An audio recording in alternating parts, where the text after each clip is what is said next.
Go. Hello. Hello, everyone on the YouTube and people in the Discord. So today we have the last round of the Release the Beast Tabletop Simulator tournament. My name is Stuart Ironguts from McCowan. Today I'm joined by a special guest commentator, Mr. Steve here. Hi, Steve. Hello, everyone. Hiya. So today we have Tavi Gain going up against Nikita from Russia, and Tavi's bringing this Thunder Lizard Seraphon list, and Nikita's got a Soulblight list. Yeah. Now we just run Looks through like the list quickly. Qatari just won the roll-off, so he's picked his side. Okay, so Tavi's picked his side. Now just to run through the list quickly. Tavi's bringing Thunder Lizards with an engine, with the Prime War Beast, so +1 attack on the mount weapons, and Cloak of Feathers, so -1 to hit and fly. And he's also got the Beastmaster mount trait from the White Dwarf, which lets him do +1 attack or run and charge once per game. And then he's got the Slan Stairmaster, because it's an auto include. And he's got Star Priest and the Priest. And then he's got some crap for Battle Line with the 2 units of 10 Skinks and the 5 Saurus Knights. But Steve, this is where it gets interesting. He's got 2 units of 6 Croxagore. So we're in the finals, and yeah, he's got 2 units of 6 Croxagore. And those Moonhammers really couldn't have asked for a better matchup in terms of the number of attacks they're going to get. Yes, because his opponent is running, he's called it 192, because it's 192 wounds. But really it's more than that, because a lot of this is coming back and a lot of it's going to heal. And what it is basically, he's got Manfred and a Necromancer, and then just a horde of stuff. He's got 5 Blood Knights, then 2 units of Graveguard, 120, 110, and then 3 units of 20 zombies, 30 skeletons, and 2 units of 10 direwolves in 2 battle regiments. Physically having this army, and like how bad your back would be after 6 games pushing these models around. Yeah, and I think it might be a slow one to play in real life, even slower than TTS. But we'll see how we go today. Certainly, it's an interesting matchup with the, as you were saying before, with the Moonhammers, right? You would think that Tavi is going to be able to get through a lot of this stuff quite quickly.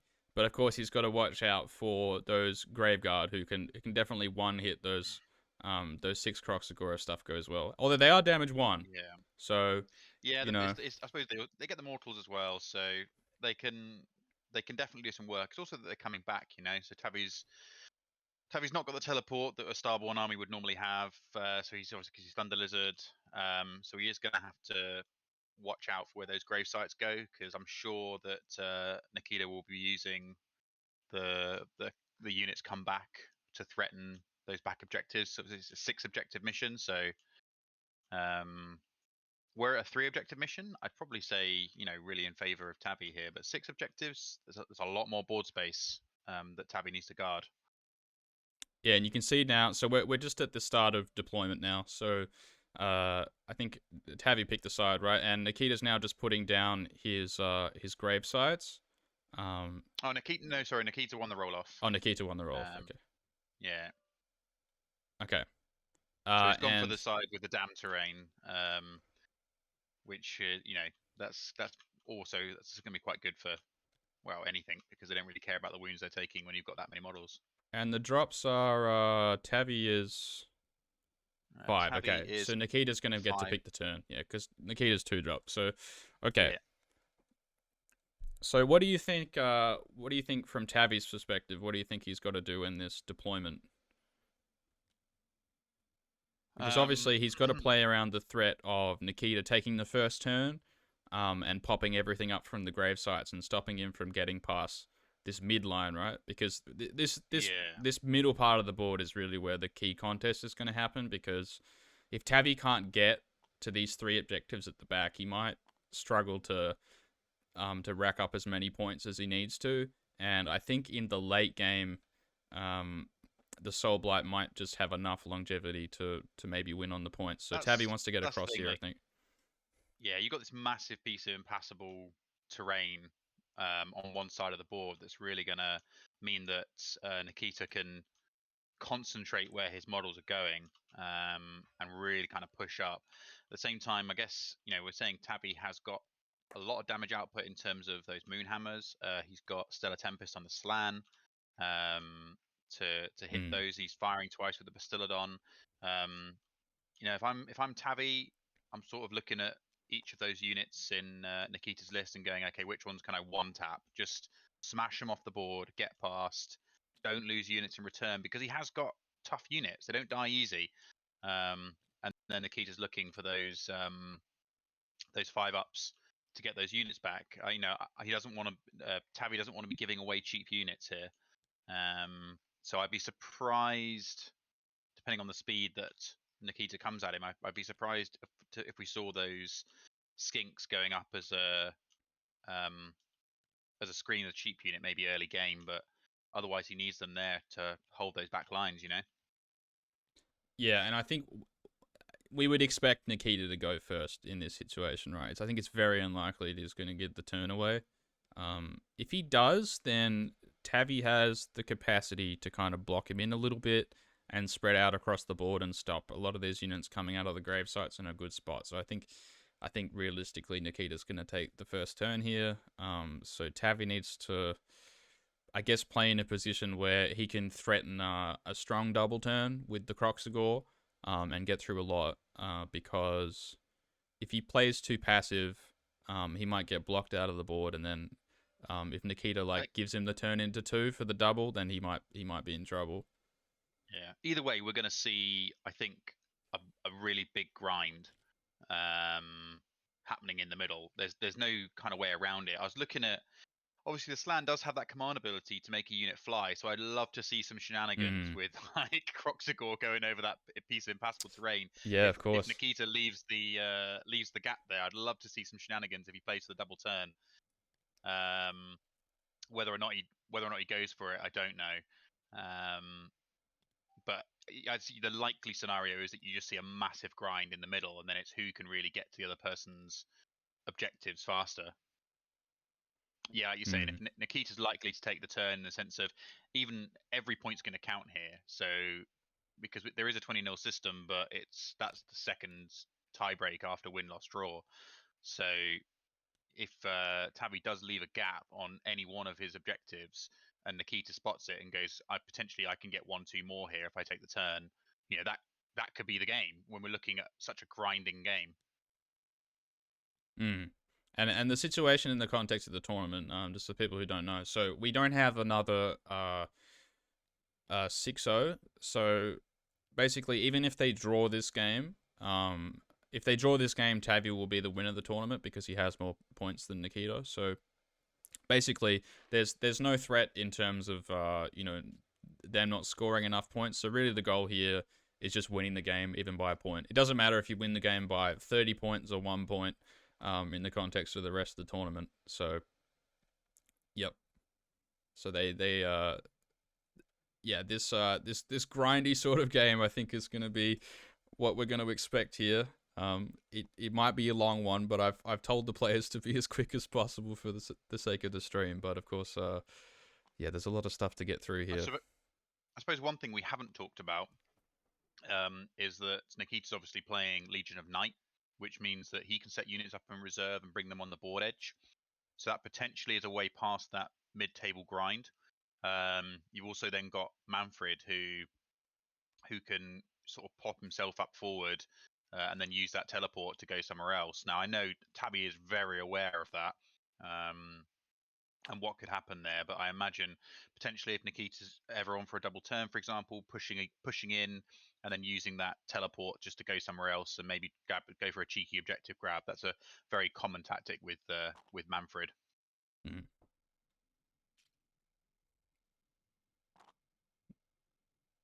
don't know. Are we looking at loads of Brave Guard and Blood Knights off the table here, or are we just taking turns still? Oh, I suppose it's Battle Regiment, isn't it? I think he's putting his first Battle Regiment down. I forget you get so much in a Battle Regiment, 5 units. It's crazy. Yeah, it is a bit of an Age of Sigmar 3 experience where he's got like 10 units and 2 Battle Regiments. It's interesting. But I know he did this on so Nikita took a very similar list in the last release, The Beast, and went 5-1 with it. I think with like pretty identical setup. He might have just changed a few bits and bobs, but yeah, he's very experienced to playing this kind of grindy Soulblight Gravelords list. It is interesting. This game... Go ahead. Yeah. Go on. No, go ahead. Yes, I was going to say, do you reckon this kind of Nikita's list you would commonly see on a actual tabletop, just because the number of models? Well, because it's interesting because it is a lot of models, but it's not that expensive to buy. So, I mean, you could feasibly see it on the tabletop. Yeah, I think the timing issue is more the problem with how long it's going to take. Because the painting wise, like you could just do it with contrast. So yeah, I think it's okay. Is Nikita involved in the Russian Worlds scene? I'm not sure. Yeah. I know the way they do their team selection is different. Well, everywhere is different, but do they have is it like a team tournament and the winning team gets to go? I don't know. I don't think he's on the Russian Worlds team. Yeah. No.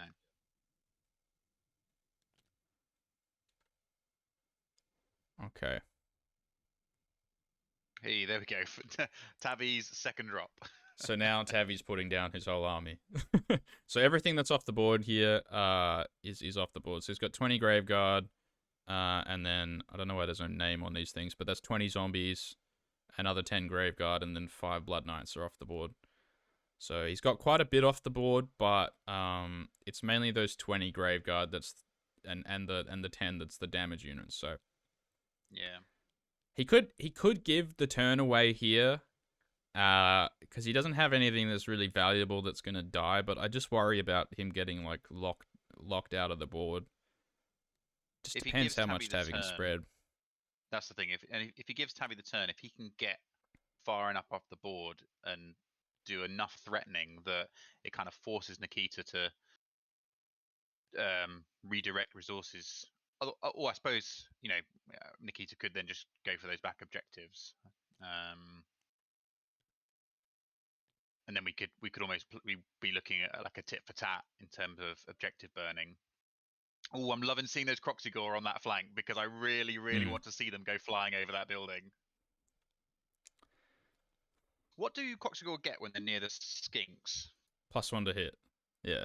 +1 to hit. They have to be wholly within 6. Just it's interesting.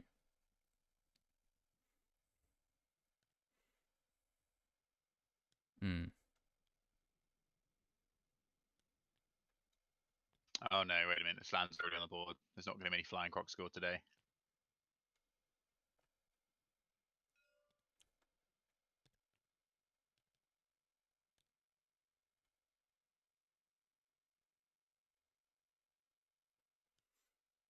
Got to say, on this board, the Realm Shaper is going to be obnoxious. It's going to be so good. Because it's like, look at this giant thing in the middle. It's like, it's going to be on a 2-up, right, the whole game. So you can just sit there, just pinging off D3 every turn. It's going to be very good. Oh. Yeah, if Nikita doesn't watch out for that, that could be quite painful. Now, like, there's always the chance that he can, I don't know, maybe like yeet Manfred over there and blow it up, but yeah, could like you say, could Nikita's approach here be right? I am just going to keep throwing bodies into that middle, survive the grind. I'm going to see where Tavi puts his army, and then I am just going to hit whichever is the weakest flank as hard as I can. I suppose it's hard to hit that flank with a big building on it because you can't get enough stuff down, but so it's essentially just push in on that one side of the board.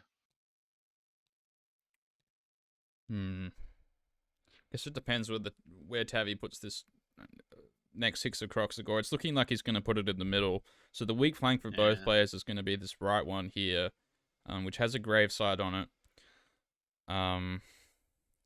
But I think Tavi's worry is that if he puts the Croxigore on this flank on the right here, that they might just do nothing the whole game. So he does kind of have to put them in the middle, I think. But perhaps he could have put the left one a little further over to the right, so that both units could kind of be threatening both objectives. Because this way, Be a bit more reactive. Yeah. this right flank is going to be really weak the whole game, and Nikita's got enough mobility to kind of threaten that.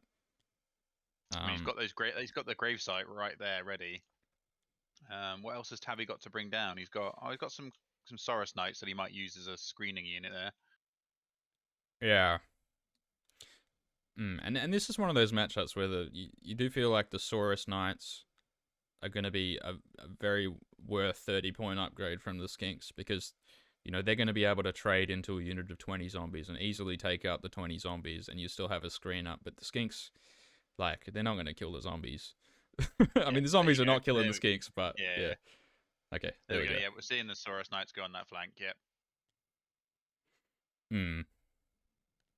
Team, don't come near me. But yeah, I don't know how good of a job they'll do against like a concentrated effort here if Nikita decides to push hard. Like you say, they'll go through some zombies, but Graveguard and Blood Knights. But I think, looking at the board state, like between 12 Croxagore, the Realm Shaper, and the Bastiladon, I don't think Nikita can survive the middle here. Can he? Yeah. A lot's going to die really fast. It's a big damage output, isn't it? Yeah, it's a massive damage output. Because the 6 Croxagore would just one bang anything in his army pretty much, except the Blood Knights. But he's got other ways to deal with the 5 Blood Knights before the combat phase. Yeah, I know when Tavi was building this list, he was comparing Croxagore to Salamanders in terms of the damage output. I can't remember exactly what he said, but he basically said that Croxagore are better if you just look at pure damage output. And obviously, the Croxagore being taking 1 less damage, he's been showing that they genuinely do have game. But then Seraphon is one of those books that you struggle to find a truly bad war scroll. I'm just looking at the stats for Croxagore for anyone who doesn't know. They've got 4 wounds each. They move 8 inches. They're pretty fast. Yeah. A 4-up save. They add 1 to hit rolls if they're wholly within 6 of a skink unit. Most of them come with the Drakebite Maul, which is 4 attacks, 4s and 3s, Ren 1, 2 damage. So that can obviously go to 3s and 3s, Ren 1, 2 damage.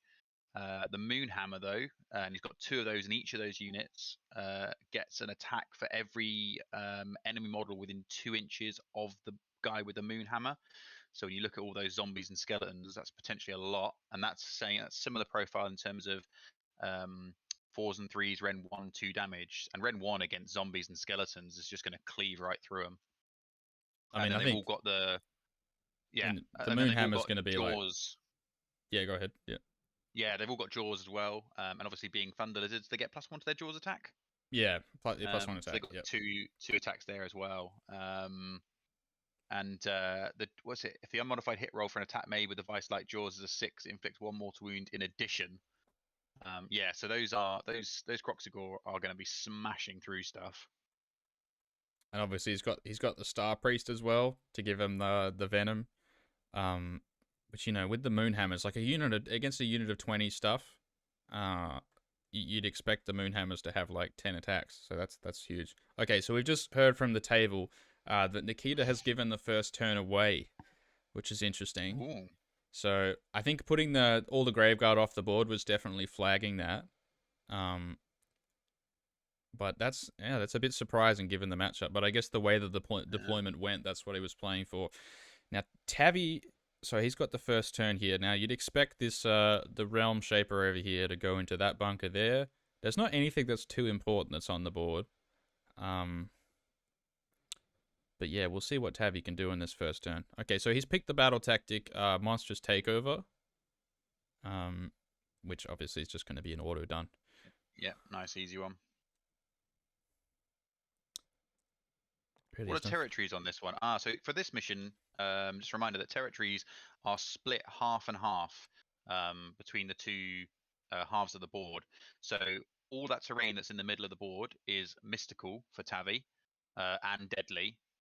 for Nikita, and also so it means that ones like that usual one that you can start off with the aggressive expansion is one that is going to be quite rare to see in this scenario. Yeah, it's quite hard. Okay. Just find out. I think that's a commons call he just rolled. Yeah. Now, finest hours come down on Manfred. I guess just so make sure he doesn't die to the Basti. He should be fine. He shouldn't die to the Basti here unless something goes horrifically wrong.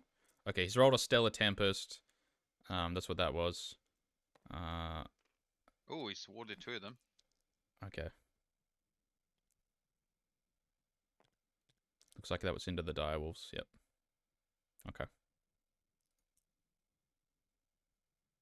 Yeah, I suppose if you're looking at it from Nikita's perspective, how far is Tavi going to get up the board? In Nikita's turn, he's got the movement to push to the edge of his objectives. And so he knows that even if Tavi wins the next turn, he's not going to get on to his objectives. So he can't start. He's not, there's no way he's going to get there and start scoring those points. Well, it shouldn't be if he pushes onto the edge of his objective.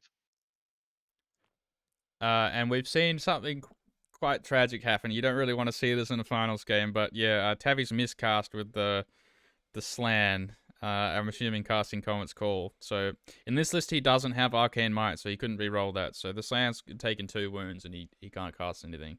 So that's a bit tragic. I'm struggling to feel sorry for us for a Slan.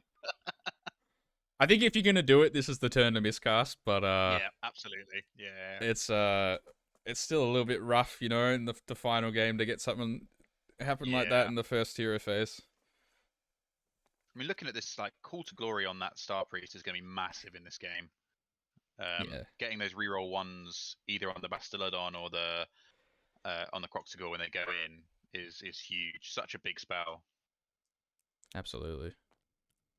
Okay, looks like he's whiffed the prayer, unfortunately. Okay, so he's decided to put the Venom on the Bastiladon. Which I think, that's what you do. Okay, and I'm assuming this is Hand of Glory. Okay. So I think that's gone off as well. So, yep. Okay. The reroll ones. Okay, so Bastiladon pretty good. On your target. What's he gonna target? What's your bet? I really want to measure from the Bastiladon, but I can't. I don't think he's in range. I don't think he's in range of Manfred without the run. So, I would get rid of some Direwolves here. Yeah, I do the same. Yeah, because you don't want him to set up like Direwolves in front of zombies in front of Graveguard like that, because then even if you get the double, you're not getting anything there. So you want to push forward and stop him getting that setup, and try and clear off some Direwolves if you can. Yeah. Okay, so it looks like he's running those skinks up. So Tavi's doing what he said he would do, which is try and occupy as much of the board space as he can to stop the Soulblight player from bringing this stuff down with the Legion of the Night and the grave sites. Have we had any predictions in chat about who they think is going to take this one out? What do you think? What do you think, Stu? I think Tavi should have this. I think Tavi should have this. Yeah. I think if you're gonna play Croxigor, like, this is the matchup where you're rubbing your hands together. Like, yeah. There are matchups where Salamanders will be better, but Salamanders are definitely worse in this matchup. Like, you don't want to be playing Salamanders against a load of crap, because they do kind of lose the grind eventually. But these Croxigors should just be able to just stand in the middle. And, even against the Graveguard, if he doesn't roll super well on the Mortals, like, they're still not going to die from the Graveguard. So 12 Croxigor in the middle here is going to be pretty unstoppable. And I think it's going to take him a while, but he should be able to get to the other side eventually, Yeah. Yeah, I'm going to agree with you here. I think Tavi's doing, like you say, exactly the right thing in the sense of he is just pushing forward, because he's stopping Nikita from summoning on anything useful within range to do anything useful, just by pushing into that middle board. And so it just means that if he loses the turn at the end of bottom 1, it doesn't really matter too much, because he's still in a good position. And if he gains it, he could just go super aggressive.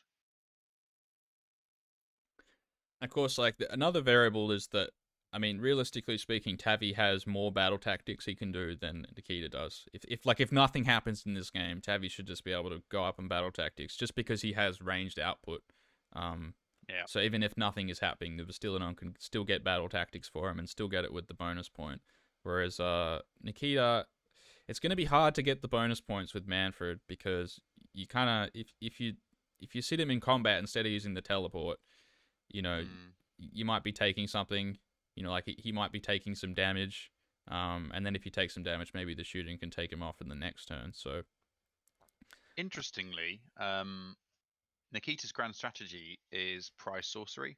So he's only got Manfred. I say only, but Manfred and the Necromancer. Now the Necromancer is obviously in a forest, but he's got Croxigors bearing down on him. It's only 2 wizards, so potentially you've got a grand strategy denial there. I say, yeah, yes, I think it's going to be hard to kill the Necromancer. Uh, it could happen. It depends how quickly his army dies here. Um, yeah. I what do you suppose think about these if it gets to Croxigors on that, the left here? Do you think that's? I'm not sure that's what I would do. I guess he's thinking to threaten a counterpunch. But I'm not sure what Nikita does if he is just he puts the 12 in the middle. is he trying to? How much space is he left in that corner? I guess is he trying to almost bait in a Legion of Night to come at them? Oh, that's interesting. Maybe he's just left because that looks a bit more than 9 to me. That's probably about 11. So I don't know if there's probably 10 Graveguard can fit there, but not the 20. Uh, okay, I guess Because yeah. he does still need to be aware of that play. Because if those summoned units go into those Croxigor should have them. So in terms of the battle tactics that Nikita's got for free this game, he's got basically monstrous takeover, ferocious advance. You'd expect Savage Spearhead would be pretty simple given the territories. Um, Yep. and then he's probably got broken ranks pretty easy with the skinks. Yeah. Um, and then I guess Um, I think that's probably the 4 easy ones. And then he's got to look for something like Conquer. Conquer. Yeah, Conquer's probably Conquer. the next easiest one after that. Um, yeah, I don't think you'd expect aggressive expansion to come out. So I think it's for Nikita, it's whether or not he can maintain the grand strategy and also get that 5th battle tactic because the first 4 should be pretty manageable. Um, yeah, although Savage Spearhead does kind of depend on what happens. I think on this right flank here, he might be able to just score it this turn if he brings down. Uh, maybe you might have to commit like 10 Graveguard and 5 Blood Knights to do it though. So it might be a later turn. I'd expect in the first turn he's probably just gonna do Ferocious Advance. I mean, Yeah, yeah. I'd agree with that.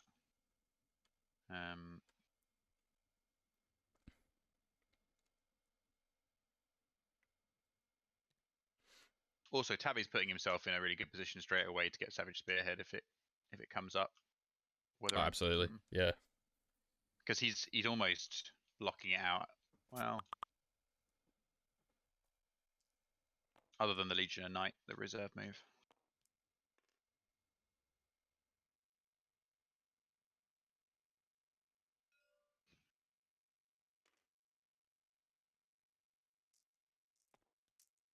What are we looking at here? Is this the Bastiladon? Yeah, I think we're looking at the Bastiladon shooting now.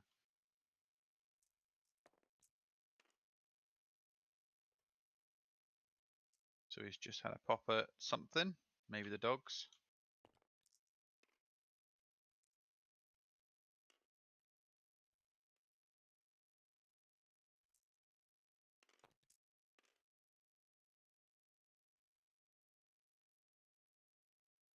Okay.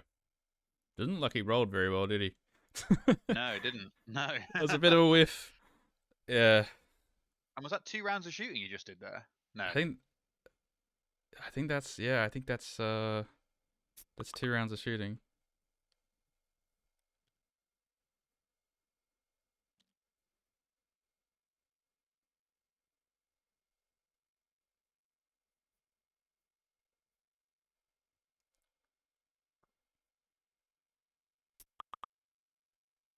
No.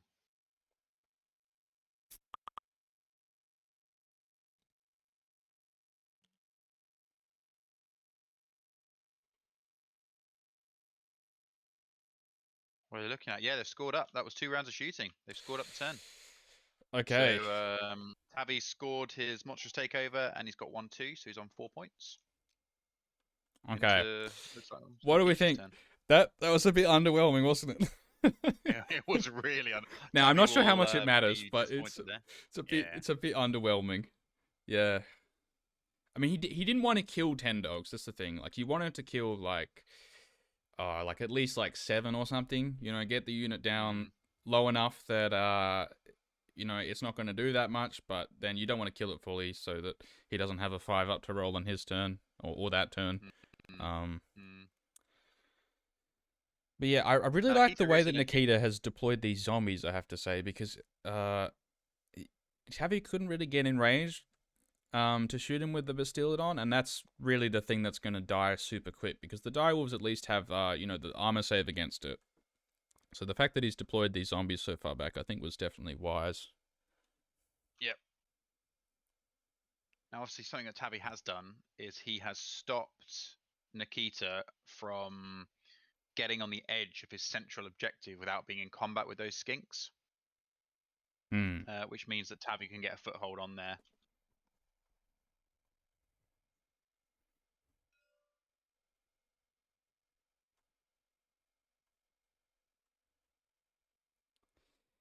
But yeah, from Nikita's perspective, you're looking at the board and you're going, I mean, the middle looks the best, doesn't it?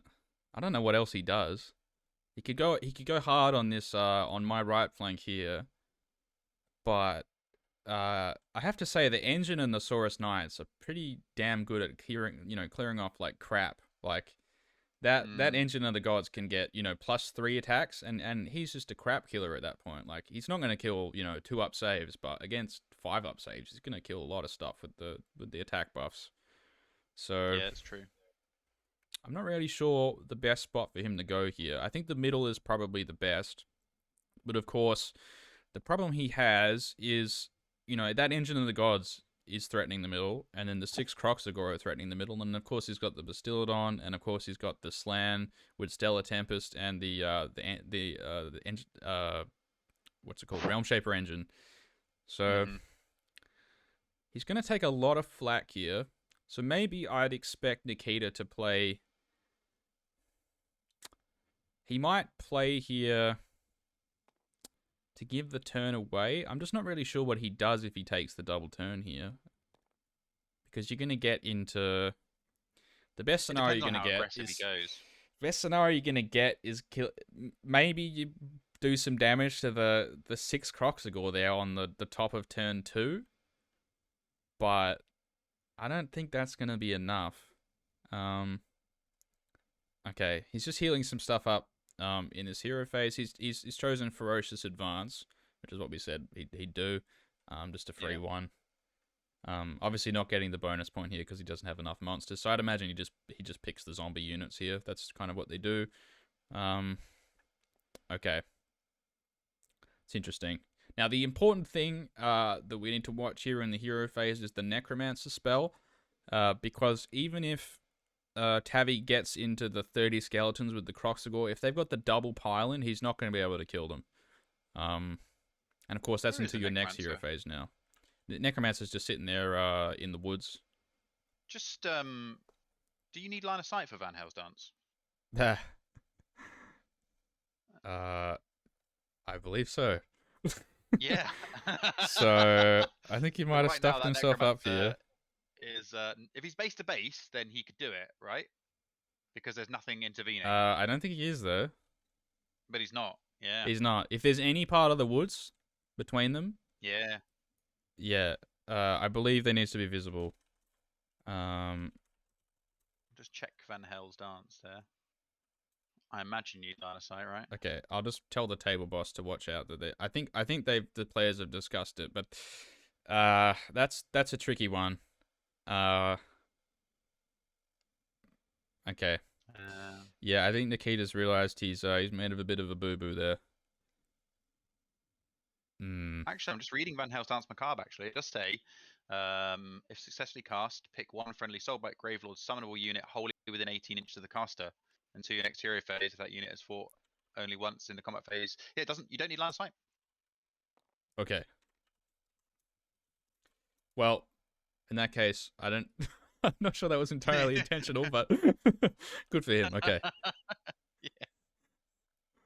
Okay. All right. Just make sure the table boss checks that with the players. Hmm.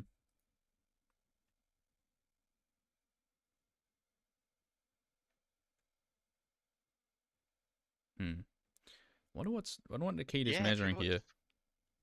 if you're Nikita, what's your play here? I Like, don't know. Yeah, I'm looking at the board. If I was Nikita, so this is why I think he should have gone first, because now you look at the board and it's like, Tavi's basically dictated what's going to happen in this game now. hmm. Like this is on Tavi's terms, this game now. So basically, I Because think if is the yeah, only place he can go is the middle, right? I mean, nothing else is remotely attractive. if he goes aggressive, then he's relying on the double turn, and that's never a good place to be. And even if he gets the Um, double, I think if he gets doubled back, he probably just loses the game, right? Because you're going to get one thing burned. Actually, no, he would burn, but yeah, I don't know. I guess he could play. I mean, if he plays defensive here, what is there a road to victory after that? I suppose Nikita's gone into this game knowing he needs to win. I mean, he'd be playing for that anyway. Um,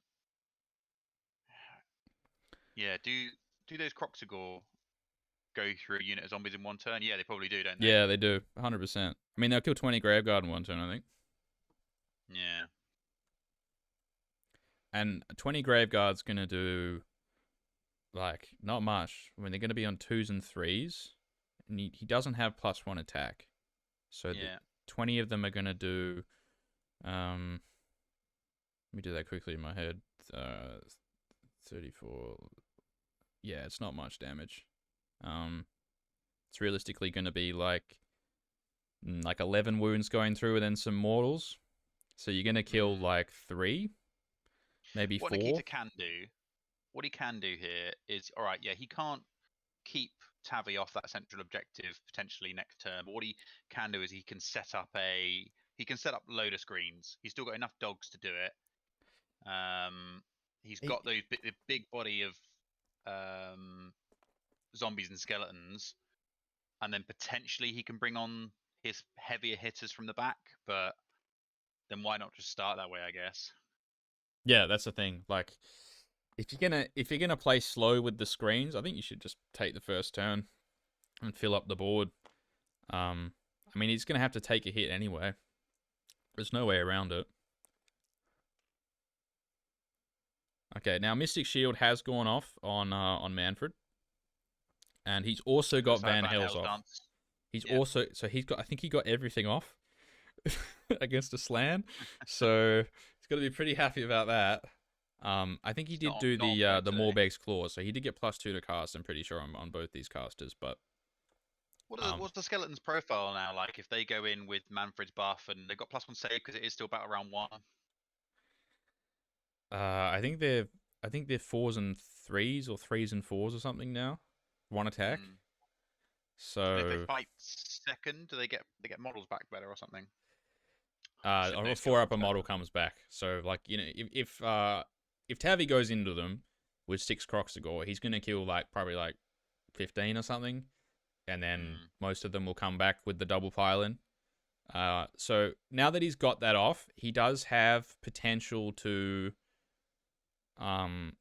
clog this middle bit up with the skeletons. But my worry would Yeah. be just between the Bastiladon, the Stellar Tempest, the Realm Shaper, and 6 Croxagore, that's going to be enough damage to just one bang them before they get to pile in.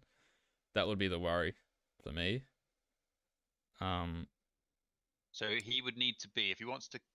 I mean, he can engage some of the Croxagore, but he effectively you need to stay 5 inches away from those Croxagore to stop them hitting you. So if you could hit them on one side, but that's a big charge.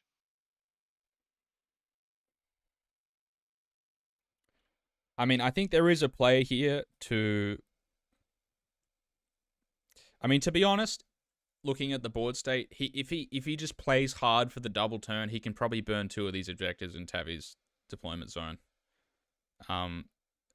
if he goes in with these skeletons and keeps moving around with the double pile in, and then on the next turn kind of retreats out and then covers both objectives with 30 models. So like, I mean, they can only get one, but maybe he gets another unit of dogs in there. Don't know. There's a potential to get a burn here in turn 2, but he'd be committing a lot to it and definitely playing around the double. So it's just a matter of whether he thinks he can survive enough with those 30 skeletons if he loses the turn. I don't know. I just can't see them. I can't see them surviving that much Daka. I don't know. It's kind of a tough ask. What's Manfred? I suppose Manfred doesn't do that well, does he? Against Thunder Lizard. No, because everything's 1 damage. Yeah. Like his big hitters are all 2 damage. It's yeah. Like I almost feel like the zombies are gonna do like a lot of his damage in this game just against the Croxigore, but we can see that he might die in the Nikita's process. looking at potentially that backboard play. Maybe he's looking at the Blood Knights coming in there. But I don't know what that's gonna do though. I suppose if he can get into the Saurus Knights. Look, if he brings 20 zombies down there, and then charges up the middle here, like if he gets a double, he will be able to burn 2 objectives. Yeah. And that is a path to victory. Like I think at that point he has a very good chance of winning this game. So that he might just make the decision to just flip this. If you go in hard, you should be making some of these 9 inches. It looks like he's just going to flip with his Graveguard. Interesting. Okay, well, if there's any time to roll a hard 9, it's now. Yeah. Interesting. And Tabby's currently sat with 5, 6, 7, 8, 9, 10, plus 2 characters. So he's got 14 models on that objective. So he's not taking it this turn unless he's bringing more models in. Oh no, how many models in that Graveguard unit? Only 10, right? Yeah.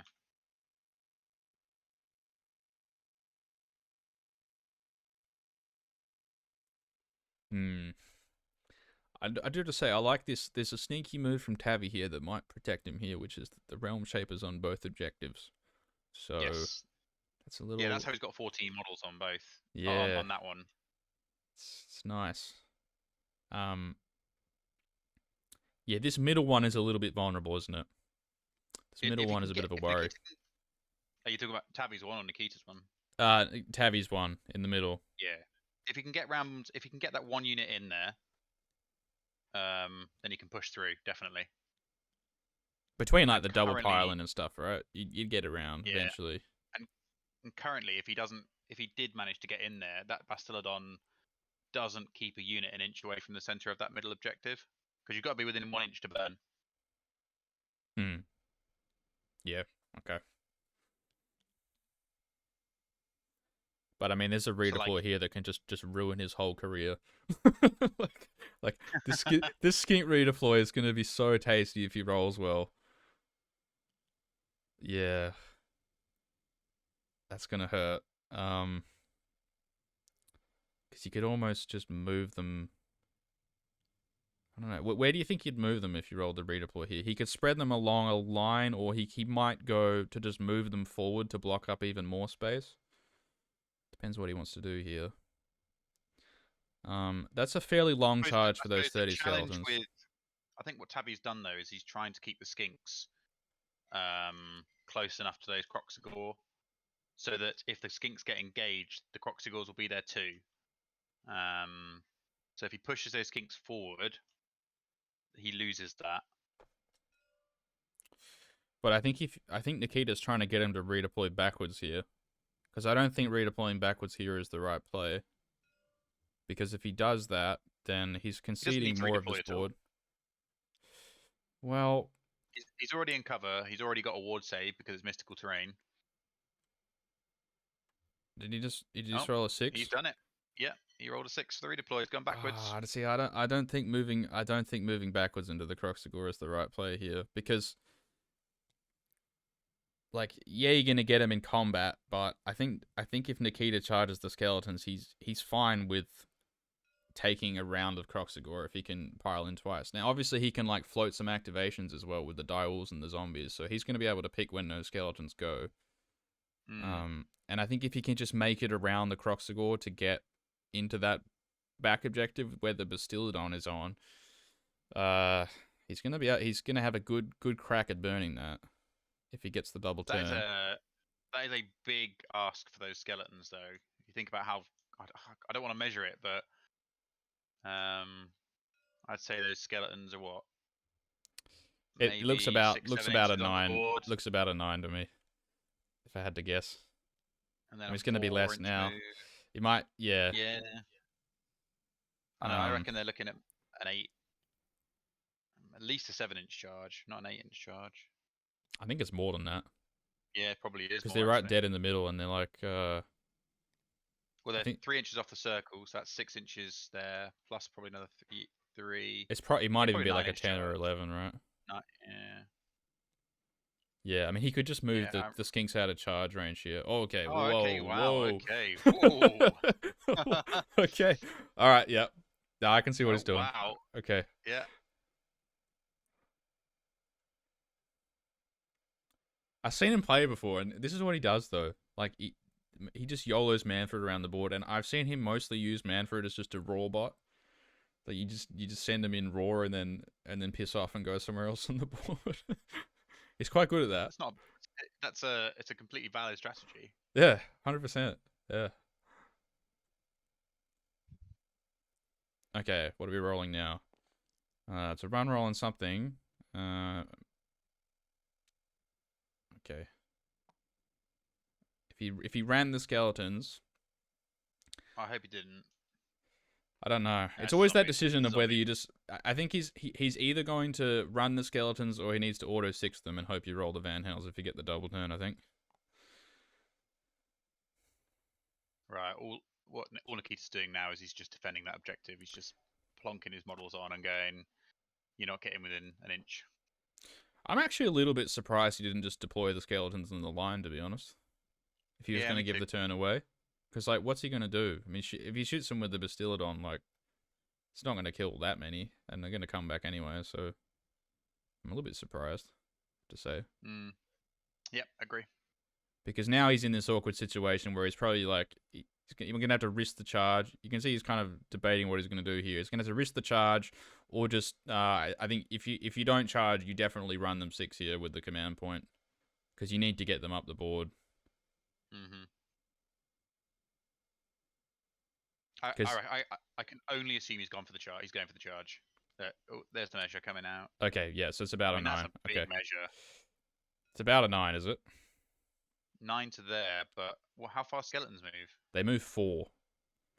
It's going to be a massive charge. Like you say, but if he gets it, though, that's the thing. Charge. If he gets it, he's going to move like an extra 6 after that with the pile-in. So it's like a huge swing if he rolls for it.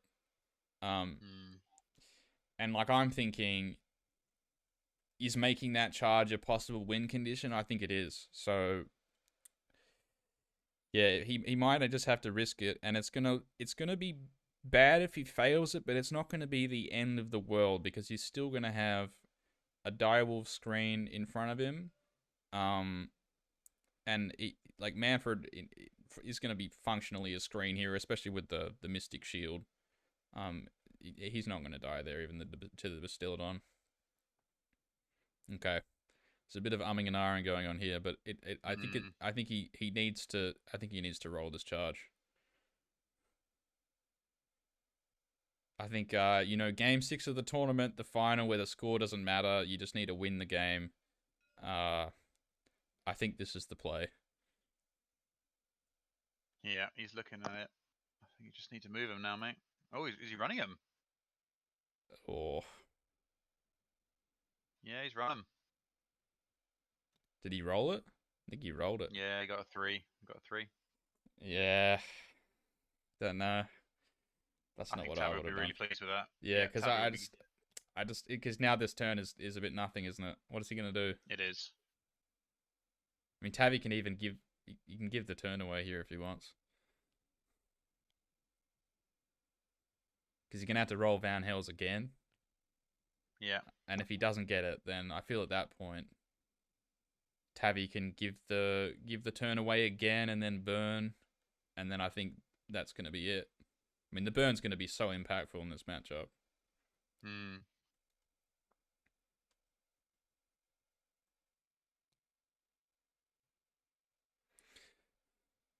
Okay, so he's playing defensive with these guys.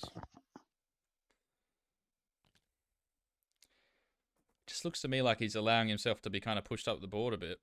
He really does, yeah. I guess he's thinking if Tavi comes towards me, then I can pop up behind him.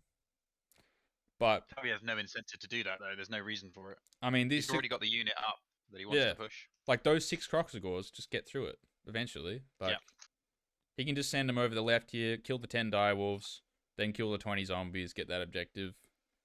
I'm really interested to see if he's going to bring everything up. Probably won't. I think he's probably just going to float this turn a little bit.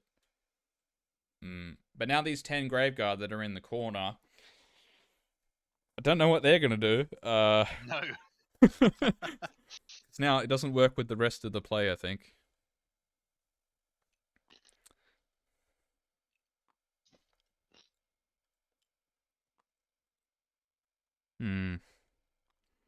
Okay.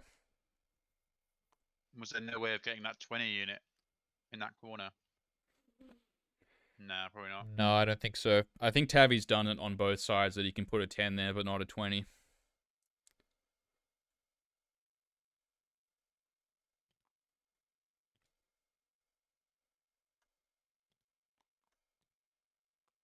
Yeah, this is super defensive play here from Nikita.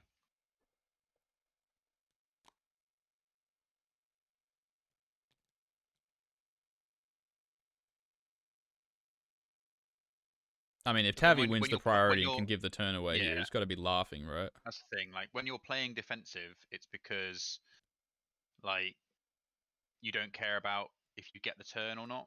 Whereas, I think Nikita really wants to win the roll here so he can decide. So he can take that turn and then go for it. But then again, there are a lot of ifs because he needs to get those spells off again. I think if he doesn't win this prio, I think it's going to be really rough because Tavi can give the turn away, and then Nikita's got to deal with the scenario of either taking a double turn from the 12 Croxagores and the Bastiladon, or losing one of his objectives. He's got to pick one of those two things on the next turn. So he really needs to win this priority if he's going to play the first turn like this. Do you not think Nikita wants the turn? Oh, I'm seeing some Blood Knights now. No, I think if he takes the turn here, it's going to be super rough. Because I mean, look at where those skeletons are now. Like, they're still pretty far away. Oh, it's miles away, yeah. Like, I would have at least ran them 6 up and put them in the middle. So at least, you know, if you get the double and then get Van Hells off, you do threaten the burn. But now I don't even think that's going to be that feasible. I mean, yeah, Tavi is going to be loving having those Blood Knights there because did Blood Knights beat Croxagore? No way. No, I didn't think so. They're going to be 1 damage on the charge. Like, it's another unit that just gets totally wrecked by Coalesced. Like, yeah. Nikita had to push hard on one side of the board, and it's not this side. Yeah, to me, it looks like he's executing this game in a way that he normally would. He's trying to draw Tavi into the middle and then use like his his flank options to threaten burning these back ones. But I just think the damage distribution is so one-sided in this game because of the -1 damage. Like, basically all of his damage units have half damage against Tavi, which is just brutal.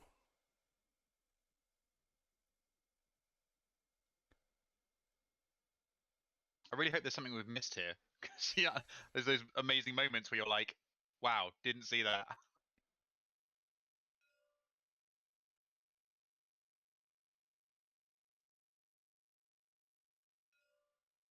Like, I'm a little bit surprised he didn't just take the first turn and just ran at him as fast as possible, just get everything on the board. Yeah. Okay, looks Oh like wow, we got they're the coming up out of zombies the coming grave on. sites. Yeah. Yeah, he must be playing for the double turn. Okay, with the zombies there, I mean, with the zombies there, he can get that middle objective if he gets Found Hells off, because you just run him 10 round the side, and Yeah. then double pile in 6, and you can get it. Yep.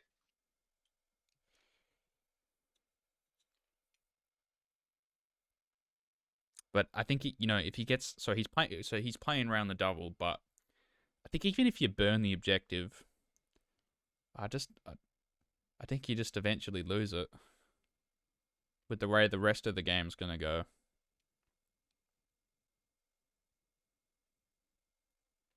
Hmm. I'm interested to see what Tavi's gonna do if he wins the priority roll here, because there's definitely an argument either side. I mean, right now in the short term, definitely taking the turn is the better play, but he might be thinking, on the next priority roll, if Nikita can burn an objective, that's sort of going to be the same outcome as him burning one if he gets it. Like, I know he gets the extra points, but it's an interesting decision from Tavi's perspective. I mean, at least Nikita's giving him a decision to make here. I think if he hadn't brought those zombies down and the Blood Knights down, it'd be a very different discussion. I think you just give the turn away, and then it's a bit GG at that point. Do you think now that we've seen the zombies come down, do you reckon we're going to see the grave guard? The 20? Yeah, that's interesting. I don't know where he'd put them. Um, I think if it were me, I'd probably stick it next to the zombies right on the flank, and just because then you've got 3 units going for it. That center is, well, is it going to hold? Oh, maybe. I think Put 20 he's grave guard. putting them. Whoa. Okay, he wants to put them there, does he? Well, But he can't. Oh, 'cause it's within 12 of a gravesite. Yeah. that's definitely hard playing around the double. that's that's Wow. Okay. that's definitely hard playing around the double. Okay, now I'm interested to see what he's going to do with Manfred here, because I have no idea. Now he can't dodge the Croxagore, but he's going to be on a 2-up save. So he's got some interesting options here with Manfred.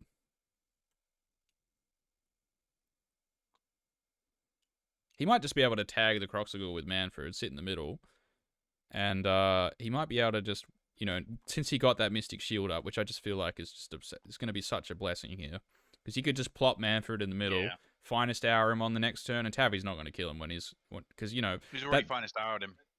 Oh, he's already done that, hasn't he? Okay. Yeah. I'm thinking, because obviously Croc's got a Ren 1.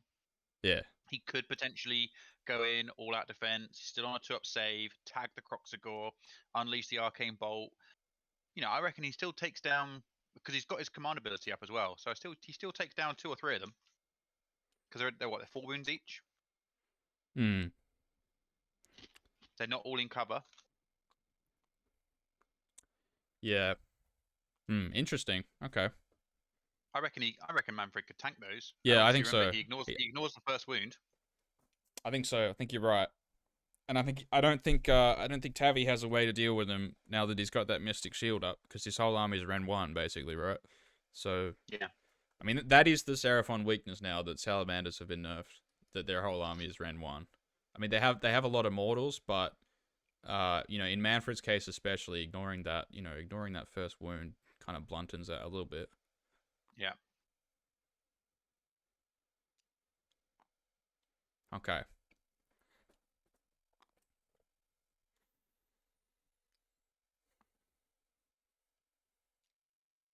Yeah, I reckon we could be seeing a hard push here.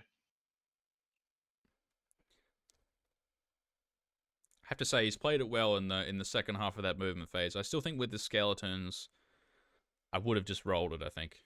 I mean, especially with the way that he's moved them. I mean, he's basically moved them 4 anyway. So I think you probably should have rolled it, but I think this zombie bring down was very smart. And yeah, I think the Manfred move as well. Now thinking about the fact that Tavi can't really do much to him, it has some good potential here.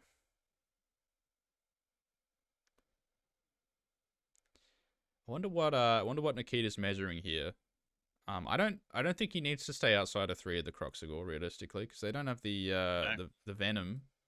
So I know they have the mortals on the bites, but it's going to be a small amount realistically speaking. If anything, you'd be looking to go into them, wouldn't you? Yeah, I think he's trying to stay outside of 3. I don't know why. I think it's fine. You want to tag him?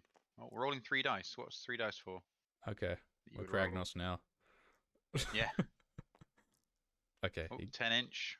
Big charge if that's what it was. 5 and a 5 into a 5 and a 5. It was a bit interesting. Okay. That was Manfred's charge. So Manfred has rolled a 10, which is very interesting indeed. Surely you go into those Croxigor. Surely you do. Now, how defend? Wow, he's a very defensive player, isn't he? So I think that's still going to be within 3, but realistically, that's not going to be that many Croxigors getting in.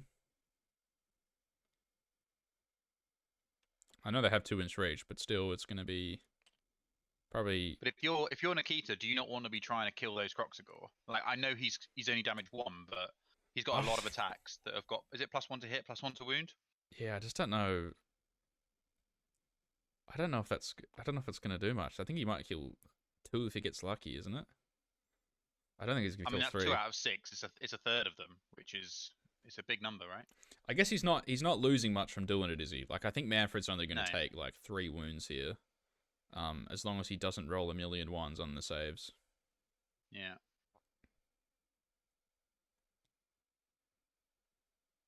Okay. Yeah, I like that. I like that. Yeah, because he's gonna block up those skinks there. Stay outside of the Croxigor here. Yep, I like that. It's a good play. But he's gonna have to take a hit in the process. Yeah, those other Croxigors. So I if suppose he what can, he's doing as well is he's keeping those central Croxigor a little bit bogged down in the middle, because obviously the ones on one side will need to go towards Manfred, the ones on the other side will need to go to the dogs, and he needs to maintain coherency. yes, and he's put the moon hammers in the middle, so I don't think either of those are going to get into the dire wolves. So he's only going to take probably 2 mauls, maybe even 1, depending on how the coherency Maybe only goes. 1, yeah. So this is a good charge with the dire wolves.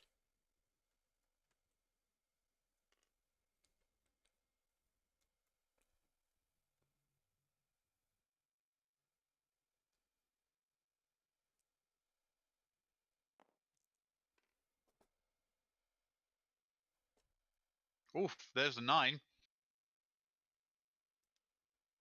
Was that the zombies? Oh no. Ah. Do you want that though? I don't know if you want that. I don't think he wants that. Where are they gonna go? Don't know. Oh, I don't know about that one. I don't think I'd take that one. Yeah, he's not going in. Okay, what's next? Alright, something's rolled a 6. Yeah, it's probably the Graveguard on the back, is it? And now we're deciding whether we want to re-roll it. Yeah, he decided not to put the zombies in. Yeah, you absolutely do re-roll that. I mean, what else are you gonna do?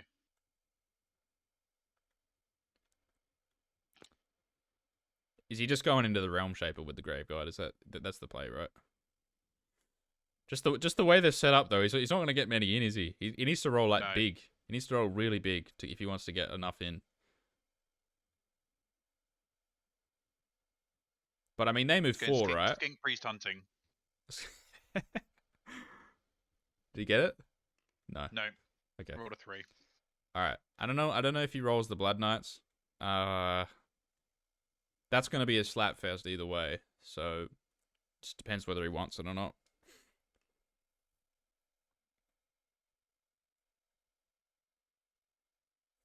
Yeah, it might be all the charges we're seeing. Just rolled 2 3s in a row. This might be the Arcane Bolt or Deadly Terrain, maybe. Yeah, he's rolling the Deadlies, I think.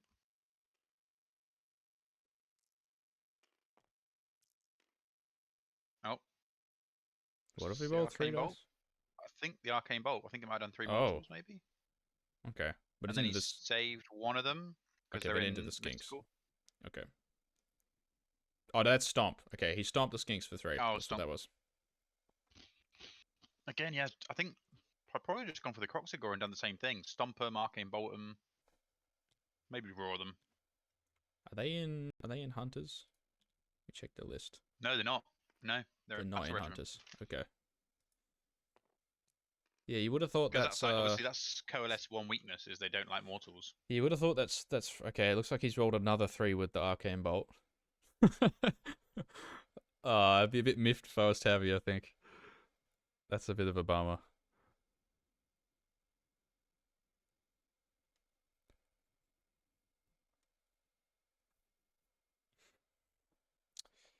It's been a long first turn though.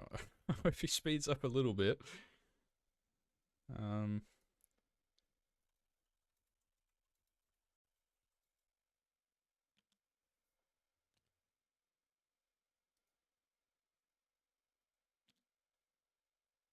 It's 1.5 dead Croxigors if he'd done that to them. Never mind. Yeah.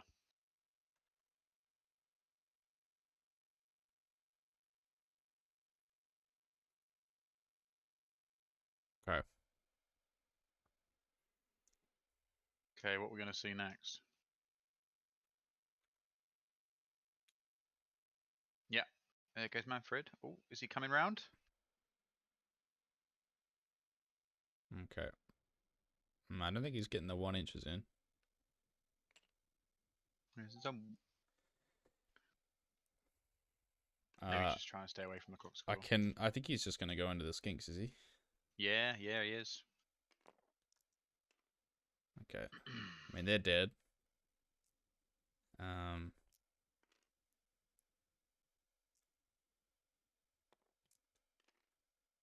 Yep.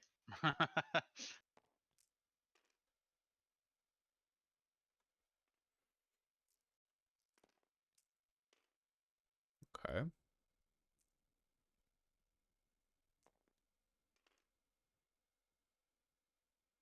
Alright. I think we've seen the skinks lifted here. Yeah. Now, realistically, I have to say, if he was gonna do that, he should have done broken ranks. Yeah, because I was thinking exactly the same thing. because now it's hard. It's actually quite hard because these 10 skinks on the left are not going to die for a while, and I don't think he's killing those Saurus guard. Okay, Tavi just has to watch the pile in here. Now that guy's definitely closer to Manfred, but it's just left side. It's gonna have to float a bit towards the direwolves. Yeah. Broken ranks is always one of those tricky ones, though. It's like, you need to know you're going to get it if you're going for that one. And he's doing that before he's getting Arcane Bolt off, before he's getting Mystic Shield off. So he didn't know he was going to go into that fight.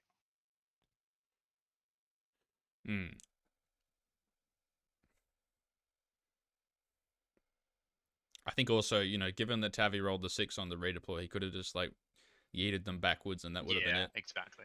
Yeah. Okay. Which in this matchup is huge. Like, you need to be scoring your battle tactics. Oh yeah, if we see a player drop a battle tactic here, I think it's going to be really rough for them to come back from that. It's kind of grindy matchup. Okay. But Tavi's setting up this Croxigor here. It seems like he doesn't care about any of them going into the direwolves.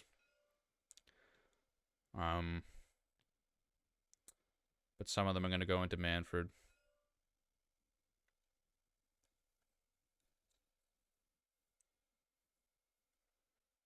Have to say this is a problem I used to have with Iron Guts if this ever happened to my unit. So what I started doing is just like run them base to base. You just put like 8 of them base to base so that you can't get split up like this, because now these Crocs are going at a really awkward situation.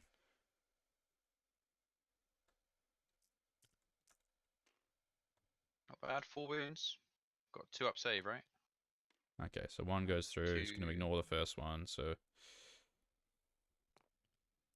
yeah, doesn't take any damage. Makes 1 ward, ignores the other. Yeah, and I wouldn't expected anything to happen to him here. Yeah. Oh, there's a mortal there. Yep, and then mortal. rolls the mortal, so he takes 1 wound. Damage. I mean, he's going to heal that at the end of the combat phase anyway because of the hunger, so Yeah. doesn't matter. So if you're Nikita here now, do you give the turn away? Because you've got your Yep. Mystic Shield on Manfred? Yep. 100%.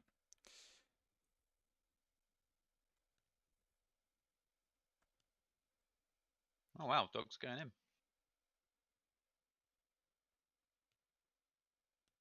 I don't know if I agree with that. Well, he's thinking if Tabby gives me the turn, then there's He can retreat. then they can retreat, and they're going to get far enough, I think. Maybe.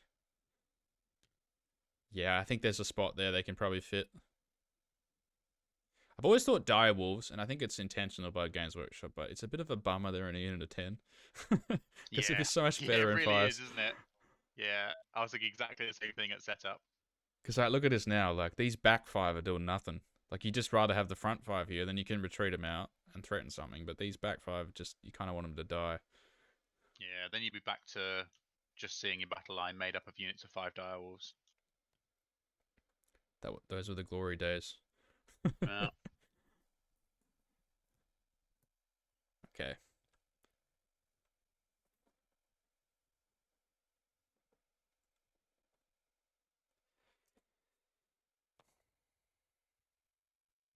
So 3s and 3s they charged. Yeah, and they got the Think plus that we 1. are? I don't know if they're maybe they're Hollywood and 12 or Manfred.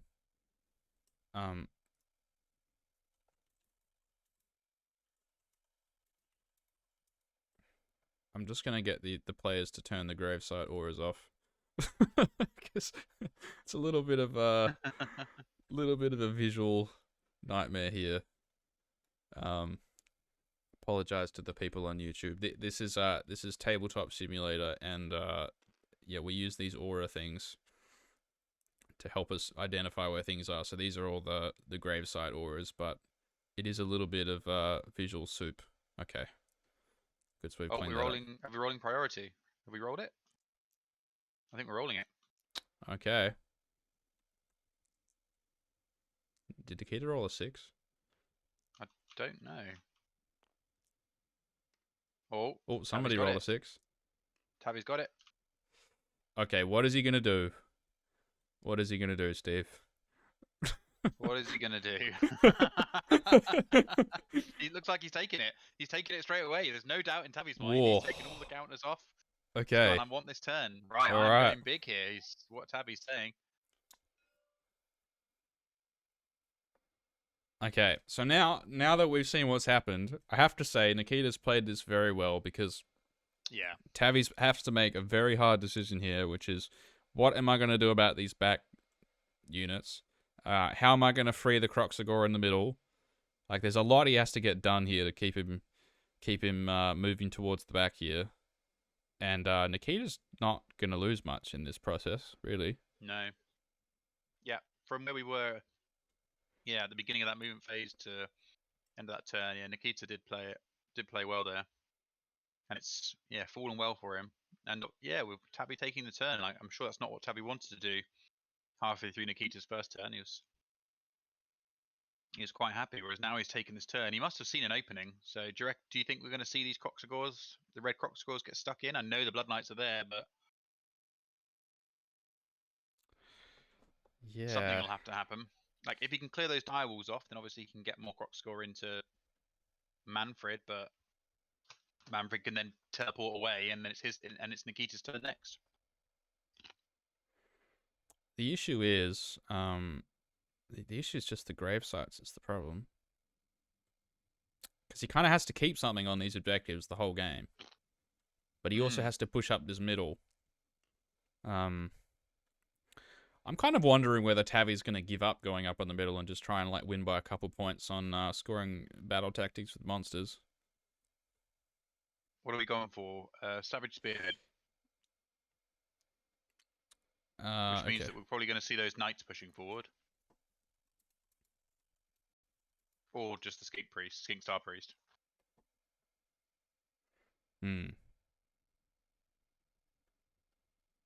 Okay. What's Bastilla going to be targeting? Yeah, that's a tricky one, isn't it? I think you probably want to hit one of these backfield guys, right? Probably the 10 Graveguard. Yeah, And then clear those do guys off. and then I think the opening that Tavi's seeing must be these 5 Saurus and the engine into this flank. Yeah, I think that must be what he's rubbing his hands at. Because he might be able because to get that. that engine could theoretically go through those 20 zombies in one go. Absolutely. Okay, so we've done Savage Spearhead. Yeah, so I think Savage Spearhead flags that he's going to go for that play, isn't he, with the engine and the Saurus Knights, because he's going to go Yeah. up there, and then I think he's going to protect this flank, with the Bastiladon, just shoot off those Graveguard, and I'm interested to see what he's going to do with this orange little Nexus here on the left. He's going to have to Out of make a interest, decision. Yeah. though, if Tabby does push, or I suppose if Tabby does push with that engine and those Saurus Knights, it would leave a gap at the back there, potentially on how big it is for start a combat phase, Manfred to just teleport out and sit Yeah. himself on that objective. Yeah. So he might bring the Skink Priest out of the engine. I'd anticipate that. Okay. Or he rolls the big dice and gets a summon. So we're rolling Comma's Call now, so some Graveguard will come off with that. And the Blood Knights also took 3, so that's great. That's what you want. Absolutely. Okay. I think now he's putting Mystic Shield on the engine, which looks like it's unbound, that's a bummer. It's a real bummer. Depends on whose side you're looking at it from. I'm sure Nikita's thrilled. Okay, but we've got Hand of Glory off. I'm interested what that's going to go on. That's a decision. I think the Bastiladon. Yeah. The Bastiladon needs to do work here. It can't whiff like it did on turn 1. Like, it's a disaster if it whiffs here. Okay. I'd like to see that Bastiladon just shimmy up a little bit to cover that 1-inch gap on the center objective. Absolutely. Yep. Okay. And he's put the Venom on the Croxigor that are in combat.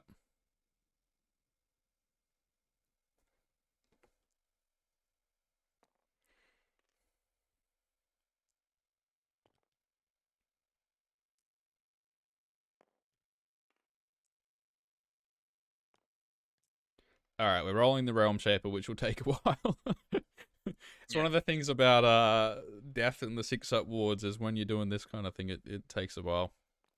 Okay, but what do you think Tavi's going to do with this orange flank here with the Croxigors and the Skink Priest? I think, and the unit of 10 Skinks. I think that's the decision point here, isn't it?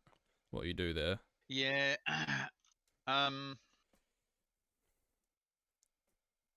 It's an interesting one about whether the decision that Nikita makes with Manfred. So obviously, if he does teleport Manfred away, it frees up the Croxigor to go into the Direwolves and just give him a good slap. He has to do something about those Blood Knights, as in like he can't. Can he just leave him there? I don't know.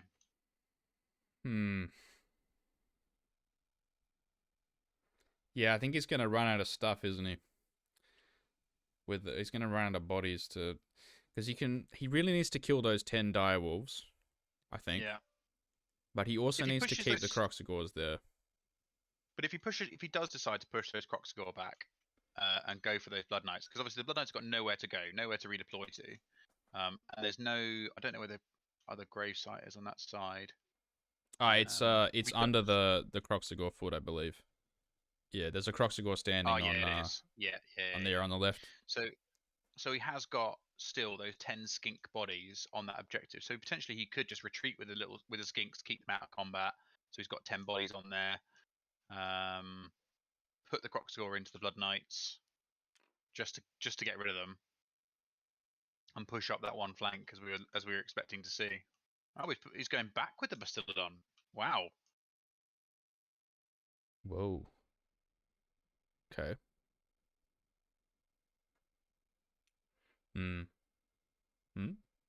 Maybe he's changed his mind. I think that's a right change of mind. Yeah, yeah. In fact, just go an inch further forward and you're fine. He's thinking about the What's he worrying Graveguard. about there? Yeah, he's thinking about getting charged. He needs to make a decision here about whether what he wants to deal with those 10 Graveguard. He needs to deal with those 10 Graveguard somehow, or it's just going to be a pain for the rest of the game. Yeah, and Okay. that's the thing, like because he he's got if he takes the Skink Priest out of that temple, he can cover the objective. I don't know. I mean, yeah, so Manfred teleporting away could be really dangerous for that side objective, Mm. knowing that it's Nikita's turn next turn. Oh, he's going for it. There we are. There he is. Yep. Have to say, having played against the Skink Chief with the same thing recently a lot, this thing is a pain to play against. The It Cloak of Feathers smashes. Stegodon. Yeah, it smashes into stuff that's not got a good save. Yeah, it's just the ultimate like lone wolf crap killer, isn't it? Yeah. Okay, now where are these Saurus Knights going? That's the question. Because they can deal with those Graveguard easy. But that's a big commitment. And it takes them off the objective. Okay, looks like he's going to go for it. Okay. Yeah, you got to keep at least one on that 3-inch line or put the Skink Priest there or something. But the issue is with Manfred, like, because it's Nikita's turn next. Yeah, exactly. He can just go 9 away and then he's going to get that. Yep. I suppose what Tabby is sort of doing, though, if you look at the positioning of the engine, the Bastillodon, the Croxagore, and then where those Saurus Knights will go, it creates a really big denial bubble for where Manfred could teleport to. So even with his move, does he get there? Probably still with like an auto 6 run. But you can just put him. Like, where could you put him right now? Well, right now, there's not many places you could put him, but that engine's gonna have to charge before he teleports. So you could just put him, like basically a little bit further in front of where the engine is now, and then he moves 16. Yeah. So I mean, he doesn't even need to. He doesn't even need to move. Like he doesn't even need to teleport. He can just move 16 and get on there anyway. And Tavi's got to leave at least one model on there to stop him from taking it. Okay. All right. So on this other flank, Tavi's decided to. I think he's making the right play here. You've got to keep some Croxagore on the objective, keep all of the Skinks on the objective, and also deal with these Direwolves at the same time.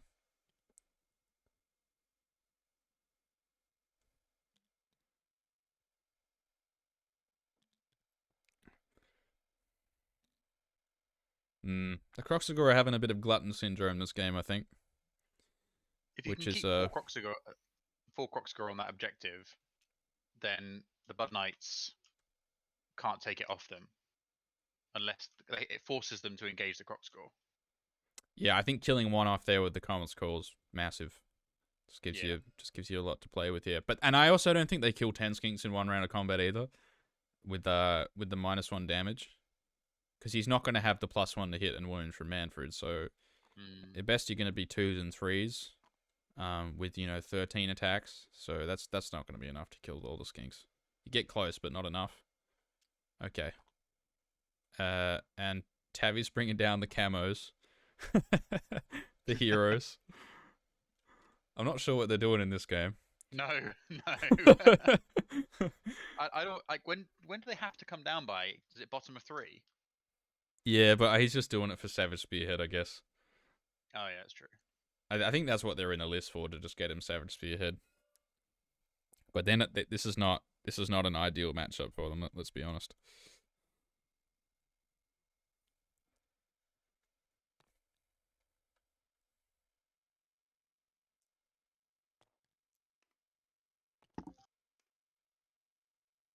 Hmm.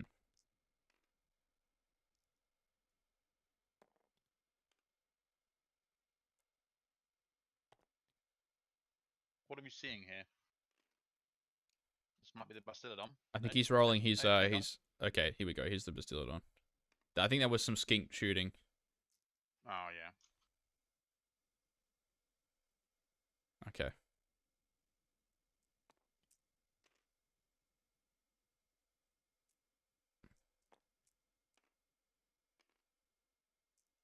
What's this into, I wonder?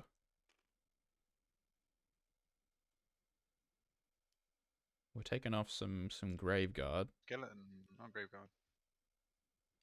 Okay.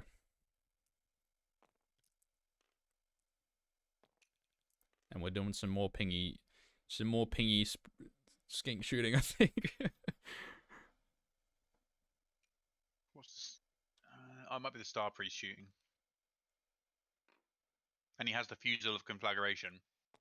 That's probably him as well. Okay. And what's this for? I think that's the javelins off the Engine of the Gods. Yeah. Okay, that's kind of whatever. Yeah, we kill a zombie. Woohoo. Okay. Hey, you know, you get the damage where you take it. Yeah. That might matter. I don't know. Okay, and yeah, we got the second round of the Bastillodon. Has the engine rolled? Engine rolled healing, I think. So that's a bummer. Yeah, I don't think he's in range of the slan, possibly, so you don't get to roll for the... See, I almost wonder, Steve, whether you just double the engine and just try and get 10 Saurus Warriors here, because 10 Saurus Warriors... That's what I was thinking. 10 Saurus Warriors in this game state would be a game changer, right? Surely. Yeah, I was thinking about that, but as soon as Tabby put the reroll ones on the Bastillodon, that wasn't going to happen. Oh, what's he shot at now? Graveguard again? Oh no, he's something that didn't have a save. So that's going to be 9... 9 what exactly? Zombies? Red zombies. So these ones over here. Yeah. Is that what it is? Yeah, it's some zombies. So he's thinning out that back objective. Is he doing some like hero chameleon skink play here or something? Yeah, that's what it's going to be. Big shooting, big charge, in they go, take the objective. Look, zombies are awful at killing like chameleon skinks. To be honest, like it's not a good target for them. But I think this might be the chameleon shooting here, actually.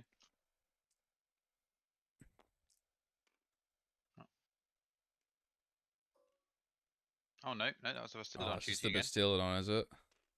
Whoa, 7 more. Rerolling ones, yeah. Okay, so we take down I think 7, maybe 8 with the venom. Oh no, where did he go? Graveguard? Oh, he shot Graveguard this time. He went Graveguard, yeah.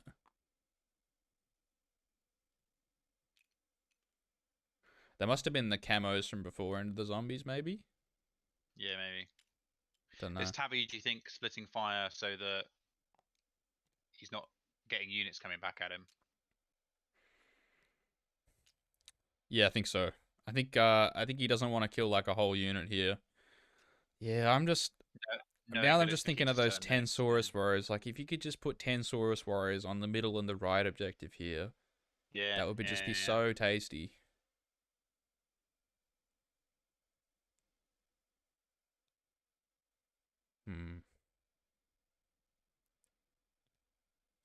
Okay, so now he needs to make a decision about how many Kroxigor he wants to keep on the objective.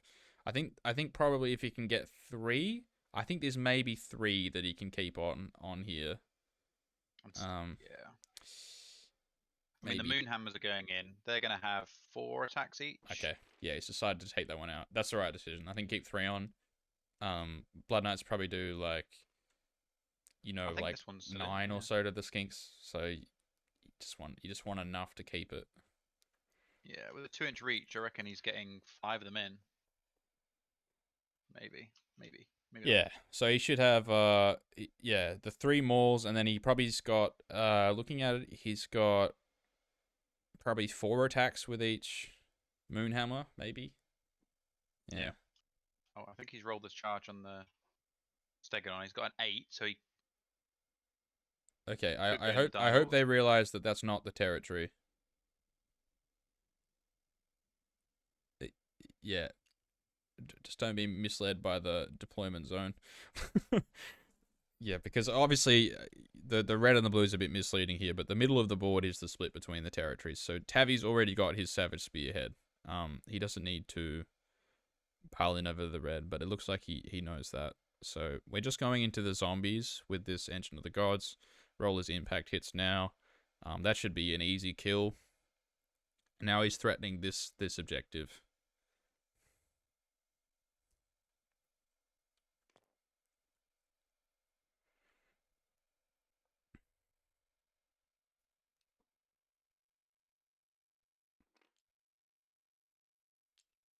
I think this is going to be a close one, Steve. Actually, this is going to be a close one. I'm really looking forward to seeing how Nikita plays the next turn. I'm interested to see what he's going to do with these skeletons. I feel like that's a big decision to make here. Whether he wants to block up the middle, or yeah, I guess he blocks up the middle. He could try and tag up this Engine of the Gods and the Croxagore at the same time. That's a potential play. Okay. I mean, you could potentially, block up, both Croxagore units. Maybe. No. Well, yeah, it could actually teleports away and then charges them both. But he needs to win, so he needs to be looking for those where he's going to score points. And now that Engine's there, he's got to deal with it. Like, what has Nikita got over there to deal with that Engine? He doesn't have anything. Run rampant. He does not have anything. Run rampant. But it's just a matter of whether it can do enough in, over the course of the game to actually get that objective. It's only 5 models, so I don't know if he's ever getting that.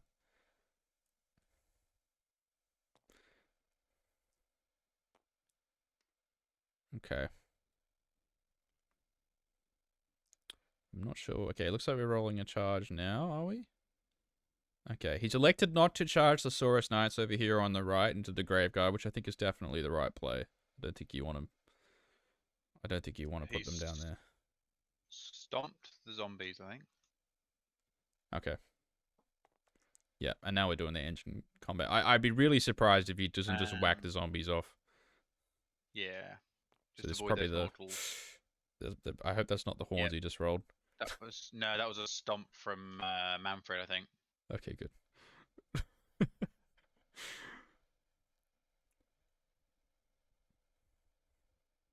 Yeah, he's put 2 wounds on the Croxagore closest to Manfred. Okay. Now, we should be into starter combat now, so we're going to see what Nikita decides to do with Manfred here. Now, if he teleports them out, yeah, he is leaving those 6 Croxagore in the middle in quite a commanding position, I think. Obviously, it's his turn next, but he's going to have to do something about them.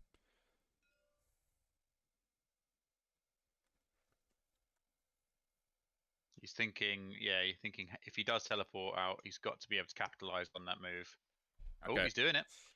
We're off. Oh, there's a spot there, is there? Oh, that'd be lethal if there's a spot there. Because that's pretty much. Is he going to take it? Is he going to take that center objective though? No, I think you just go for the left one. He'll take the. Yeah. That's a definite burn, surely, on the left if he can get there. Yeah.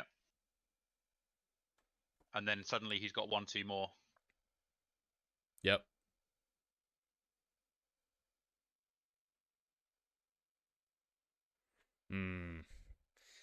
It's a strong war scroll. Ladies and gentlemen, it's a very strong war scroll. Yeah.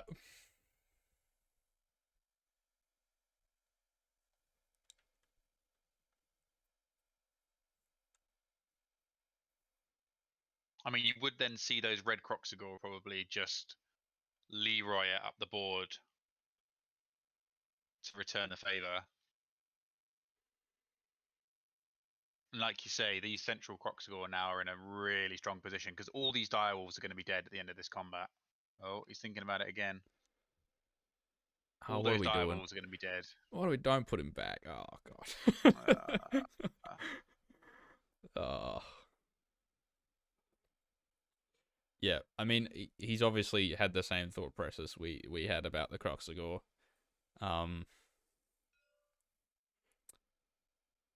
Okay. I actually like the play putting Manfred there. Yeah, me too. Because he's got the 30 skeletons. So as long as they're on that middle objective, he should be fine. And you know, realistically, it's his turn next. But I guess he just must be worried about this objective with the, you know, like the 10 zombies or whatever is on it. That's a really weak objective because these direwolves are going to go down. And so he's going to have to do something on his turn to deal with that realistically.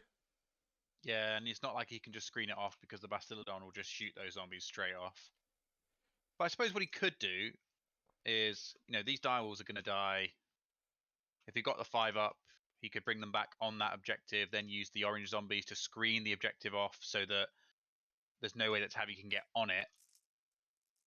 Oh no, he can't even put actually units on there, sorry. No, he can't because the convenience kinks are there. Yeah, I don't actually think there's a spot there. You might be able to put him on the left. It's probably a possible, but... Oh yeah, that's true. Yeah, I think there is a way that he can hold that objective for another turn. Okay, I think, I don't think the Croxagores will be able to one-bang the direwolves here. No? Be close. No. I mean, it's 20 wounds. So I think he's probably going to kill like 7. I think you'd find. You know, that is the strength of the Direwolves War Scroll. I mean, it's just insanely durable for how many points it is. 20 wounds, yeah.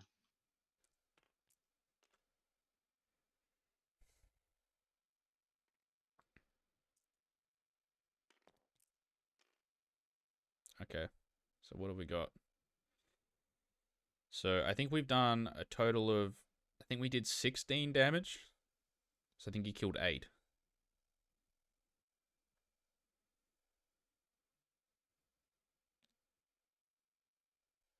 Now, someone's going to have to roll Battle Shock here. Oh yeah, that's true. Yeah, he's actually going to have a Battle Shock issue off, here. Surely, don't you? You just kill the zombies off. But he's got to roll the Grave Guard in the middle. He's got to roll... Oh yeah. He's got to roll the Direwolves. So there's a lot of losses that could happen here from Battle Shock. Losing units in Soulblight's never the end of the world if they're summonable though. I don't think he wants to lose the 20 Grave Guard. Yeah, so I think you probably CP them. I don't think you care about the zombies or the direwolves too much. In fact, I would actually... I think you probably want the 2 direwolves to die here so you can get the potential of getting 5 back. I don't think he's going to get any bonuses to it, unfortunately, because he's not killing anything here. I mean, these zombies are going to do 1 or 2 wounds, realistically. I mean, Tavi's going to win every matchup here, combat-wise, right? It's just a matter of, can he keep up with the bodies? That's really the game we're watching here. Okay, I think he just rolled 5 6s with the zombies. Oh, wow. Okay. That's a bit wacky. I'm not sure that matters still, but it's that's a bit sad. Yeah, I'd be a bit miffed about that personally. It's a dice game, it can happen, sadly. Where's that heal now?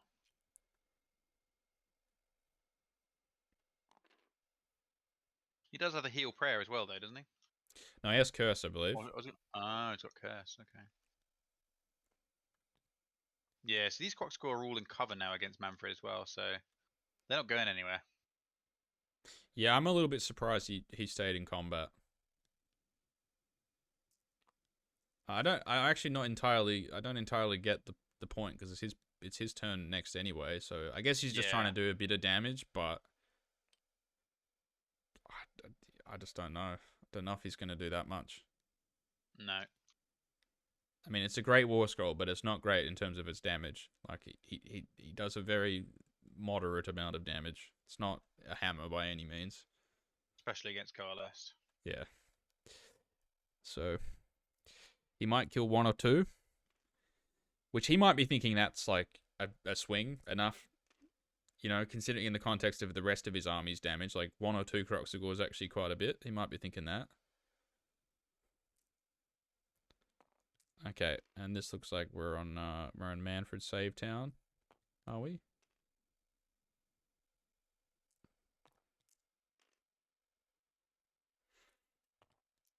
Okay, now Manfred did do all out defense with the +1 save, so he's on a 2-up here. Yeah. Okay, we're gonna find out from the table boss how much damage he's taken here, but I wonder if he Yeah, because it's not showing up on the he took model, 0 is it? damage. Okay. Okay. Yeah. Yep. Such is the 2-up save. Yeah. You do have to feel in this sort of situation at AOS3 the Ren 1 is an issue. Yeah.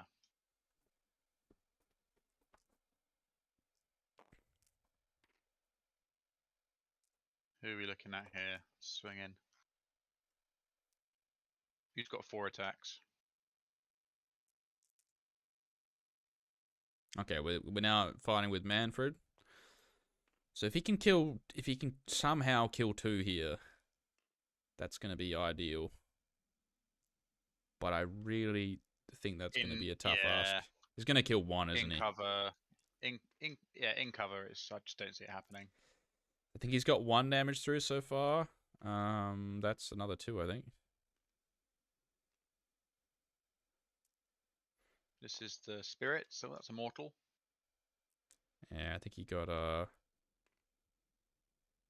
think he's gonna get 3 damage here. Oh yeah, it's good saves. Okay. Yeah. Is that it? I don't think he's rolled them out yet. No. So so this will be 3s and 2s, and -2 Ren. It does go down to 1 damage. And okay, well, let's roll them all individually, shall we? Yeah. And, Builds the suspense, yeah. Okay. So did he take 3 damage? 3 damage. It's killed 1 Croxagore. Yeah. And put a wound on another. Yeah. Okay. Well, that doesn't achieve much. That doesn't achieve much, does it? Okay, now. I mean, the one advantage that he does have, in the sense of keeping those Croxagore in combat, is that there's no real benefit for Tavi to like retreat out of combat onto the objective, because they only count as 1 model each. So it's essentially just a grind fest. Yep. He's going to be stuck there for a while. Absolutely. I mean, they're never killing Manfred, are they? Those Croxagore. No. I say it's a grind fest that Manfred will very, very slowly win.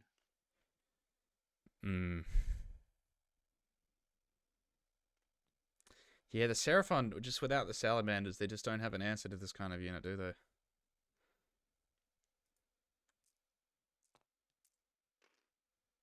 What are we seeing here? Okay, well now we're seeing the engine. Yeah, this is the engine. Yeah. I mean, they're dead. Yeah. They're just dead. Yeah. Okay.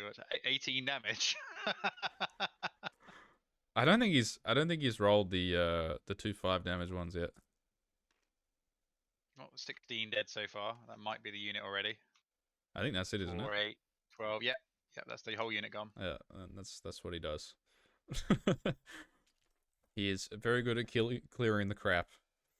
Now he is going to get a 5-up roll off that though. He is, yeah. If that could be big, like lots of places he can put him. Lots of places he can put him. I mean, there's a spot here in front of the Saurus Knights. Has to go near a gravesite. Has to go near a gravesite, right? Yeah, but so between the Saurus Knights and the engine, could they go there? Yep. Is there a spot there? Yeah, I think they're going to fit there. It might be quite far away from the objective. And he might struggle to get a hero over there to run them 6. So he might just be hard rolling the number. And then Tavi's obviously got the redeploy to counter the pile-in. Yeah. But obviously he's got to roll the 5-0 for that to happen.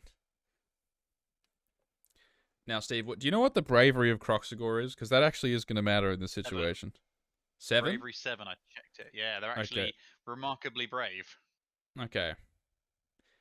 So he's probably not going to CP that. He's probably going to roll it. Because he is going to be -1 bravery if those die will stick around. So one could run on a 6, which would be an absolute bummer. Okay, what are we rolling now? I'm not sure what else there is to roll. We're rolling Ballad Shock now. Okay, so those zombies lose 1. He dropped a CP on the Graveguard in the middle, so they're not running. And I think he's got to roll for the dog as well. So the dog will run on 3 up. They will run. Okay. Yep. Yep. If he rolls a 4, they're both gone. Okay, so I think he's lost 1. I don't think there's any negatives near him yet, so it's just going to be the 1. Okay. That's not a bad place to be with that 1 dog. No, that's not bad, is it? He's kind of living his dream there. Yeah. There's a lot of things that dog can do. Okay. I suppose at the same time, he is a very easy broken ranks. Yes, that's true. But he could also just leave him there and just die if he wants to deny that. Okay. So now we're into Nikita's turn. I don't think he successfully rolled the 5 up. So Tavi scored the Savage Spearhead there, and he's got 1 or 2, but he doesn't have more here. Yeah. Because it's still 3 and 3. I wish Nikita had moved Manfred, because we could have seen some real shenanigans. Alright, now we're doing some healing. So we're seeing some skeletons come back from the Necromancer. And I believe he gets to do 1 other unit with Manfred, I think. Just 1. I think that's on the Graveguard. Okay.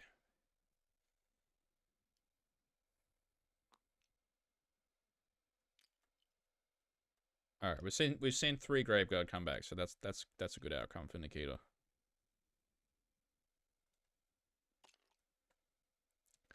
Now again, we're gonna Mystic Shield and Van Hell's going off here is critically important. I think especially Mystic Shield in this situation, now that he's used the Finest Hour. Yeah, Mystic Shield is really big against the Ren one.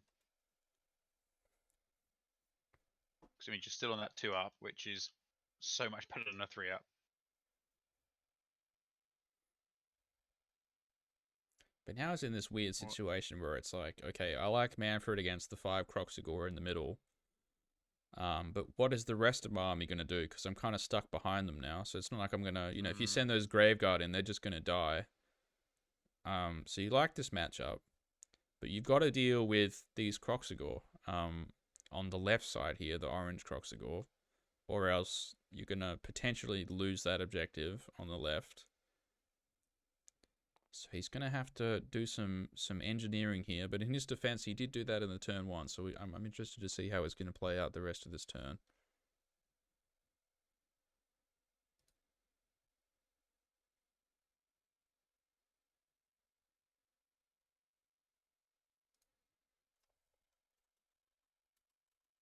I'd still say the game is leaning in Tabby's favour. I'm just trying to think, if I was Nikita, how would I be playing this? Because that objective with the zombies on looks really precarious. I know those Blood Knights are back there, but I don't know how much work they're going to do.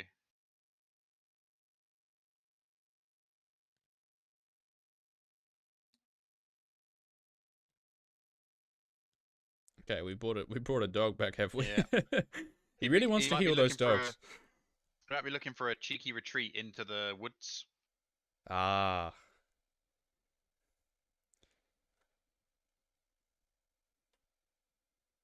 That wouldn't be a bad shout.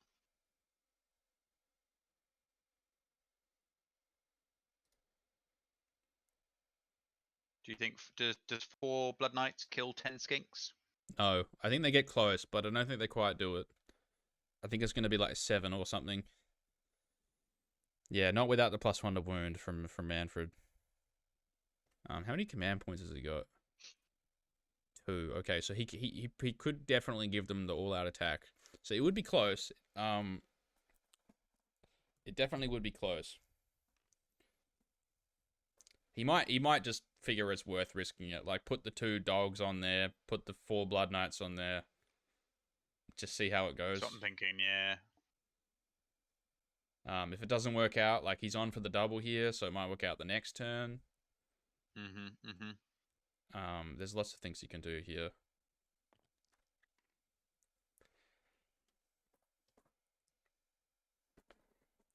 I'm not sure what we're rolling here. I believe he was rolling, you know, the generic heal spell from the Soulblight Gravelords. He was trying to bring some more Graveguard back to this middle unit. Tavi's put it at like a sweet spot where he doesn't want it to just die. So he wants to heal it, but he doesn't have the greatest access to healing in this army. With just the 1 wizard. Okay, he's got the Necro as well, but the Necro is casting Van Hells, isn't it? Yep. Hold on, I'm just looking at the engine. It says 13 of 14 wounds. Did we not see like 5 or 6 mortals done to it? I think he had the Bless Prayer on him, and then he saved a couple, and then he must have healed. Did the heroic heal? Action. Yeah. Right. Yeah.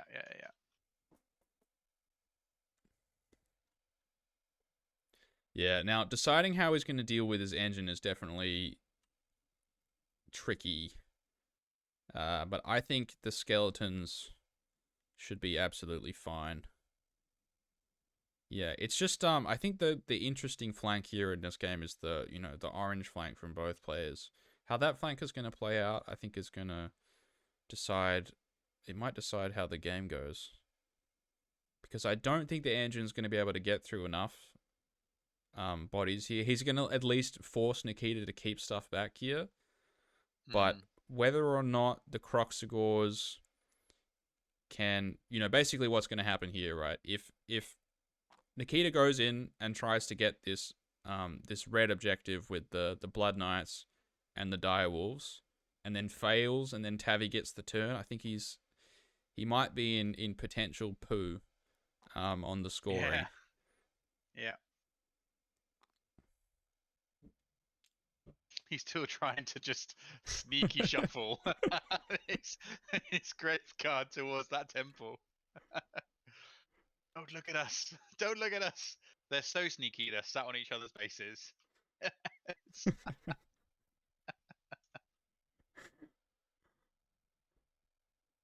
I don't know what that unit's going to do. They're on a strange solo mission for sure. Assassinate the Skink Priest. Surely that's all they could achieve. That's the most they could achieve. Because they're not going in those Saurus Knights. That's not going to end well. Nah.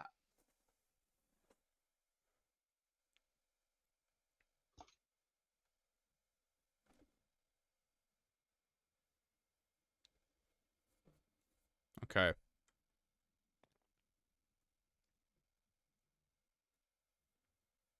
What are we looking at here? The zombies are on the move. Got to kill the camos. I mean, we're seeing some great storylines unfold in this game of standoffs on the flanks between the Graveguard and the Skink Priest and the camos and the zombies. I mean, Nikita is. Oh, okay, that's what he's doing with the dogs. Okay, fair enough. Fair enough. That's the safer of the 2 players, definitely. He could have gone for the YOLO burn, but this is probably the better play, isn't it? I don't know. I mean, those six Crocscore, the red ones, could still get around them with an 8-inch move. 8-inch move, charge. Don't shoot them. because those zombies are going to be leaving that objective. Guess Well, I it just suppose you can't depends how burn much it. You board can't burn space. it. And obviously, we're now bottom of 2, so the next roll-off's going to be huge because we're going to see almost certainly an objective being burnt. Yeah, it's gonna be huge.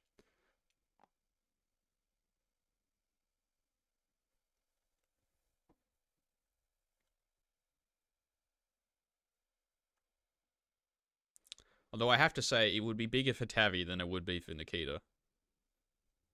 Now, I'm just thinking, like, if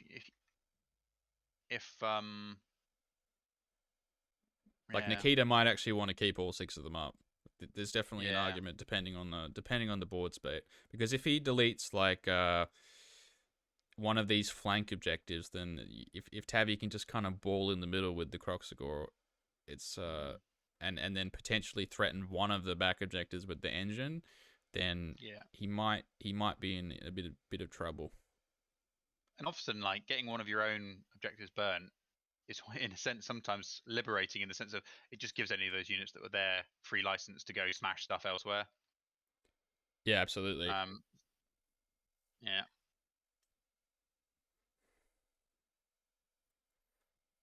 And there's always that delicate game on this battle plan of like, whether you wanna cash out the crypto early on, or do the I diamond mean, hands and wait till turn 5 and burn. let's say let's say Nikita wins that roll off. Yeah, what would he burn? What would he? What I mean, would he? Let's say, okay, or Tavi wins the roll off and he takes it. If you're Nikita, which objective do you burn? Like, you're saying maybe don't burn any of them. Yeah, maybe I agree there. Well, you could even burn. The back left one that is 10 zombies are on. You could even burn that one.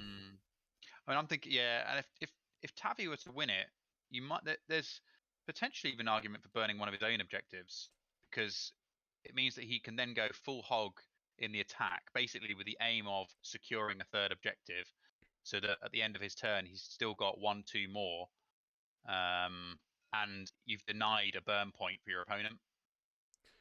Yeah, absolutely. I think if Nikita goes in with these Blood Knights, fails to get the objective, and then Tavi can give the turn away. If he just burns that objective, it's going to be a bit of a failed ploy from the Blood Knights. I don't know which one he would burn. Do we think these dogs? I mean, dogs are there. 1, 2, 3, 4, 5, 6, 7. I mean, he's not taking the objective unless he retreats with Manfred.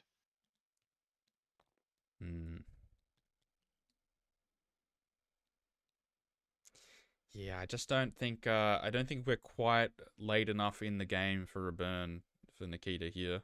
I think he's going to need to play a bit of a longer game. So I'm wondering what these dogs are going to do here. I must admit, I would have been more worried about what he's going to do with this engine. To me, this dog move tells me that he's going to move the skeletons into the engine, because otherwise this back objective is going to be a hot mess. I mean, he's just seen that an engine go carving through a unit with zombies, so he can't leave a unit of zombies there thinking that's going to be enough.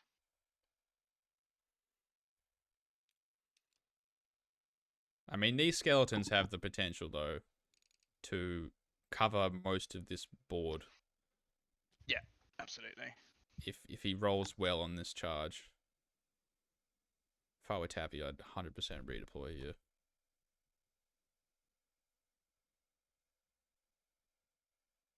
Just move him off the objective and ram him back in. Because these skeletons, like, you want them out of combat. Like, that's something that he can't deal with. He can't deal with Manfred, and he can't deal with the skeletons. So as long as these skeletons are a bit out of action, again, I think you should have just deployed them on the line at the start of the game. But if they're a little bit out of action, then he's in good. Now, it seems like the skeletons are more than 9 inches away from the engine, so we can't redeploy. But he's gonna have to roll again. We're gonna have to roll a hard 9. Because if he's just moved them there, and they don't charge, I mean that's a bit crap, isn't it? Like, they're not doing much there. There's only like two on the objective, so if they don't charge and Tavi kills those zombies, he's got that objective, right? Yeah. Because he doesn't even need to move the engine. He can just charge him. He doesn't need to risk the redeploy or anything. So it's I don't know what's gonna happen with these skeletons.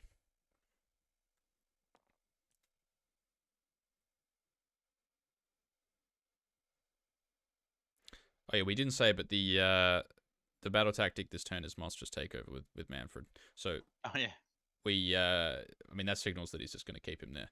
Okay, we've seen a charge from the Graveguard into the Croxagore. Now, that's a lot of faith in the Graveguard for sure. They're gonna have to do some work here because this is not their ideal target. He's putting them in knowing they're gonna die. Surely he is, and he's almost. Do you think he's putting a bit of faith in those Blood Knights to kill the Skinks to get that 4-up unit come back? Hmm. I don't know. I don't know if I'm Nikita putting in those Graveguard, that they're gonna die. Yeah, just I think you might be thinking like, what are they gonna do here for the rest of the game if I don't charge them now? And I think the answer to that question is not very much. So perhaps this charge is wise. They still put out a lot of attacks with with a bit of Ren. It's a lot of attacks with Manfred's aura up, so they could do some work. It's just the -1 damage. Blood Knights. Ooh, 12-inch charge with the Blood Knights. Yeah, the -1 damage is just a bit of a kick in the balls to his whole army, isn't it? Yeah, it really is. Okay. Now, this could all go horribly wrong here, I have to say. It could all go magnificently wrong here. He's taking some risks here. Blood Knights, I don't think they're going to be able to kill enough of the Skinks, and they're going to be sitting there looking a bit silly. And then I also think that the Graveguard in the middle, I mean, between the Stomp and then their output, it's going to be a fair amount. Surely they roar. Yeah, but they don't have the +1 to hit. So, actually, no, they do. The Star Priest is standing there. Okay, so they do have the +1 to hit. So, yeah, you're right. It's also, I'd say it's the defense. It's also the defense because they're in cover. Then getting all that defense will then give them a net +1. So. Okay, we've rolled a 6 with the skeletons. So that's not good. Come on, do the reroll. Get a 9. Come on, we need those skeletons to do something. Okay. Come on, we need the reroll. 100%. You got to reroll that. Because if you get the 9 there, it's huge. Oh, there's one dice. Where's the other dice? That's a raw. Surely that's a raw. That's a raw. Okay, that must be a raw. He does not reroll. Okay. Does he not charge with the Graveguard that were down by the temple? I guess not. I think I think this is just the mind games, isn't it? Yeah. How many attacks does the Slan have? Oh. Is it models within a certain aura? Is that no? That's Old Croak. No, that's Old Croak. That's Old Croak. Oh man. Gosh, I can't remember. I think it's like 5 attacks, 3s, -1 damage 1 or something. Fair enough. Fair enough then. Yeah, it is only it's only 6 wounds, isn't it? That's the thing. If they're roared, the Graveguard could do some work. How many's he got? I mean, he's only got 11. 2, 4, 6, 8, 10, 11. That's what, 22 attacks, 23 with Champ? Yeah. But they're hitting on 2s? Hitting on 2s, wounding on 3s. 6s do mortals. So here's the mortals coming out. 4 mortals. That's a very good wound roll. That's a very good wound roll. And he doesn't get, and he's on what? Back to a 4-up save because he can cover? Yeah, 4-up. And this is all damage 1. 2, 4, 2. That's a lot of damage. And then he's got the. Oh, what's he rolling there?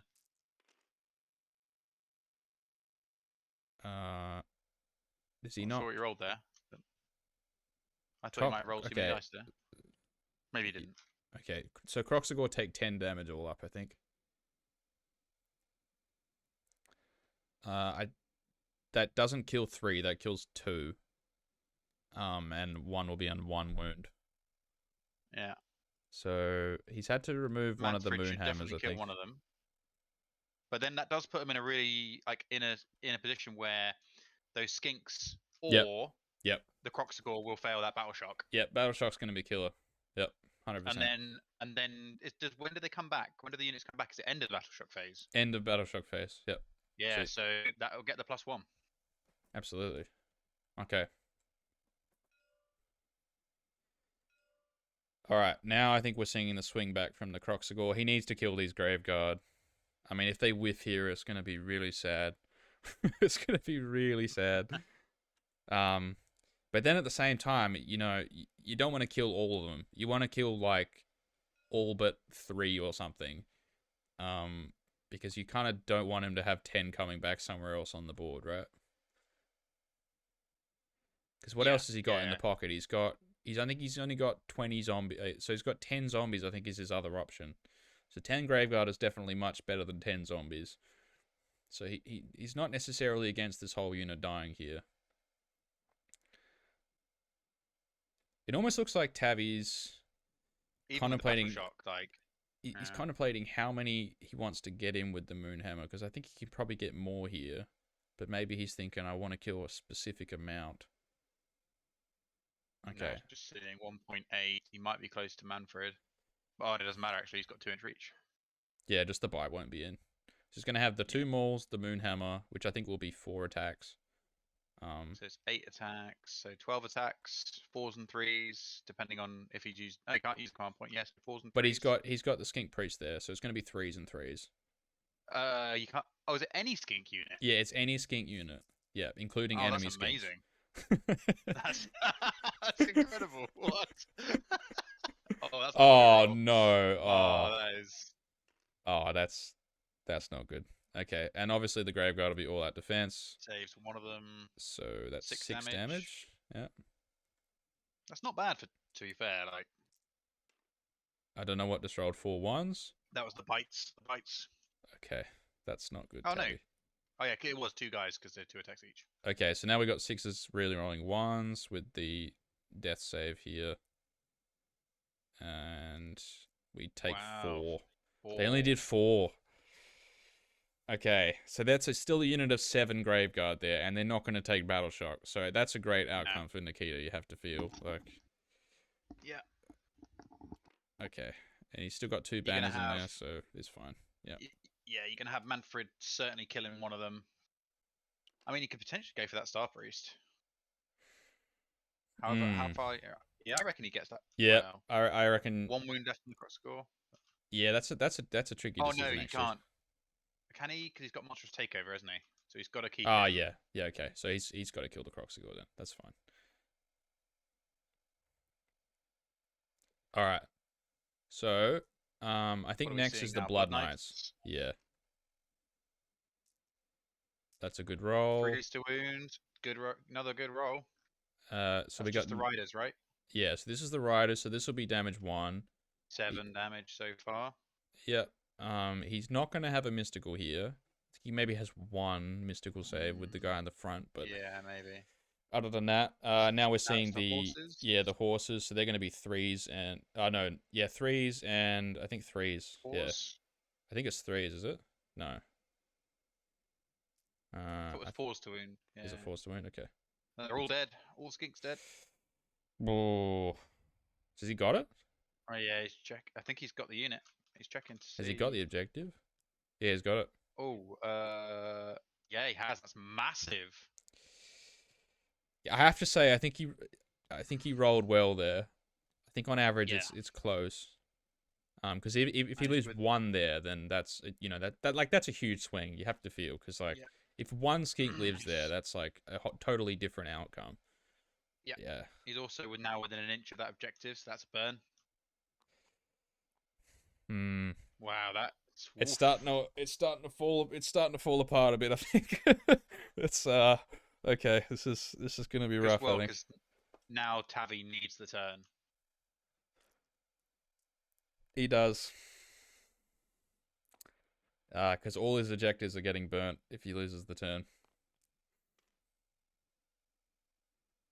I think if Tavi gets the turn, that engine doesn't move because you don't want to give the redeploy to those skeletons. You just charge, blow off all those zombies, burn that objective. Yeah, it's still a game though. I think it's still a game. Tavi gets the turn. It's definitely still a game. Yep. Okay, so now I think this is Manfred rolling now. I don't think he's rolled particularly well. I think we got 3 damage on the board so far. And then this is the mount attacks coming through. So those are the Rend 2 attacks. And I think we got 4 of those going through, maybe 3. So 2 more? 2 more, okay. And then we got the mystical save because coalesce things. Okay, 5, so Roll it's 6 killed dice. 2. Oh, that was the ghosty. Oh, that's the things. ghost. Okay, that's the ghost. All right. So what's he done? 6. So he should kill 2. Yeah, should kill 2. Yeah, Okay. there you go. 2 dead. Oh, okay. So which one is he going to remove? Can he get 3 inches away? I don't think he can. No, that's what he's checking for there. Yeah, he can't get 3 away. He's going to keep the moon hammer. Okay. Is the Star Priest in right now? Yeah, it is. Okay. Maybe? Yep, that's in. Yes, it is. Yep. Okay. So we've effectively lost a unit of Croxagore here now, really. Yep. Wow, what a turn. Absolutely. For Nikita here. What a turn. And then in go the zombies.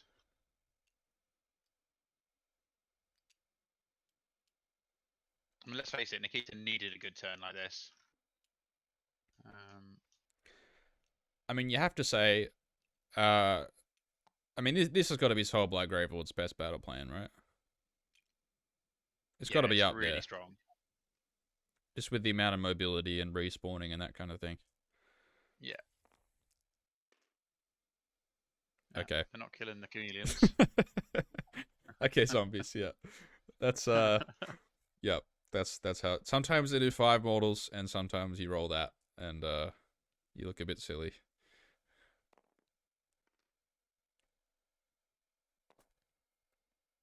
One dead zombie.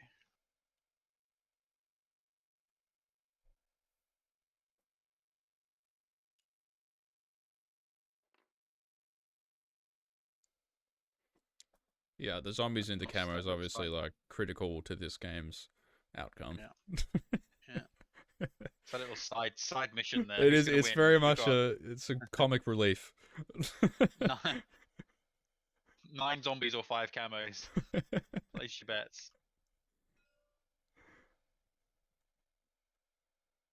Okay. I think we might be in battle shock now. Yeah, I think so. Oh, no, maybe we're not. I think Tavi has kept the Crocscore around. Nikita has kept the Graveguard around. We haven't seen a dice roll yet. He's going to go for the burn, I think, because he's now scored 1 extra. Yeah, I think so. He's got the I think extra that's point. the There's right the play. burn. Yeah. Okay. All right. And then looking at 1 dice to see if he brings a unit back. I think it's what we're doing now. 4 up. Oh, it's big roll. Yep. He gets it. Okay, huge. So I think it has to be the zombies, right? He hasn't lost anything else yet. So 10 zombies going to come back. And surely that means if he gets the turn here, this is going to be all the objectives burnt. I can't see any way that Tavia's going to block that if he loses the turn here. I think you can only burn 1 a turn, can't you? Oh, is that right? I think you're right. I think you're right. Raid 1 objective, yeah. Okay. Power in numbers is the one where you can burn them all. Yes, that's the silly one where it could end very Gargant's quickly. auto win. Yeah.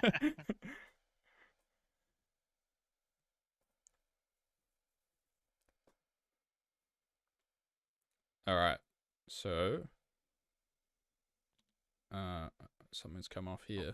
Some dogs have spawned in suddenly. Oh, yeah, he's lost 10 dogs, hasn't he already? Yeah. Has he? Has he? No, I don't think he has.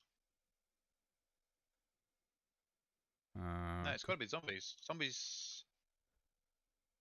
He has 2 units of dogs in the list, and they're both still on the board. Yeah, you still got those 2 there, right? So. Yeah.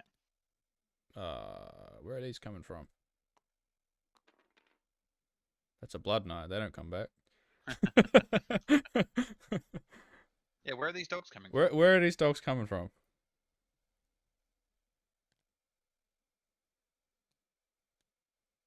Huh? I don't think we're missing it. I don't think he has the No, dog option. no, because they got one unit of dogs still by the tower, and the other unit of dogs by the big long building. There aren't any dogs to bring on, unless we've missed a rule. Like I know he's lost 5, but the whole unit still has to die, right? Yeah, yeah, it's you can pick one friendly Soulblight Gravelord, summon all Dead Walkers, or Okay. Death Rattle unit in your army that has been destroyed. Yeah, Okay, they're coming off. All right, it's gonna have to be zombies. has to be It zombies. has to be zombies. Which I would actually argue is potentially better if he Yes, I think so. 10 10 bodies. models. Yep. And there's a killer spot there. That is the spot there, 100%. Mm.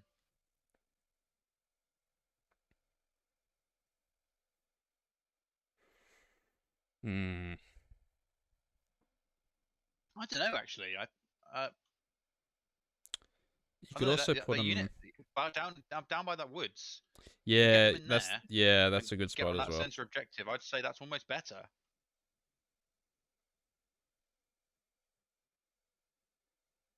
Just depends what he thinks he needs, because he can definitely get that if he gets the turn. So he's gonna need to decide which one he's gonna want to protect. Like he could even just put it on his home objective here, stop the engine from getting the objective if he loses the turn.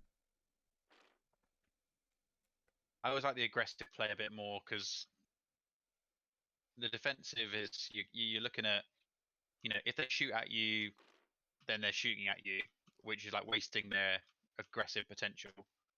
And if they don't, then you've just got extra bodies on the point. Whereas if you're putting them in their territory, you're threatening them, and it forces their hand.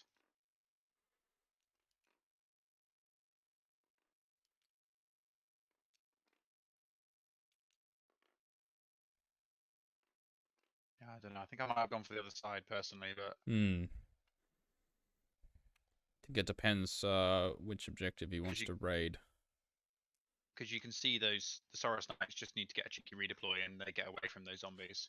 I think that the danger with the middle going for the middle objective is if Tavi redeploys the Bastillodon to cover the 1 inch, you're never killing the Bastillodon with his list. So, Yeah, that is true. That's true. So he might be thinking like, okay, at least I've got some redundancy here if I fail the middle objective. Okay. Yeah, that's true. So Tavi has won the priority. So they both rolled a 4. So Tavi has won the priority, which is huge because you have to feel if Nikita had won it, it would be a difficult position. But I don't know what he would do here. It's going to be a bit of a shit sandwich either way, I think. You don't move the engine because you don't want to give the redeploy to those skeletons. You just charge into the zombies and try and clear them off and burn that objective. Yep. Okay. So it seems so Tavi has taken the turn, which is the right play, definitely. But now it's just Nikita needs to decide whether he wants to burn something. And I don't think you do. If you're gonna burn anything, it would be your home one with the zombies on it. Yeah. I think that's it. You don't burn Tavi's ones here, because you've got his stuff now. He's not going to be able to contest. Or you could burn. You might be able to burn the one that only the 2 direwolves are covering. He's burned that one. Oh, okay. I mean, what that does is it means that it forces Tavi to go super aggressive. Like that Bastillodon now just sits on that objective, so that it can't be burnt ever, and the rest of Tavi has to go mega aggressive. But I feel like that. I feel like Tavi's totally fine with that. Just hit the Bastillodon there, and then everything else just runs forward. I mean, yep. I think that's just chuck +1 save on the Bastillodon. I mean, you don't even need to do that. He's got Bren 2 on Manfred, but that's it. But I mean, yeah, I don't know, because those Graveguard and the Direwolves are gonna die, and I think there's a spot where he can fit 1 Croxagore behind that, so he can get that objective definitely. He's not gonna be able to burn it because he's not gonna be within 1 inch, but he should be able to score 3 objectives on this turn, so he'll get the more score. and he's going to be able to burn with the engine. So I think Tabby's in a good spot now. Is Tabby going to score 3 objectives this turn?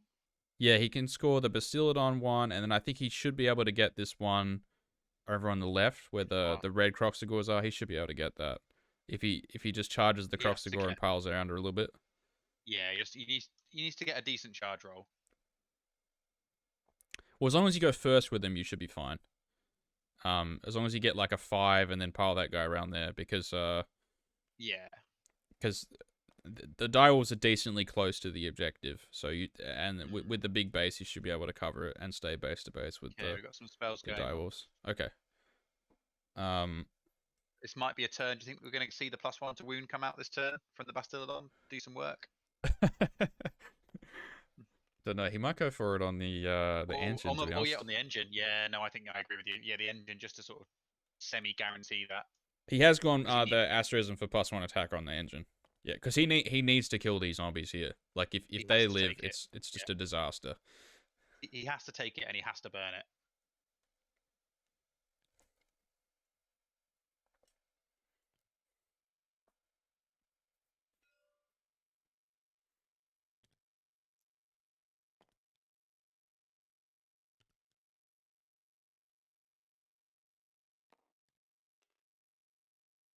Looks like 1 mortal wound on that dog.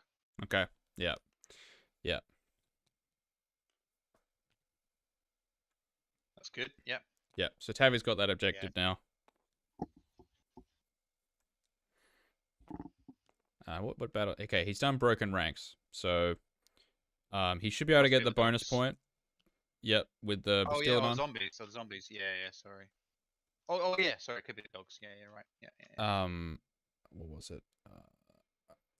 Husk hasn't told us that, but I mean, either way, you can obviously just shoot the Direwolves off with the Bastillodon. And then just charge the Graveguard. Yep, and then get the objective with just one dude and then kill off the Graveguard. Yep. I think it's looking pretty good. Because that Bastillodon is never dying. So, no. As long as he works out that if he just sticks in there, he can't burn it in the middle, then he should be good to go, I think. Alright, he's got Hand of Glory off for reroll 1s on the Bastillodon. Great. And he's also got the Stone Staff as well. Off. Yep. Yeah.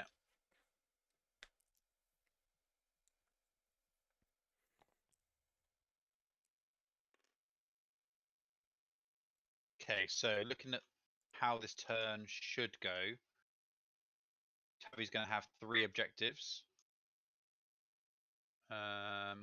Yep, and then he will... So he'll get scored. He should score it with a monster. He's going to get scored at least, and 1-2 more. He's scoring at least 5, possibly 7. Yep. Yep.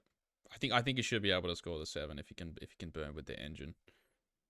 Yeah, you're right. Getting the +1 to wound there is going to be massive. And killing those zombies. I think he's in a good spot. We're almost in a point now, right? Yeah, if Tabby can start taking objectives and burning and doing all those sorts of things where he doesn't really care about units coming back. Yeah, I think he should have burned his home objective here, not that one. Because he hasn't got anything on here. Yeah, I agree. Even burn, like, burn no one over there. Yeah. Or burn nothing. I think that was also a good play. But the one that he burnt, I feel like that he's kind of denying himself points there a little bit. Because I don't think that influences Tabby's scoring at all. He's freed up the Saurus Knights, like that. Yeah, exactly. Go after dogs now or something. Yeah, like he can. Well, you just barrel him towards the middle. Yeah. But I mean, as long as this engine sits in the middle here, yeah, there you go. There you go. Yep. Yep. So Bastillodon, yep, that's his now. Camp. He's not going anywhere. Okay. Yeah, I think Tavi's should be very happy with how this game has turned out. I think that priority roll, you have to say though, was vital. Like if Nikita had got that, I think it would have been over, I think, to be honest. It would have been very difficult to come back from that position. Yeah.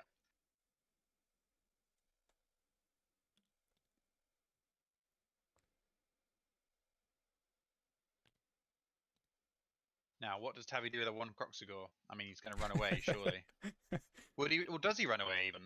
Yeah, he does. Yeah, sure, Yeah, he does. I think you want to deny the teleport from Manfred at least. And well, I guess, I suppose what you could do is if he does run away, and then the Graveguard redeploy, and they're all a big 6, they can just create a big line to block the red Croxigor. Yes, that is true. I'm wondering if he can get a camo skink out. Maybe there's not a spot there. No. No, they don't fly, so no. But yeah, I think he might have to keep him there. Or if he moves backwards, he can stop the redeploy from the Graveguard, because he should be more than 9 after that. Oh, that's true. Yeah, they're moving 8, aren't they? So as long as he doesn't move these red ones, he should be fine with the redeploy. Yeah.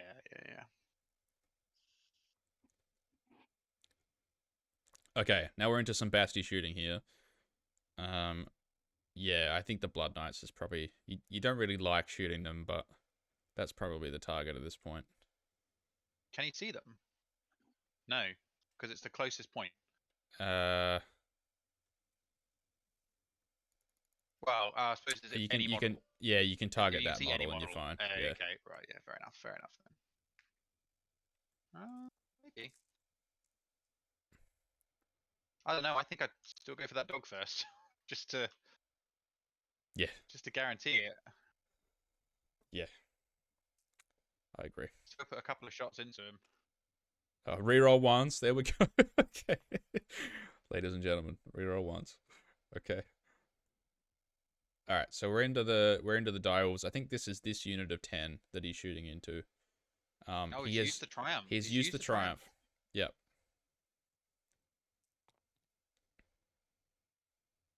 Okay, that's a good roll. And that's a good save roll. Yeah, getting 2 there is no, hold on. Wait a minute. That wasn't the Blood Knights. What save does the Blood Knights have? No, he's rolling. I think he's into the dogs into the middle here.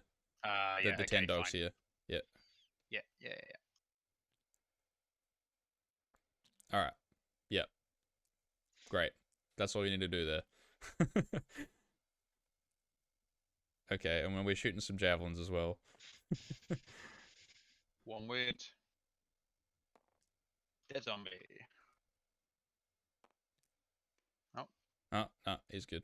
Maybe not. Oh no, it's the dog, isn't it? Yeah. All right. You forget the Bastiladons have javelins. He did the fusel of whatever it is. I didn't know anything. Okay, and I believe this is Basti round 2 now. Shooting into zombies, I think. Is it? He just deleted a 2, so he should have wound on 2s there.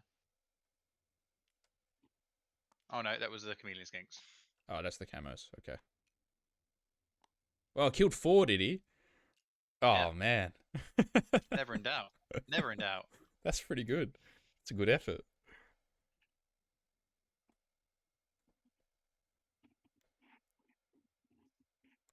I mean, I suppose no save is pretty conducive to that. Yeah.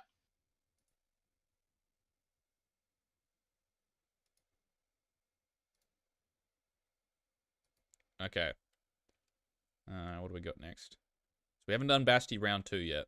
Okay. Yep, there's the command point, so it's coming down. I'm interested what he rolled on his engine. Oh, I think he rolled the heal again. Yeah. That's not what you want. Yeah, back up to max wounds. It's not terrible. Yeah.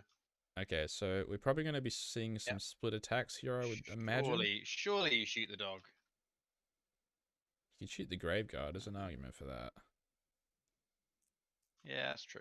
I suppose it depends on what your broken rank target is, because you get the monster bonus point, right? Unless he's gone for those zombies as his. Okay, he shot the Blood Knights actually, so we're rolling the Blood Knights now, and I think we've done 4 damage. Is that right? Do we know what their broken ranks target was? They take 5 damage. I'll get that from Pask.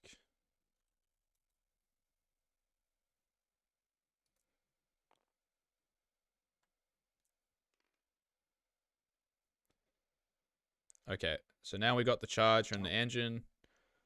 There we go. Slap them, boys. Let's slap some zombies. Okay. Impacts. And got some impact hits. Yeah, 2 mortals going through, 6 up. Okay, so we killed 2. Good start. Good start.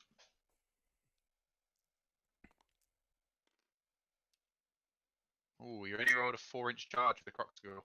That should be enough, I think. He just needs to get 1 on. Oh, actually, that looks a bit tight. Yeah, it does look a bit tight. Is that enough? I feel like you almost want to measure that and re-roll it if it's not. I'm not sure that. Yeah, I'm not sure that's enough. But does he have a hero there? Maybe he doesn't have a hero. No, it's not. It's not enough. Ooh, maybe. Oh. No, I don't think. I don't think so. By the time you go around. Oh, that's a bummer. Oh, man. He's got to re-roll that. Is the Star Priest in range? To re-roll it? Yeah. Maybe not. I'm not sure it is. I don't. I think they're just testing it out now. Yeah, it's not enough. 1 point. He's got 0.5 after that. It's going to be tight. Nah. You got to re-roll it. Yeah, okay. All right. There you go. He was in range to re-roll, I guess. I think so. You might want to just check that. Because it's 12 of the Star Priest, right? Unless the Star Priest is general. Which he is not the general.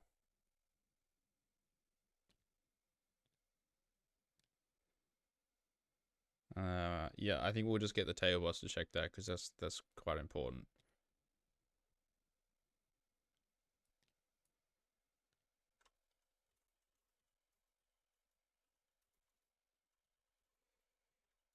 Because obviously, if they don't get in there, that's I think it's a 3-point swing almost, isn't it? Something like that. 2-point swing. Take an objective, have more objectives. But isn't that it's yeah. Okay. Sorry, have more objectives. That would be because it would mean. So yeah, it would cost him a 2 point. No, 1 point. It would be just the more. Yeah, I'd want to know if he was within 12. I don't know that he was. I don't think so. No, I don't think they were. I don't think so. Sorry, Tabby. That's a heartbreaker, but yeah. Yeah. And that's one of those ones as well, which is like a really small error because he could have put the Star Priest in range. Yeah. That's the thing, like a 5-inch charge, that would have been enough. Yeah, so he's just gonna have to accept the L there, unfortunately. Look, I think he's still in a commanding position even with this, so he just needs to make sure it doesn't get him down too much. Yeah, exactly.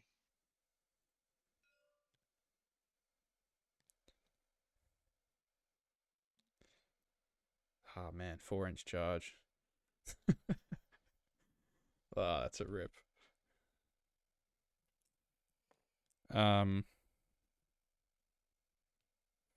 Yeah. In that case, does he burn with the engine? Do you score the 1-2 more before you burn? Yes, you do. Okay, so he's gonna get 1-2 and then the burn, but he won't get more. So that'll get him 2 and then 4. Did we find out what the broken ranks target was? Nope.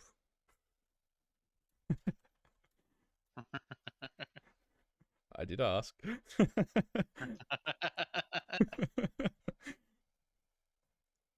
Yeah, because that matters. 100%. Yeah. I'd imagine it's probably the dog, but And why didn't you shoot with the Bastillodon? yeah, Oh, you kind of want he'd be kicking himself there. at least put like 3 shots in or something, right? I mean, also, Yeah. I mean, I guess he was thinking though, like he would have had to roll. He would have had to roll like a 7, I guess, to get the objective if he killed the direwolf, because you're gonna have to Will he pile though? towards the graveguard, right? Well, only one of them has to charge the great. Oh yeah, I suppose. Yeah, you might be right. Actually, yeah, that's true. That's true.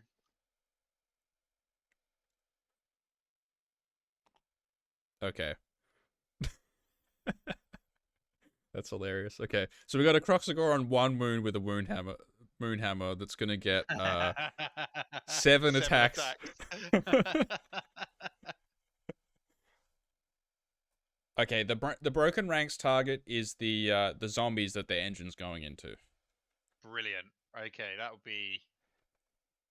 Yes, well, I'm surprised he used the triumph then. Yeah, yeah, if he doesn't kill them now, that's gonna be tragic, because they are in battle shock immune range as well.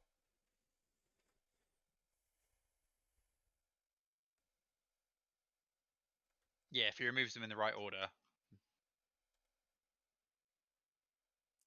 Do you have to be able to see the unit that you give battle shock immunity to? I have no idea. Just... That's do you want to look that I'm one gonna up? check that. Yeah, I'm gonna look that one up.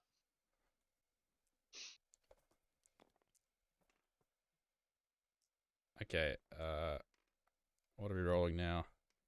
I think that Croxagore had a bit of a whiff town, unfortunately. What are we rolling? Okay, 2 damage. Come on, Mr. Croxagore, what's that? Oh man, that's not good.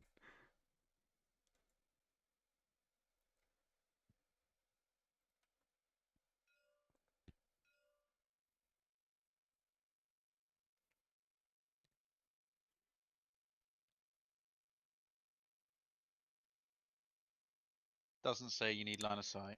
Actually, you know what, Steve? I don't think he could have got the objective anyway, because Manfred was in combat, so he would have just been able to teleport back onto the objective anyway. Right?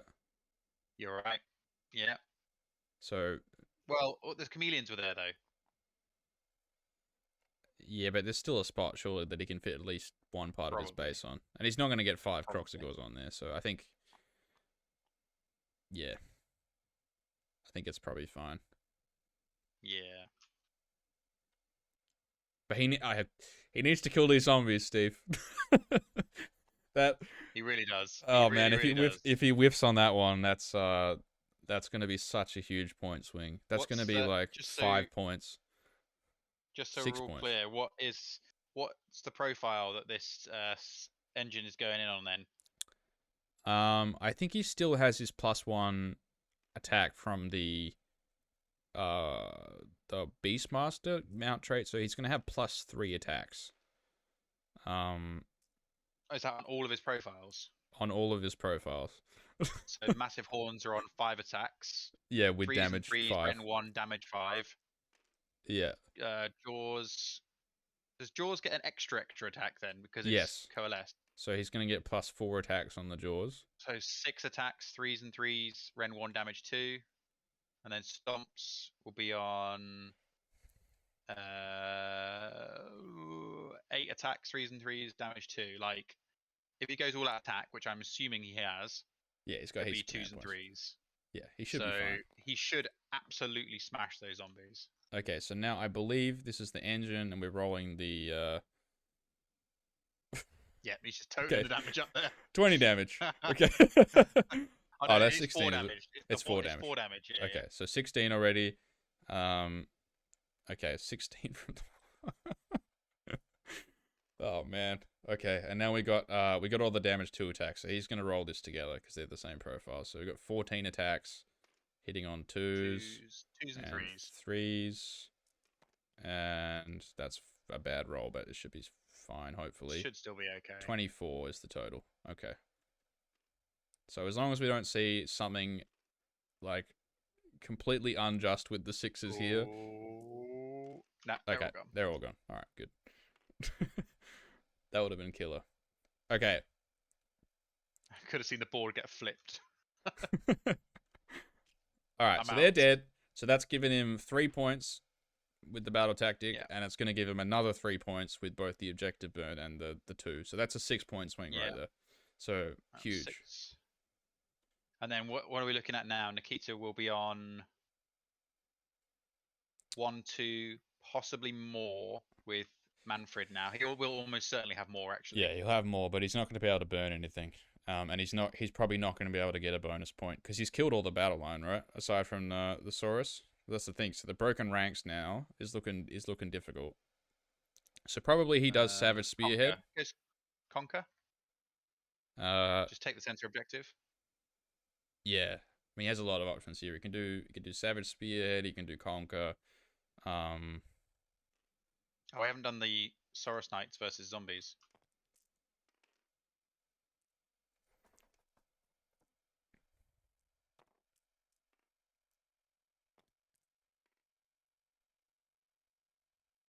Did he kill one? Did he? No, not quite. All right, and I think we've also got the sequel of the zombies versus the camos. The most impactful of combats. Now, what's Nikita's? He's got just the +1, right, for the thing now.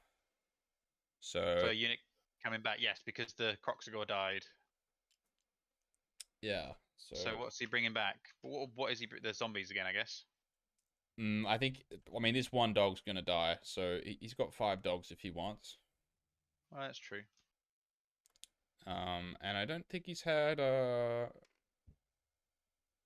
Yeah, he's got. So those 20 zombies died. So yeah, he's got 10 zombies or 5 dogs. I think are the options now.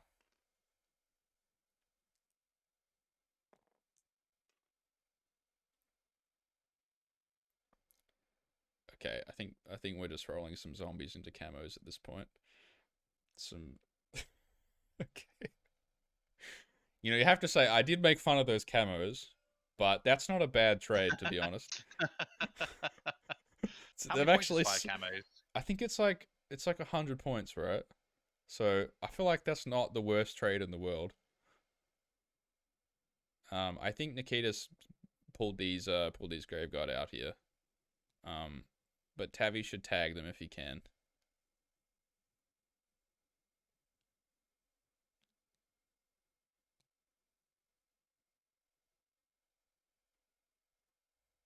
I think. Should he stay? Yeah, he probably should. Because I mean, if anything's gonna have any chance of killing the Bastillodon, it's gonna be like Manfred with like an arcane bolt and maybe his spell as well, and then like and then a Graveguard charge maybe. Just mass number of attacks. Like and I kind of feel like at this point, he's got to do that to have a chance in this game. So he's got to kill that Bastillodon. Because otherwise it's just a bit tricky. I think he's just going to lose by a couple points otherwise.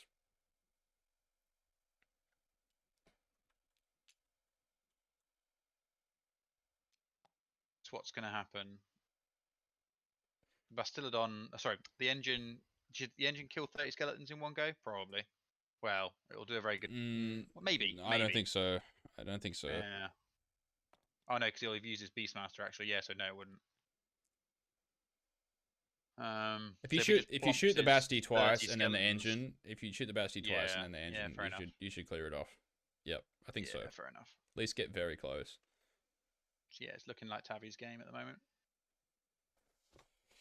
I mean, you have to feel like those 30 skeletons haven't done anything in this game. No, nothing. Like you say, if they had been deployed right at the front, they'd be sort of in that position where they could potentially have done a lot more, especially with the double pile in that first turn. And even last turn, if you just run them 6 to protect this objective, like that's costing him 3 points there, losing that objective. And also more points as the game goes on. So I think definitely auto run 6 was the play there.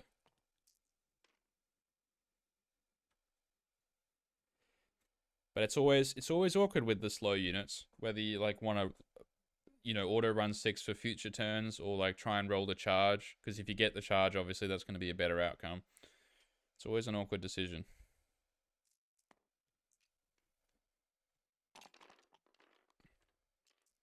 Whoa, what happened there?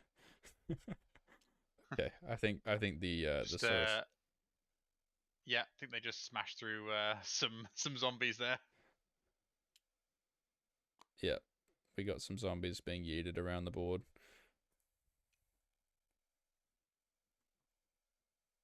I think potentially Nikita is beginning to see a bit of some writing on the wall there. But no, I think there's still a game there. Like depending on, He's definitely going to need the know, prior. I mean, I think he kind of yeah, deserves it at this point. It is, but if he doesn't win the prio, I think it's Dunzo,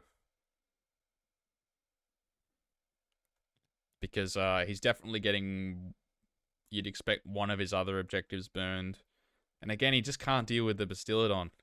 Like he can score the objective, but he can't burn it. So yeah. I think burning Tabby's objective there was a mistake. He shouldn't have done it. Like if you're going to burn any objective, burn one of your own to deny Tabby the points, because at that stage he was already up. Hmm.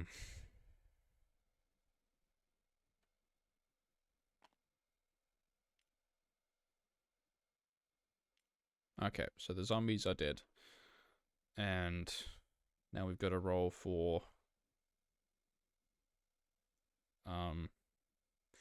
Yeah, now there's no way he can deny the engine, so that objective is definitely Dunzo.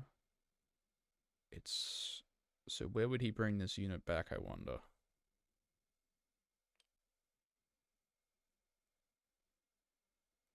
Hmm.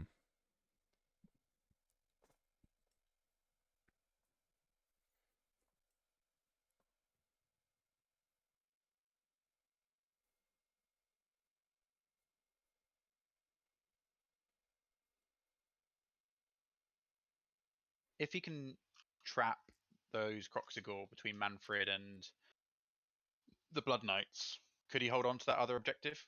The one the orange zombies are? Uh Potentially. Mm, How many? Yeah, but then you're giving up on taking that objective, I guess. just That's not such a bad depends what the thing to point do, I guess. scenario is going to be. So he can Yeah, score. yeah. He can get 1-2 more, and he can get his battle tactic. So he's going to get at least 5 this turn. Mm. So that is going to take him to the same as Tavi, I think. He's going to get, well, he'll be on more points in his turn because he'll get his battle tactic and then he'll have 1-2. So he'll be 1 point up on Tavi. Did Tavi not burn? Okay, Tavi did not burn, I don't think. Oh. No, he didn't. He didn't burn. Okay.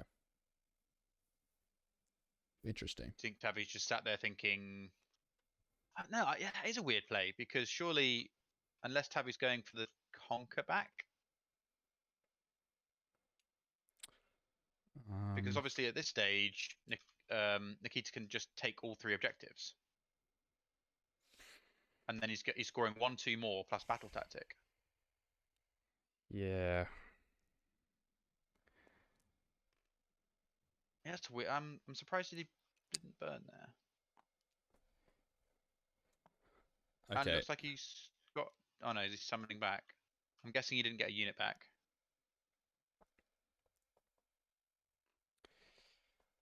So what is He's Nikita's got 3 play grave here? card back. Okay, you're right. He needs to tie up those Crossagor, right? He's gonna yeet into those Croxigor again. I think he's gonna put his faith in those Graveguard to do a load of damage to the Croxigor. I reckon we might see Manfred going into those Croxigor as well, and the Blood Knights all going into those Croxigor. I reckon you might see the skeletons going on to the objective of the engineers, because that gives him all 3 objectives. So you're looking at 1, 2 more plus battle tactic. Yeah, which this Then turn can be, what's he going to do here? Conquer? Yeah, Conquer's free this turn. Just take it back off the engine. exactly. I think he's done Savage Spearhead, actually, has he? That one's also free. Yeah. Yes, because he's got The dogs Blood and Knights the provided. dogs. Oh yeah, the dogs. Yeah. Yeah, I think it's going to be a really interesting fight if you put Manfred, Graveguard, and Blood Knights into those Croxagore. It's a lot of output, especially if the Roar goes off. So what's Nikita's round 5 battle tactic going to be then? Because he's got Conquer. Oh, still only round 3. Yeah, but so this round he's going to do ahead. Savage Spearhead. Next round he can do Conquer, but I'm just wondering what his 5th one is going to be. Why hasn't he done Conquer this turn? Because that would have made Savage Spearhead really easy for next turn. He's going to need to find something else here to do for that 5th turn.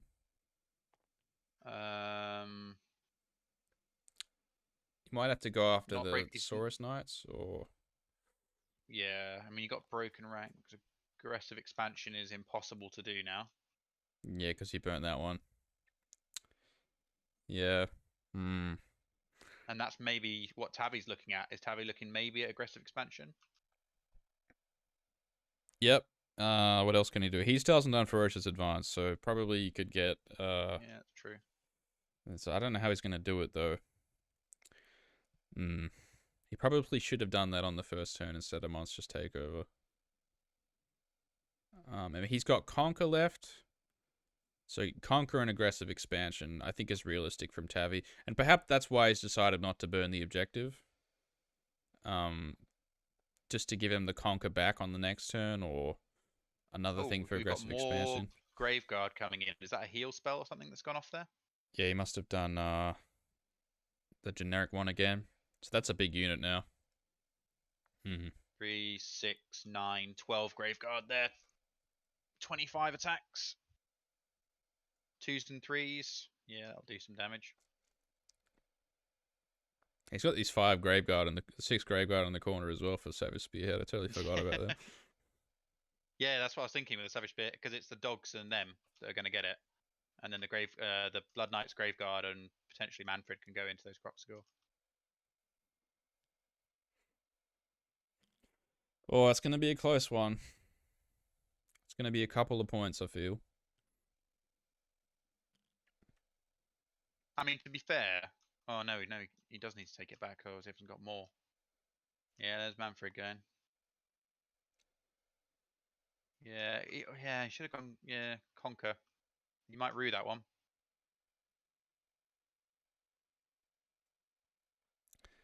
He did get Van Hel's off.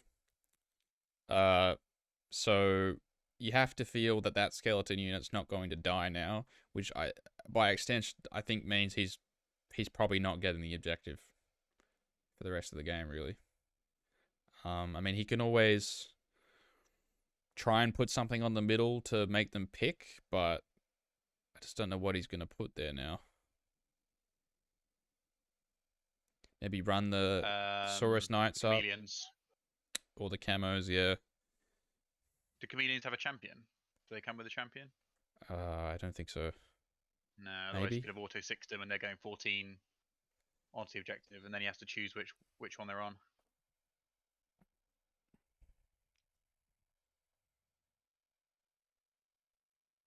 Okay, yeah. So you definitely saw the future here, because he's slamming everything into those Croxagore.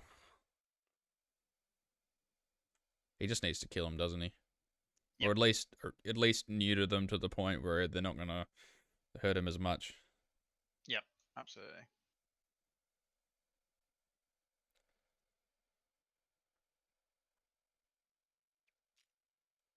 Two of them are next to... Oh no, actually. 4 of them are within an inch of mystical terrain. Okay. So... Yeah, that's very nice. Okay, we're seeing the sequel to our Graveguard side mission here. They can't go there. Sure, they can't go next to it, can they? Yeah. And they're just just sneaking around.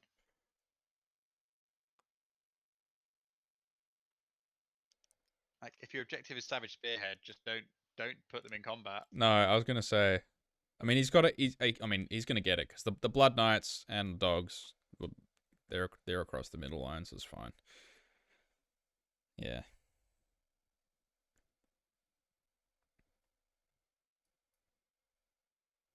Think he goes in and kills the 6 Graveguard, kill Skink Priest. Probably have a good shot at it.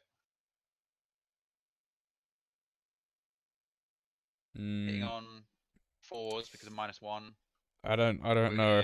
Maybe not. 1, 2, 3, 4, 5, 6 Graveguard. That's what, 13 attacks. Hitting on 4s, winning on 3s. They do average 4 wounds.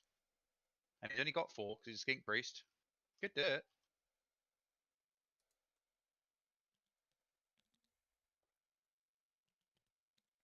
I mean, they're just trolling the Bastillodon now. I don't know what they're doing there. There is absolutely no reason other than to troll them, surely. Yeah, those dogs don't particularly have a role in this game anymore. I mean, they're scoring a battle tactic. There we go. Did he redeploy the Star Priest? Of course, because he can't all out defense a Croxigor, can he? Because they haven't got a champion. No, and importantly, he can't battle shock immune them either. No. Oh, that's massive. Because it means Manfred can go. What would Manfred be doing now? Stomp? Yeah, you can do Stomp, and then you just, as long as one of the Grave Guard lives, you're gonna get the -1 bravery on there. I think we could potentially see those Croxigor lifted this turn. Yeah, it's gonna be one of those sad, monstrous infantry battle shock rolls, isn't it? Where you lose like 4 Iron Guts or whatever because they have a Cathalar, you know. I remember that back in the day. Oh yeah, I killed loads of them. Yeah, but now you're gonna run away. Because I killed one of you. Yeah.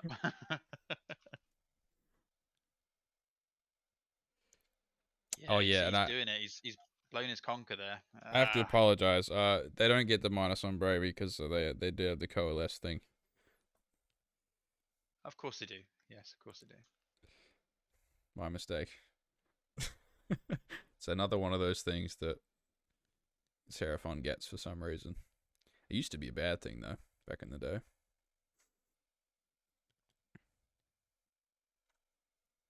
Okay. The skeleton's shuffling along, sitting in the woods with the necromancer. Just, you know, it is what it is. I mean, Nikita's in no danger here of Manfred dying, really. So no, the grand strategy is totally fine. So he got Mystic Shield off. Oof, that was pretty big.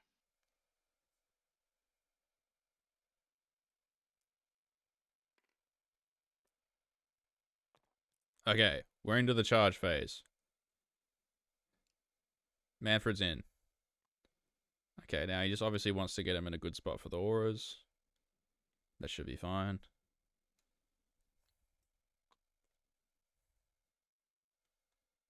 Looks like eventually the camos are going to lose this duel, huh? Eventually. There's only 3 left. I'm thinking maybe, yeah. Should he have just backed off with those guys? With the zombies? Don't know. I mean, in the very least, you could just move them outside of 6, so at least you get to go first. Yeah, exactly. That's what I'm thinking. Because the camos have got nowhere to go.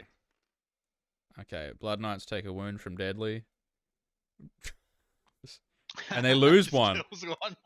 Oh, that no. Could be big. That could be really big. Oh, no. Oh, man. Wow. That sucks. That sucks, man. It's going to be the Graveguard doing the work, though.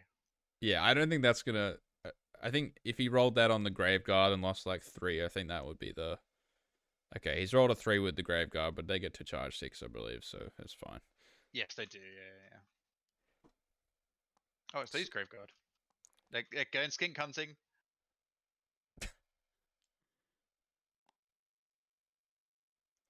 Okay. Let's see if we get those 4 wounds. At the Now end. there's an angle Yeah, here. anyway. There's an angle here, Steve. So Oh, go if on. if the Blood Knights die and the Slan can kill the Graveguard with the Skink Priest, then he can stop the Savage Spearhead. Yeah. Yeah. Now it's not very likely, but it is an angle. I would not have charged those Graveguard personally. I think that's a bit. No, absolutely not. Absolutely not. I think that's a bit risky for something that's going to With make no with consequence for the game. with 2 CPs at this stage, I suppose you're waiting for other charges. I think with 2 CPs at this stage, is it even worth just unleashing hell with the Skink Priest? It's pretty bad. Oh yeah, it's 2 shots, 5s and 3s, but I guess. you've got 2 CP. If he ends Yeah. a turn with 1 CP left, he'll rue that he didn't unleash hell. Because what's he going to use it on? He can't use anything with the Croxagore. And, No. yeah, he's not using anything. So maybe you're right. And then maybe you go +1 to hit on the Slan.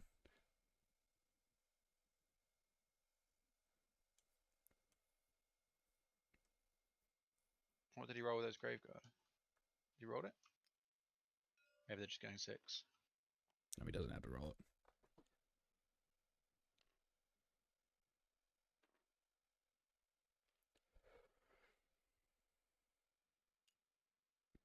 Not so why he's so worried about blocking the Croxagore here, because, I mean, they're not going to get the objective.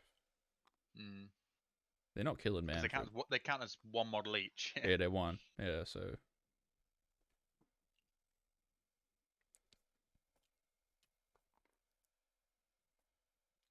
Alright, and then he's going to have to roll deadly on these again.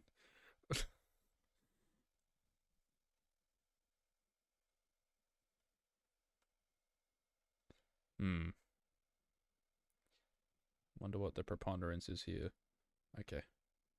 Yeah, I don't think this is rocket science.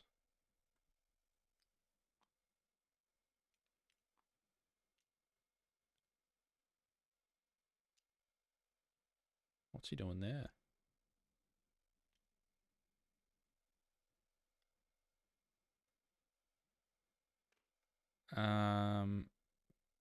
Oh, he's just trying to dodge the moon hammers, I think.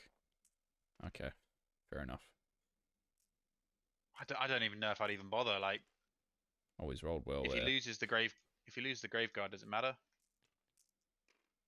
Oh man, he's rolled very well. So that's, I think it's 12 went through. 9 went through. So potential to kill 2. Yeah, I think I would have just put all the Graveguard in. Guess what are you losing? I think he was worried about the moon hammers, so he's tried to set it up in a way that he's only getting 1 moon hammer in, and then that moon hammer's going to be... He got 2 wards off from the terrain, so he took 7 wounds. See, I think that moon hammer's closer to Manfred, and I'm not sure about this one. I think this is closer to the Graveguard, but he probably can't move around, so that's probably what he was trying to set up there. Okay, and now Tavi's going to go with the Croxagore. And this moon hammer is a... Yeah, I believe that's closer to Manfred. But he can probably engineer it that he... Yeah, it's tricky. I think Nikita set this up quite well. I think Tavi's just going to just try and get the best coverage with this one, and then just accept the crap attacks for the other one.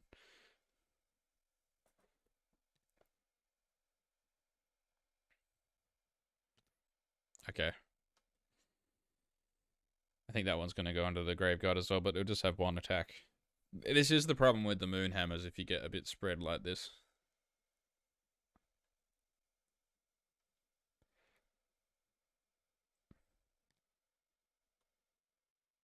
Okay.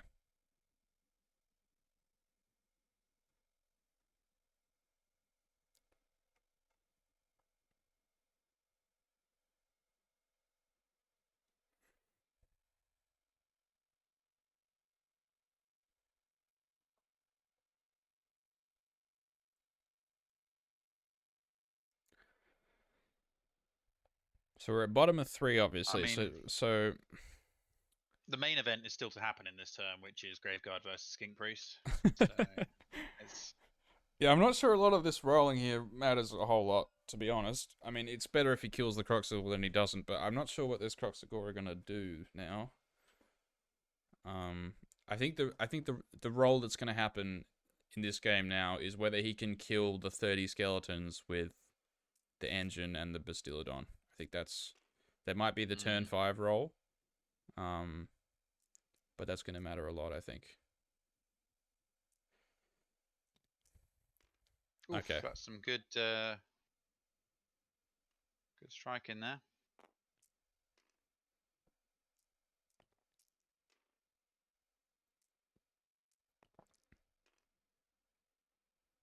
Okay, so what have we done here?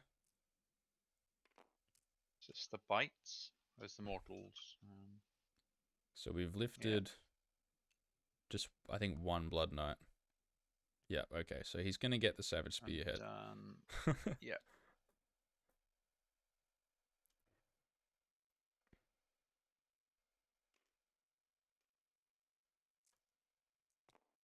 Alright, now this is into the Graveguard, I believe. And lots of 2s there. Oh, he fails all the saves, though, so that's 6 damage.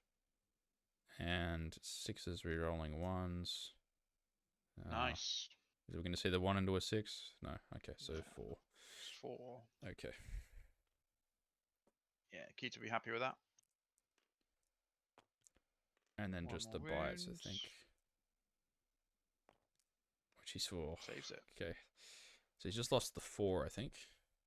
Yeah, Keith will be happy with that. That's totally fine.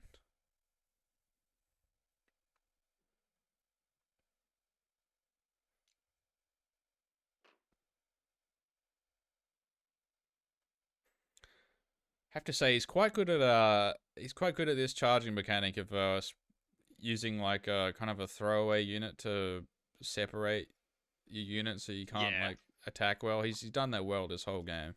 Yeah, he has. He's really dealt with the Croxigor really well. You've never really felt that they've like been able to come to bear. Yeah.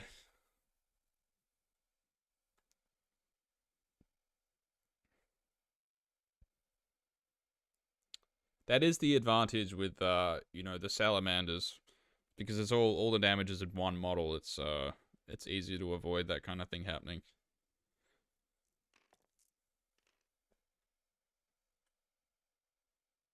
What are we looking at now? This is in. It's a lot of attacks, whatever it is. That must be the Graveguard into the Skink Priest or something. Oh, is that Dead Skink Priest? Tell me it is.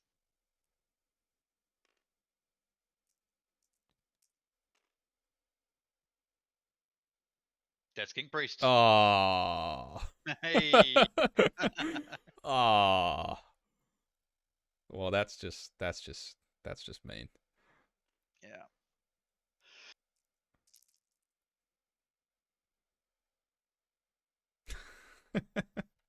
I love that they've been trying to do that for 3 turns and then finally got there.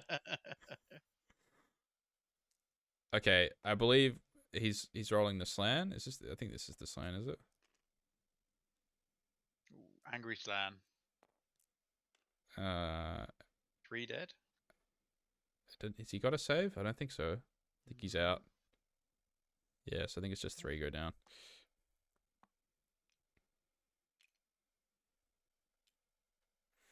I mean, losing the Skink Priest is that's -1 to hit on the Basti for the rest of the game. It's not insignificant. Because it means that you can't shoot twice and have a +1 to hit. Massive. Okay, and in comes Manfred. So what have we got here? I think we've only taken 1 wound, maybe. There's one that's got 1 wound left. I thought. Okay, yeah. so you want to kill 2 here. Yep. Yeah, so then, I reckon you're gonna kill 2. So then you're rolling a 3, and if you roll a 5 up, then some more guys are gonna flee. So that's not bad. Yeah, that's come out okay. He's still got the. Is the Blood Knight gone yet? I don't think he has. No, he hasn't gone yet. So he's still got that.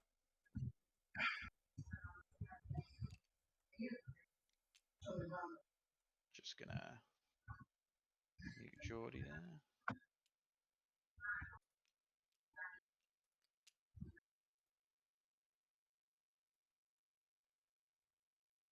Okay. I think we are rolling for Manfred. Oh no, this is this is zombies in the camos. Zombies have won. they just lift the matchup. camos. They have won the duel. Wow. Well, that age-old question has been answered.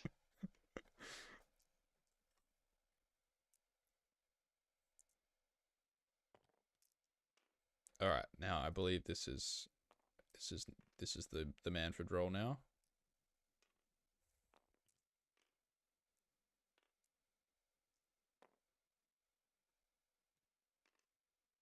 Okay, so 2 damage going through so far.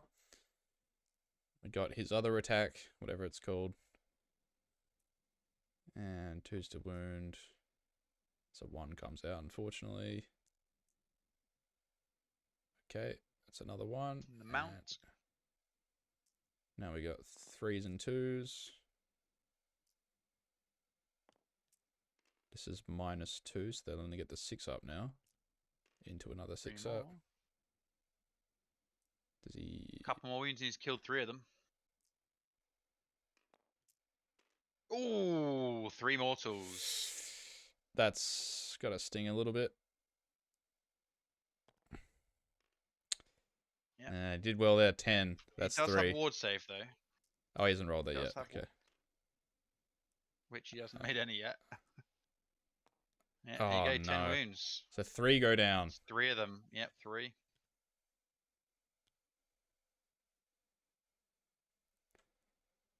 What's that? There was 1 taken on 1, so that's 3 down and 1 taken a wound. So it's entirely possible the other Blood Knight kills 1.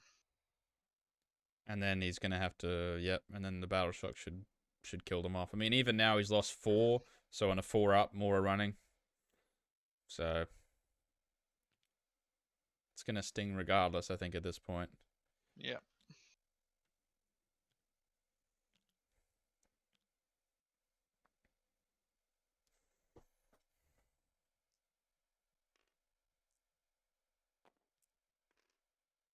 Oh, well, you've lost it a bit. Okay. So it's going to be 2 at -1. 2 wounds. So 6s into 6s. Saves yeah, 1 he's not going to kill that one. Unless the horse absolutely spikes. Alright, here we go. No. Okay, just the 1. Alright, so he's gonna roll the Battle Shock. He's got just the 2 mystical saves there, but that's not gonna kill 1. That guy's gonna be on it only takes 1, so 2 just wounds. 1 wound. Yep. Yeah. Okay. So that turn, Savage Spearhead is scored. And he's getting 1, 2 I suppose more. if he gets the turn, he just takes Conquer, doesn't he? Because he just then runs up the board with Manfred, takes the objective. I think if he gets the turn, it's gonna be a difficult. Did he get a unit back? Oh no, was that Tavi's Battle Shock? That's Tavi's Battle Shock. What did he? Yeah. He rolled a 5. Ooh, ouch. Okay. Yeah. That's not looking good. No. I mean, it's been a blinder of a game. There's a lot. Absolutely. A lot of things dead.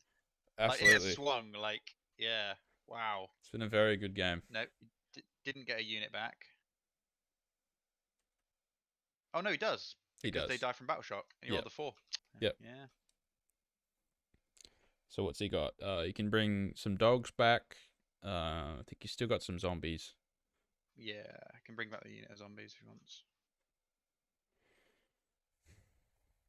Yeah, I think you just bring him back and put it on your home objective now. Yeah. Like he stick it on the central objective there, and there's just no way that the engine can take it. Yep.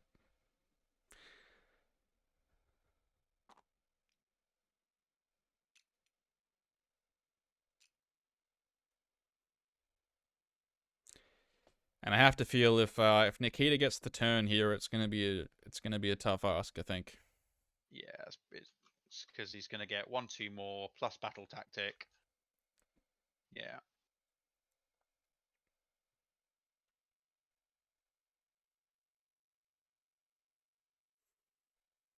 I mean, Manfred flying over the board there could probably take out the Skink Priest, Skink Star Priest. Hmm. He just needs to figure out what he's gonna do on his turn 5 because he's loose a Yeah. battle tactic here, so he needs to work something out. Or does he go for bring it down basically and just start chipping away at the Bastillodon? Like in turn 5, so he starts chipping away in turn 4. Uh, yeah, I guess it just depends. He's gonna need to roll like Arcane Bolt, and then it's a bit of a tough ask. I feel. Okay, he's trying to stay outside of the Bastillodon's shooting range.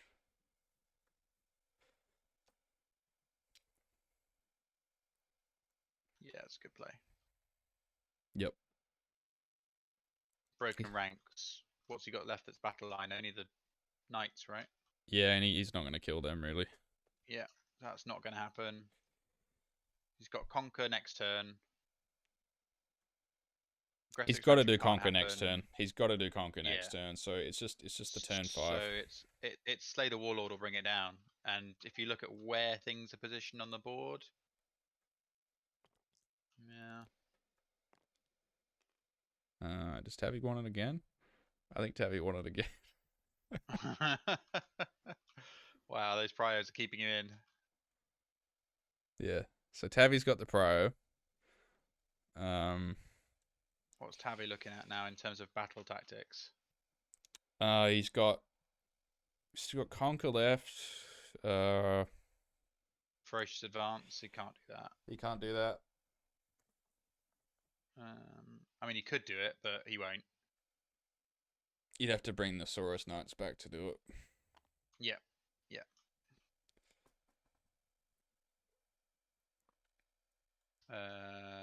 Slay the Warlord, no. Bring it down, no. It's not looking very good expansion. for the battle tactics. Aggressive expansion, no. Because I don't know how he gets an objective here. I guess there's. I mean, if he spikes it, but all those the skeletons are all in cover now as well. Yeah. So. I mean, can you see the skeletons with the Basti? No, right? No. So you can still charge him, you just can't shoot him or anything. I can see an argument for Tavi giving the turn away here, because he can't do anything. So basically, Tavi's rolling that if he auto sixes those Saurus Knights onto the objective, he takes it. Because there's only 8 skeletons on there at the moment. Ah, okay. So he can do Conquer. But then the engine has to sit there and do nothing. Right? Well, the engine can still charge. But then they'll pile in. Then they'll pile in. Yeah. So then, yeah, that's the option. See, I almost wonder whether he just gives Nikita the turn and then they just trade Conquer, and then you try and get him on the battle tactic on the last turn. So Tavi needs to like set up something here. So what else can he do? He needs to. Okay, I think he needs to set up a ferocious advance. For the last turn. With 2 objectives. But he is down 2 points as well. Like. Yeah, he can set up a draw, I think, is the way it would work. Potentially. I guess he's going to be down on the 1-2 more. Yeah. If he gives the turn away, it's hard to see a road. 20, and then he's down 7 points.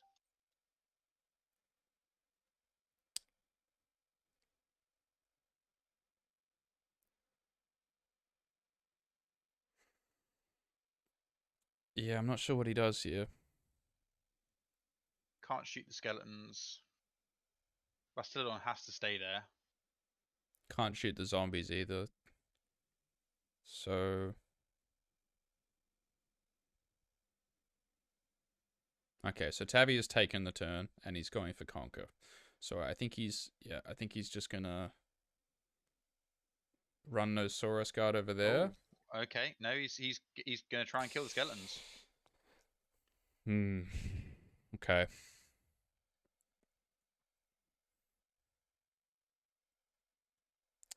I mean, it's the only way he wins.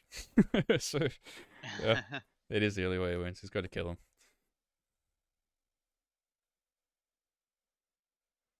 Just wondering what the Bastie's going to do here. Pretty shit the Grave Guard off.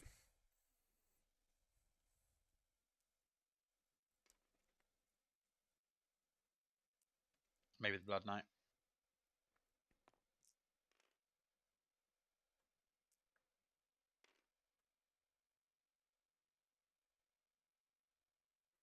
I think you should be able to kill the Blood Knight with the Realm Shaper engine. Oh yeah, that's true. That's going to do work cool. here.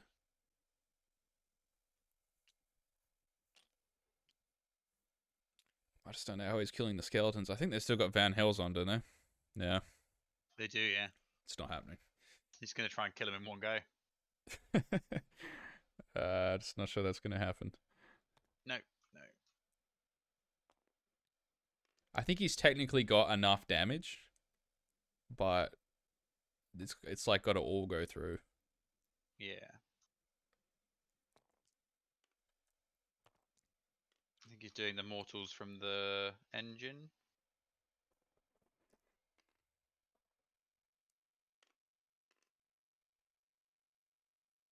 So he's done 3 mortals to something.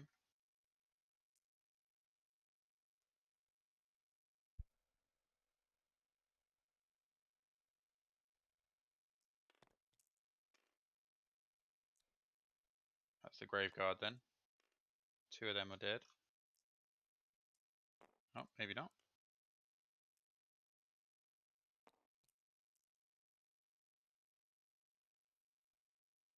He's done something to Grave Guard.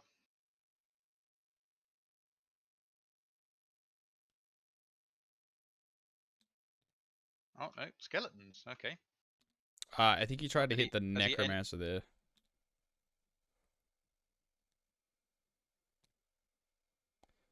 Yeah, so he's I think Tavi's doing some big brain shit where he's like hitting the Necromancer so he can hit the skeletons kind of thing. I mean, is the Necromancer visible? As in No. I think if he's shot the engine, then the engine would go onto the terrain and hit both units, but then if that's what he's done. So I think you'll probably do the same with comets, right? Just hit both of them, and then you can hit both the skeletons and the Necromancer. Yeah, do you need line of sight for Comet's Call? I'm not sure. Okay. Let's find out.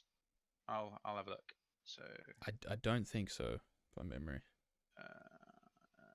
As successfully cast, you can pick D3 enemy units anywhere on the battlefield. Yeah. So yeah, I don't think so.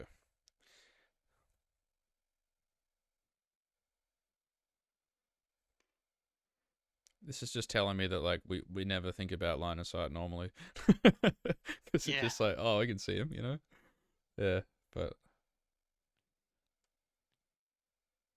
okay. Oh, he's turned the Slan into a monster. There's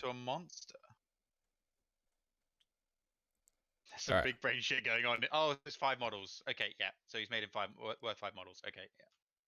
Yeah, and you can also stomp the Grave Guard, which I feel like is a good idea.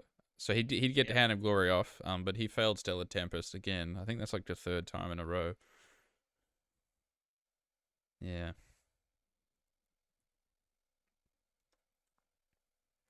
Okay. So Tavi's gonna need some help from the big lizard in the sky here to kill all these skeletons. If the skeletons do die here, I think they have to have achieved like some sort of award for like worst performance of any Worst skeleton. performance from a 30 block.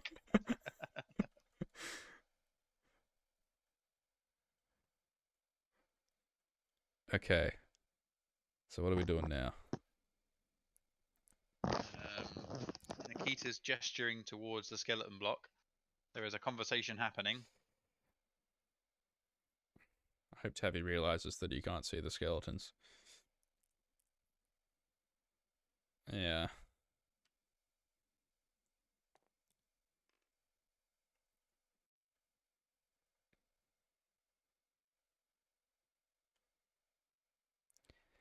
Okay, I think he tried to curse and rolled a 1 again.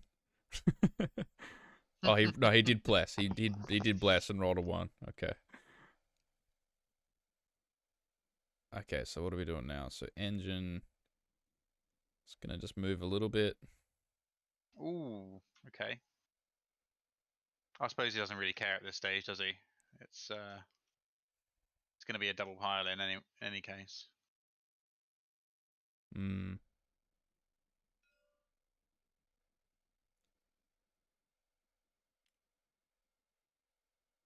I wonder what that measurement is there.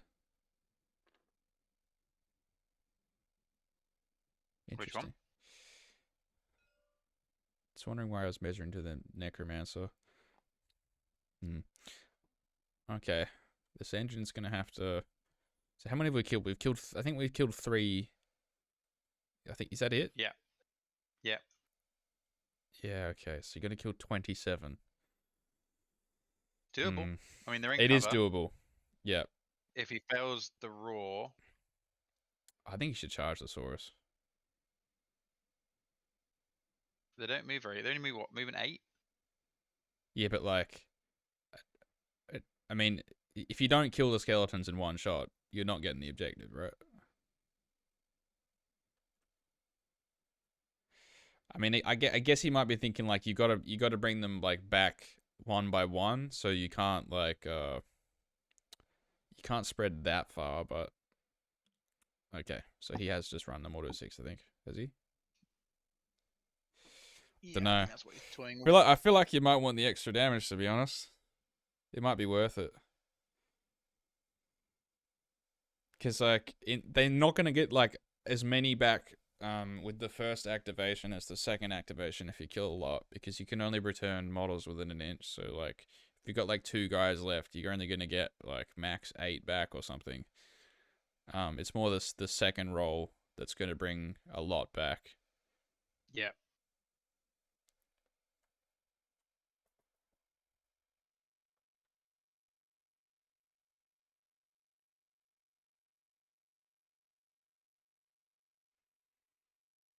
It's gonna debate with the Bastillodon here, I think. Can he get any units on that objective? I don't think so. Which one? The middle one? He can't get anything there, can he? No. Yeah.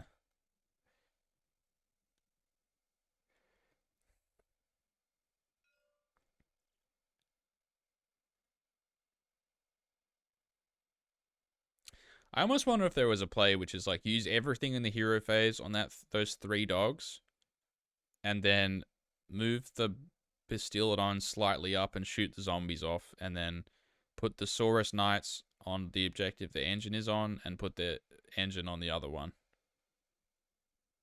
I mean, taking one of them. You could even just move the engine 14 and charge the zombies, and then just put the Saurus Knights on the other one, and you would get one of them. So at least then you would be on 2. Yeah. Yeah, but it would deny your battle tactic because. Yeah, obviously you just got to pick the one. Yeah. Yeah. That's his problem. Yeah.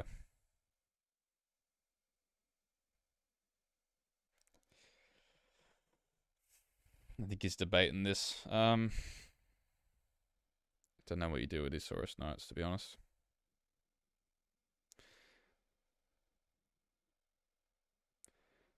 On the one hand, that looks good, but on the other hand, like, you kind of don't want to bring him in harm's way of anything, because you really don't want to give this broken ranks away in any way at all. Yeah.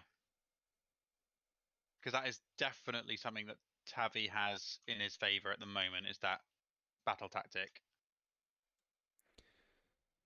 I almost feel like he should just don't know if he can win on points. So let's say, okay, so like hypothetically speaking, you somehow kill the skeletons and you get this objective, and you burn it. You're going to get 1, 2, 4 points, and then another 2, so 6. So you go up to 19, and then Nikita's going to get 5 into, yeah, so he'd be on 20. And then in the last turn, I guess Tavi can probably burn another one. So if he does somehow kill the skeletons, he probably can win the game. But if he doesn't kill the skeletons, I think he's definitely lost, and they should probably just call it, actually. Because even if Nikita doesn't score a battle tactic in the last turn, I think he still won the game, right? Because he won't score it. Yeah. Because there's going to be more than 2 points difference. Yeah. I mean, 1 point difference makes it an 11-9 in the scoring system. Yep.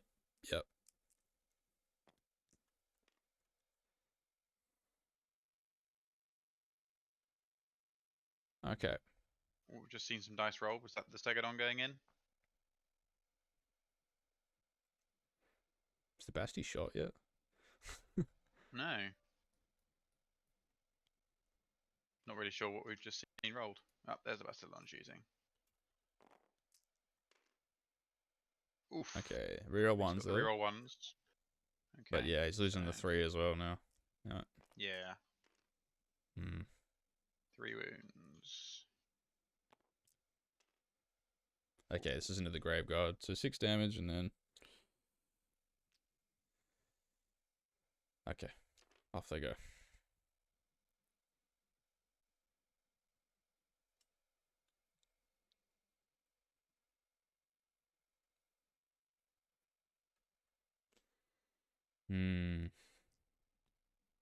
So the engines, what can the engine feasibly do with its engine roll at this stage? Anything useful? He can roll 666 and win the game. This is true. Yeah, that's true. Yeah. You would, yep. That would actually win the game. Yep. I think also 10 Saurus warriors can probably fit somewhere here. That might be able to. He could get Tensaurus, but he'd have to be a lot closer to the slan to be able to roll it. Oh yeah, okay. So he can't roll the 666 anyway. Okay.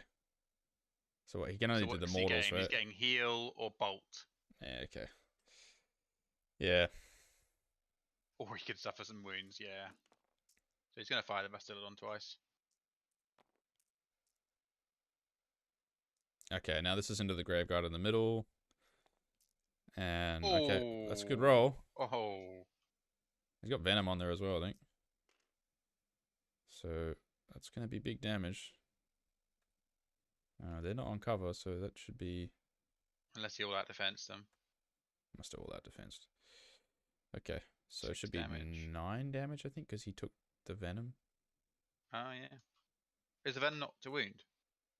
I think he rolled 3 6s to wound, yeah. Oh, okay. Right, fair enough. I mean, 3 6s is nice, but Oof. 1, 2, 3, 4, 5, 6. Okay, he's got 2 left. 2 left. Could, in theory, run away.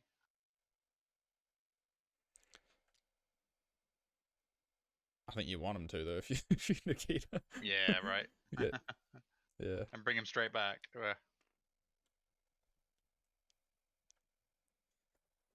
Okay. Oh. It's a bit inconsequential, really. Star Priest going in. Oh, okay. Well, yeah, he's going for it. Bastillon's in. Really? Yeah, he's charged Bastillon in. I guess he doesn't have enough. He doesn't have enough, I guess. If he doesn't roll the 5 up. Because because the Slan is a monster now, so he does have 12 models on the objective there. Does he have any zombies? I don't think he has any zombies in the wings. So if those Graveguard don't die, he's just got 5 dogs. So you're right. I don't think there's any way he takes that back with the monster Slan. Okay, and it's actually a very good play from Tabby there.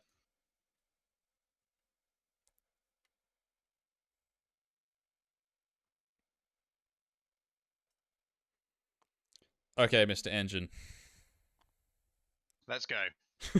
Let's get this shit done. Did he go +1 attack? He did. Okay, we got a 3 on the mortal wounds. That's very good. That actually makes a big difference because those are not coming back. So, okay, so two have gone down and those are not coming back in the combat phase. So huge. Very nice. Now you got to go for the raw here. Yeah. Because otherwise they're going to be on a 4-up save, right? So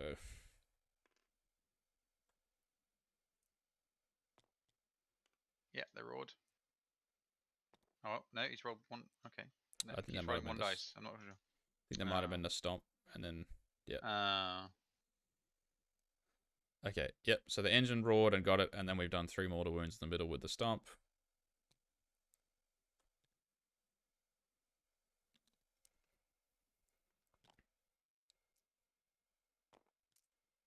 It's just a skink.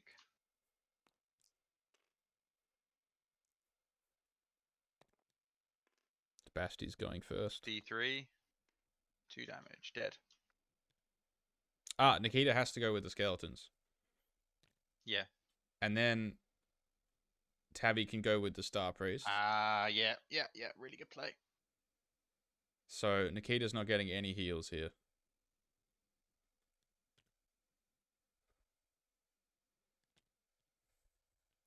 Wow. Okay. So that's huge. Now, I don't know if it's going to be. Oh, mate, Nikita, you got to move more than that. Oh, I think he's got to move more than that. 1, 2, 3, 4, 5, 6, 7, 8, 9. Yeah, he's not got it. Oh no, he has actually. No, he's got 5. There's 9 models from Tabby's on there, and it was Nikita's. So 8, 9. Yeah, he's got 9 models still on there. Just holding on to it.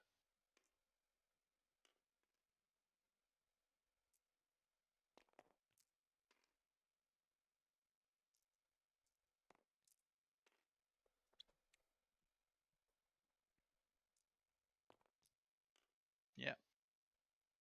Stegodon loves it. This is the Stegodon going now, I think. In he goes. Surely all out attacking. 2s and 2s. Here we go. Here's the 5 down. Oh, no! Oh, no.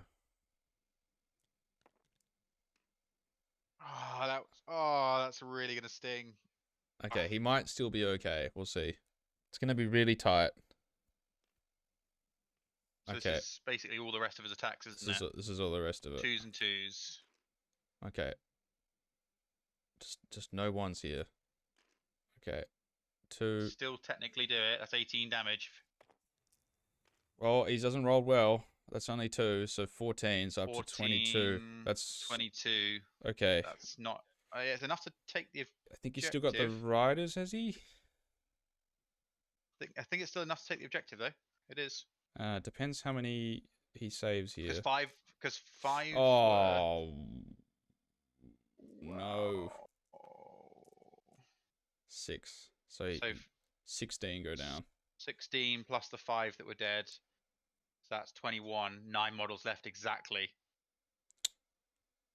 Did you do if there weren't any other skeletons dead before. Did you do anything else?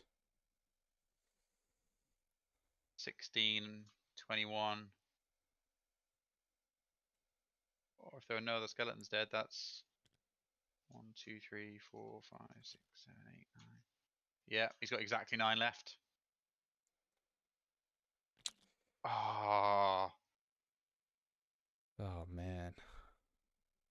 He played it exactly right. Oh man, that's not a fun way to lose the game. Jesus. Yeah, and then you that was CP the battle shot. some pretty epic ward saves there as well. 6 ward saves. Oh. I mean, that's only a little bit above average, to be fair, but because you get probably 5 with the real ones, but yeah, even if it had been 5 instead of 6, that would have done it. So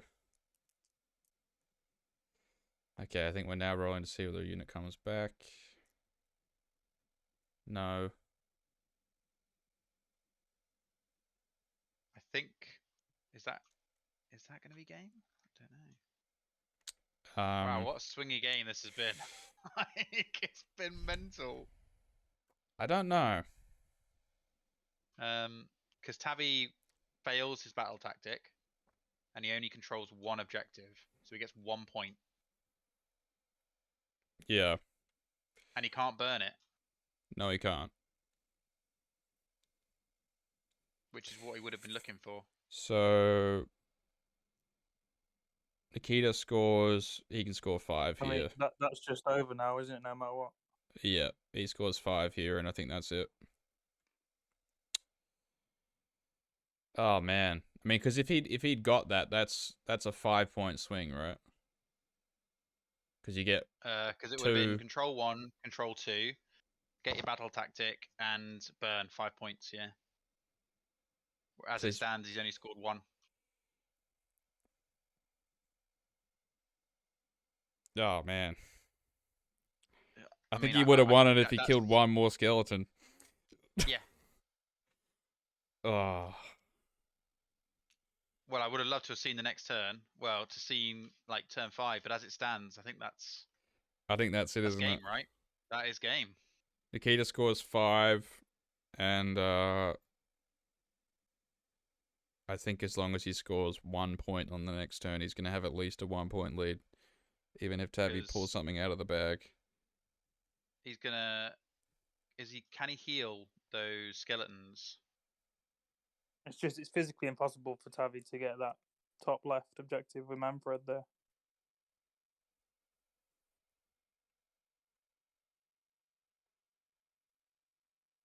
So you've got the 9 skeletons. Even if they go out of combat with the engine, then he just redeploys the Saurus Knights.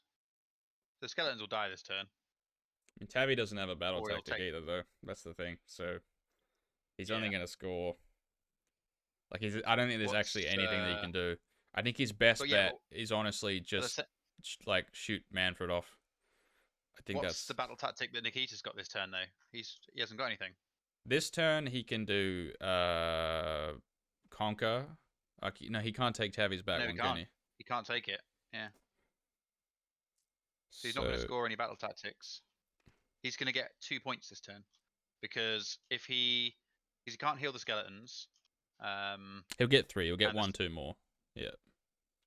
But he won't have more because Tavi will have that objective and then the one that the engine failed to score because the engine will kill the skeletons, right? He can just retreat and then just stay on. Yeah, but if he retreats, then you redeploy the Saurus Knights, and then you got 10 models on the point. Yeah, but there's gonna be something else that can go on that. But okay. Yeah, Nikita's trying to. What's he doing this turn actually? Probably Slay the Warlord is the only one that's. Is that what you go for? Slay the Warlord? Slay the Warlord's the engine, though. Oh, it is the engine, isn't it? Yeah. So what is this? Bring it down? I mean, that's not going to happen.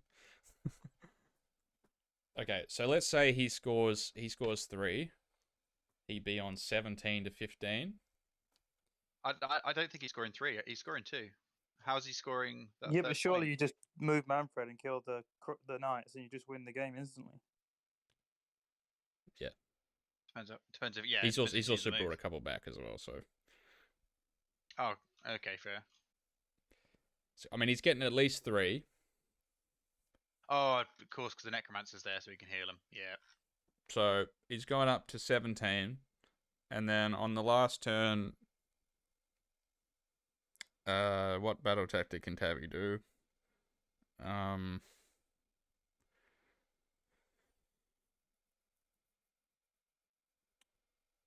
Well, if you can somehow get into combat with the Necromancer and do Slay the Warlord, that's possible. So that's the play to block.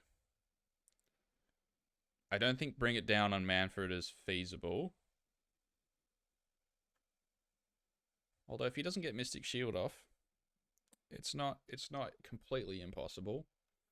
But it's gonna be difficult. But the most Tavi is gonna score is going to be, you would expect 4 or 5 points in the last turn. How fast Manfred move? Can't measure it. Moves 16. Yeah. I actually don't think it's over. It's not quite over, I don't think. It's going to be like really tight. It just depends how these players decide how they're going to do that battle tactic on the last turn. That's going to be the deciding factor here.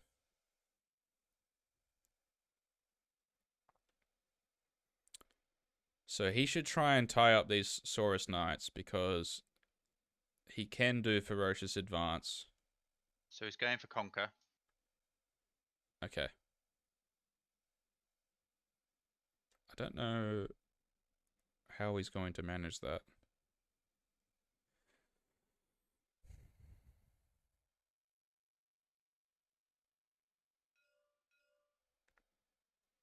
Like, I know he can burn it, but how is he...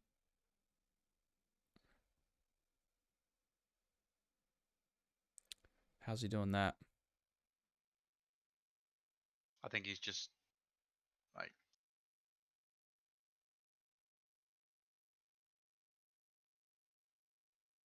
yeah, he's not getting it. Like, the only like off chance I can see is if he like gets Manfred within 3 of the engine, blows it up and kills the Slan. Like, that could Is work. that what happens? Is that what happens? Yeah, if he rolls a 1 when he comes out, yeah. Ah, yeah. And then you'd get the extra point for killing a monster as well.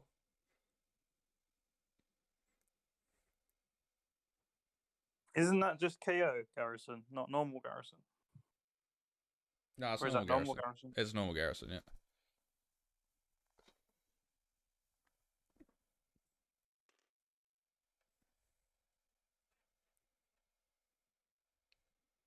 I actually did it the last time I played Tavi. I think I charged Be'lakor into his Realm Shaper engine on turn 1, blew up the engine and killed his general, and we just called it. It's wasn't the most skilled play, but it worked.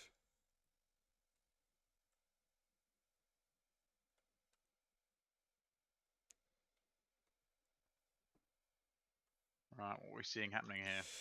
Yeah, I think it's a tricky turn for Nikita, I have to say. There's a lot of things he needs to worry about.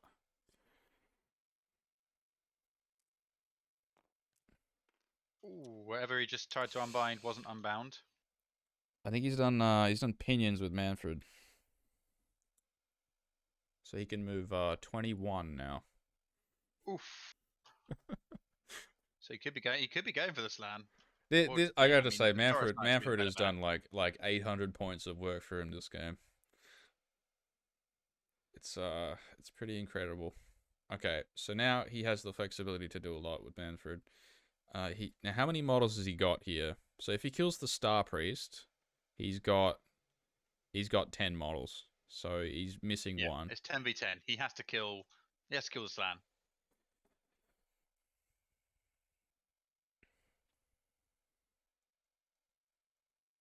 Isn't that a Blood Knight there as well, though? Yeah, but he's only got 4 Graveguard. Oh, right.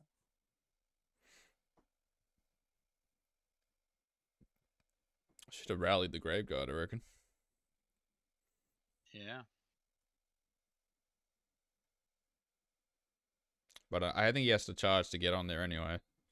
So it's going to take some damage. Okay, so I think he's looking at retreating the skeletons.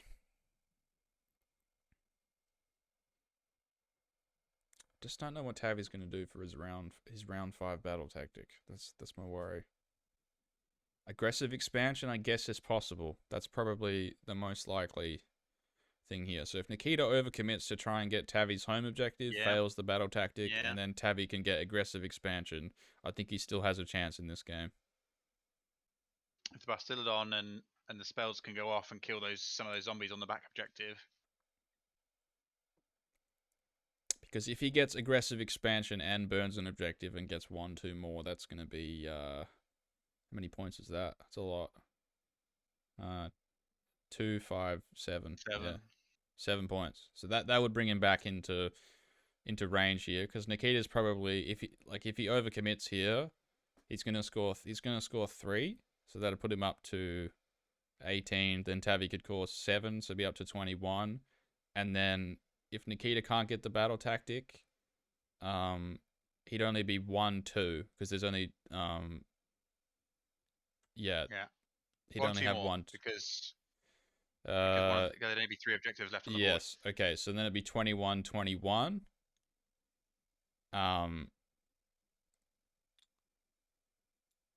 But if Nikita doesn't get a battle tactic,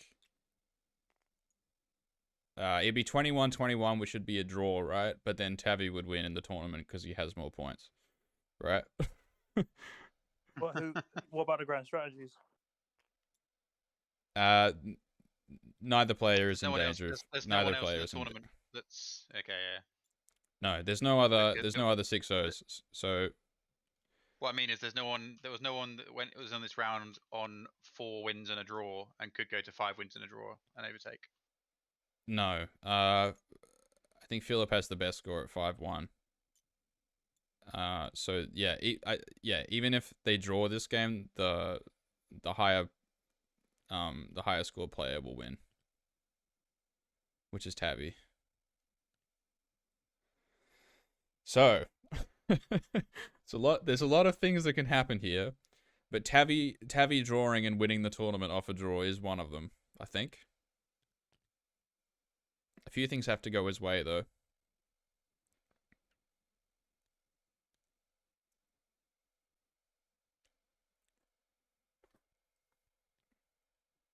I mean, if I'm Nikita here, like, everything's gone back to my home objective, and the Basti can do whatever it wants, like, and just float the battle tactic. Like, you just need to go and tie up the Saurus Knights and tie up the engine with something, or block him from getting another objective for aggressive expansion. Something like that. So what? So Nikita's looking at 1-2 more this turn, right? Yeah, he's not going to get that conquer. Yeah, so he'll get 18. Then if he gets the next turn, he'll get another 3. If he gets the turn and can bring back 5 Graveguard, he can probably kill the 5 Saurus Knights to get broken ranks. Yeah.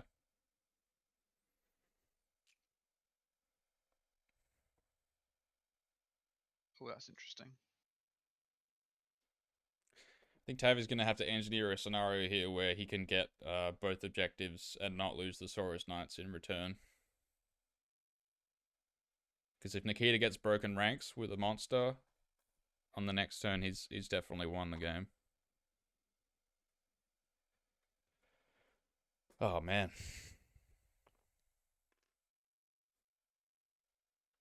Okay, so those zombies going over there.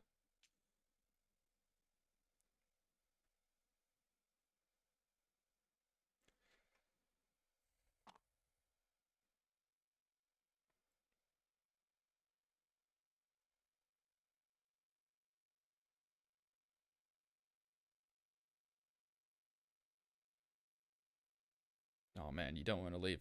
Mm. You don't want to leave an objective for the Star Priest to take. Okay, so there we go. So Manfred's moving 21. He's just going to try and kill the Slan. If he kills the Slan, the game's over. Or is it 22? Isn't it 21? What bonus do you get to move with pinions? I thought it was 5. Maybe it's 6.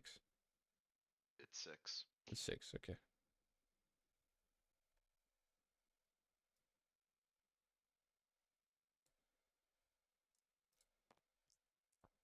Alright. Yep. So, looks like Tavi's going to redeploy to cover the burn at least.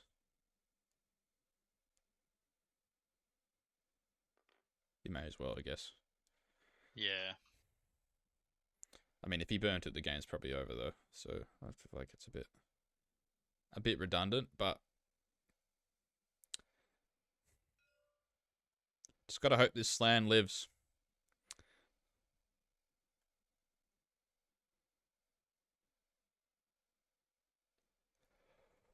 Okay, and where's the Blood Knight going? I mean, I think you just got to commit to the play at this point. Just ram him in, go. Yeah, you do. You do.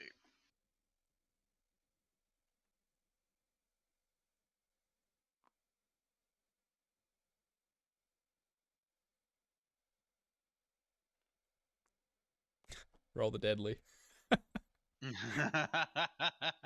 He's got to roll the deadly. He did, yeah, it's fine. Rolled Okay. 2. And Graveguard, I'm going to roll it as well. There's no way they're getting out of that.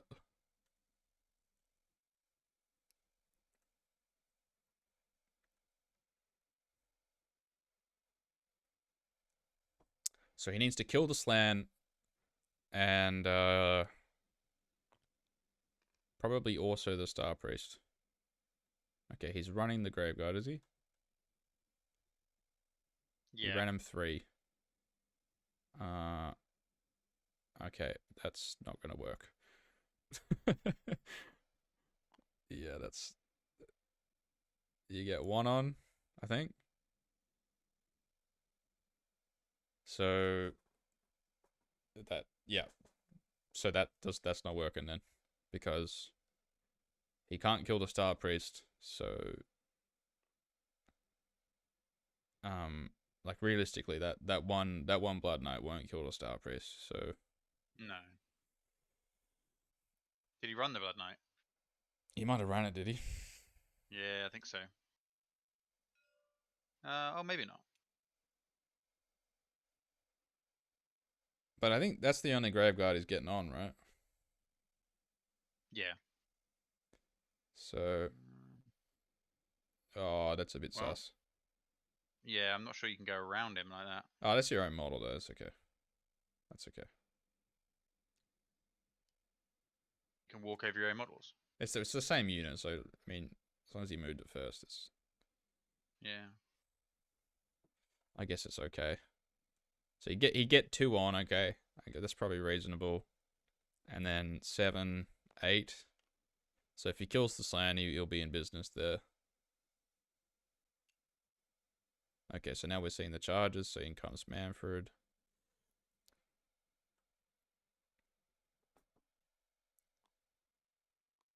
Whoa, what is going on here? Yeah. Oh, he's just trying to dodge the Unleash Hell, is he?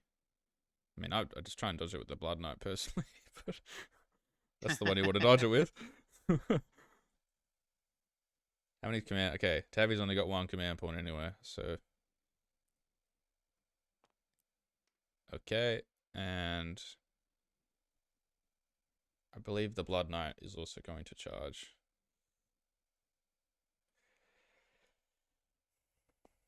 This is a very all-in play. This could go very wrong.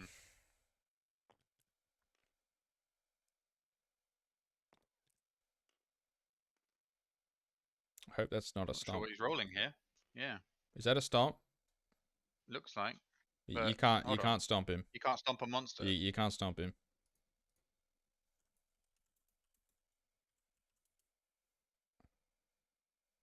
Yeah, it definitely looks like a stump to me. You can't stop him. He's a monster. Yeah, yeah.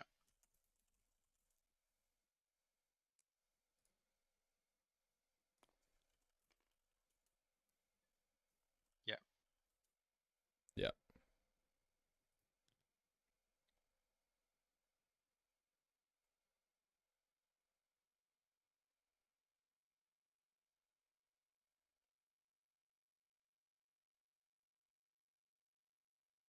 Did he blow up the engine? Is that what he decided to do? Yeah.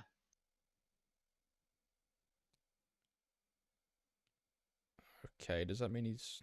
It's an interesting play. Oh, I suppose he's trying to get out of piling range, isn't he? But it does mean that he's 1, 2, 3, He's got 8 there, right? 8. Yeah. It means that he's taken the objective. But can't Tavi put him... Is there not a spot there? He could put him... Oh, do you have to be 3 inches away?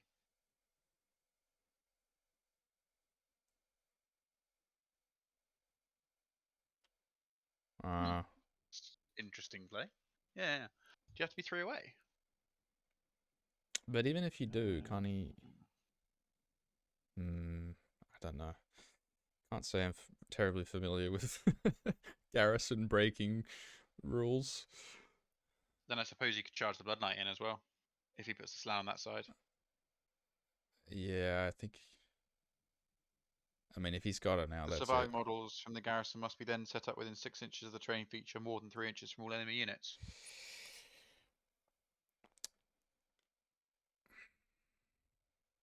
Only within what of the terrain Well, feature? no, wait a minute. Hold on. Demolish doesn't destroy the building, though. It just removes its faction terrain rules, doesn't it? It stops being defensible, though, so you have to get out of it. Oh, okay.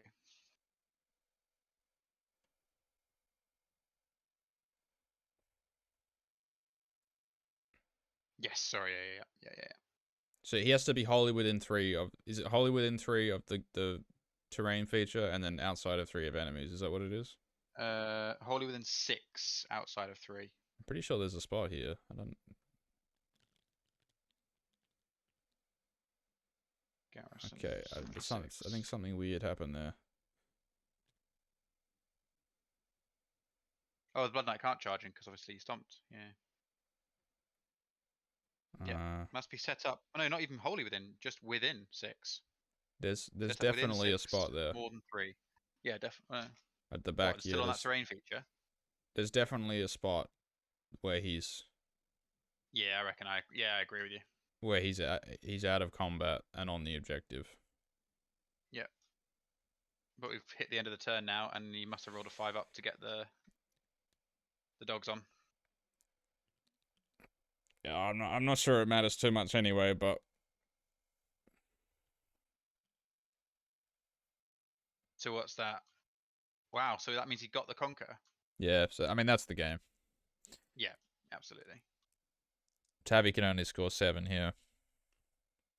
And I think he just lost the pro. So, yeah, I think that's it. That's a virtual handshake there. They'll probably just talk it through.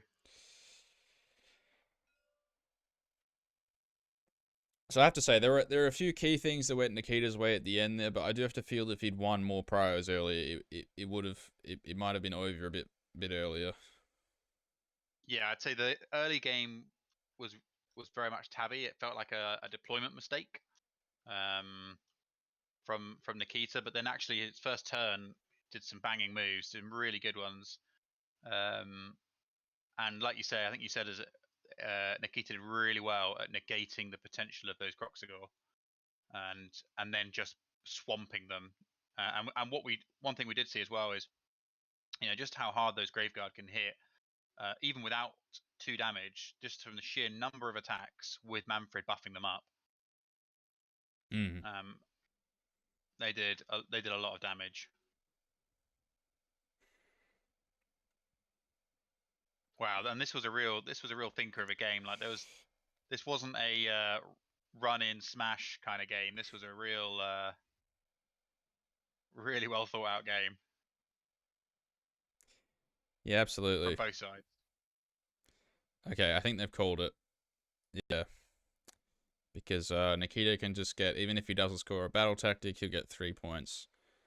And Tavi can't score 9 points and deny the grand strategy. So He can burn that objective as well now, can't he? this one, no, I mean the Basiladon's still gonna block it, but okay. I think we have a winner. Indeed. Soulblight Gravelords. Right. Who wants to paint 192 wounded models? I don't know what they're rolling now. Maybe they're just seeing if they. Maybe they're rolling a battle tactic to see if something goes off. Oh, apparently they're playing it out. I don't know why. I can't see the. I guess Tavi's trying to see if he can. Denying the grand strategy is the only thing here, I think.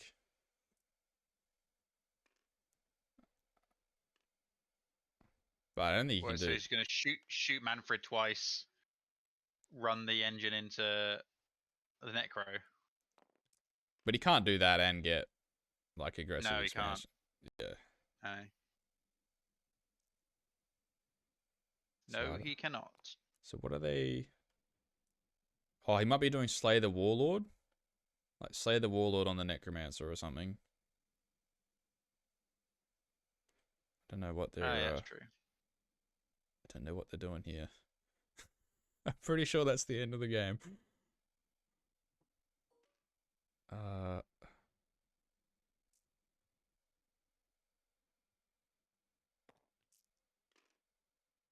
Okay, someone just rolled a lot of 6s. Alright, let me see with the table boss what they're doing.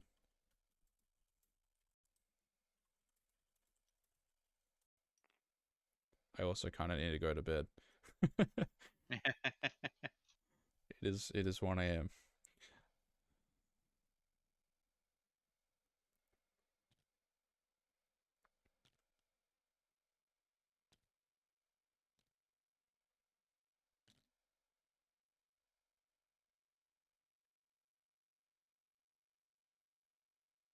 Apparently those 6s here were like some sort of like ward save. Okay. So they have actually called the game, but they're just playing it out to see the final points tally. Yeah. Obviously for Tavi it matters like where he's gonna fall in the 5-1 bracket to see if he can still come like second or something. But Nikita has won the tournament, just yeah, they're just gonna keep playing it out for points purposes. So I think we can end our part of the coverage here, just while they figure this out. But yeah, the headline is Nikita with the Soulblight Gravelords. Yeah, has won Release the Beast 2. So congratulations to Nikita. Yeah, well done, Nikita. Very interesting game. I think in deployment we weren't expecting. Yeah, there was a lot of change in between the turns and how like we viewed the state of the game. I mean, even thinking about back to like turn 2, you know, with how menacing the Croxagore were looking, I was really expecting it to go a different way, but Nikita just dealt with the Croxagore really well. I don't know if that's like his Flesh Eater Quartz background, yeah, with the Crypt Horrors or something. Yeah. But he dealt with that very well, and they didn't really do the job that they were supposed to do. They didn't get through, you know, like they kind of lost the face off against the Graveguard, because when they're in combat with the Graveguard, there was always something, you know, constraining half the unit. So it was always 3 Croxagore versus like 12 Graveguard. Yep. Yeah. And Manfred just denying the world. I mean, Manfred did away. just about everything in that game, really. Like, just controlled the whole board. In terms of underperformances, you have to feel like the Skeletons didn't do much there. I mean, they're not very expensive. They're only like 250 points, but I guess just with the way he deployed I know he's worried about them getting shot by the Bastiladon, and then you obviously lose much of the regen capabilities. But I think if that's the case, he maybe should have put them in the grave. If he's so worried about them getting shot. Yeah. Yeah. But yeah, there are a few key roles there. Obviously, that one skeleton living there was a huge that was swing. massive. That was a huge swing. That basically decided the game at that point. If all those, if he got it, or even if he killed all of those skeletons, it's just massive. Yeah, the 2-1s to wound, man. Yeah. The curse of 2s and 2s. Yeah. Does happen though. Kragnos has a way with doing that. Yeah. I've played enough games with Archeon to know it as well.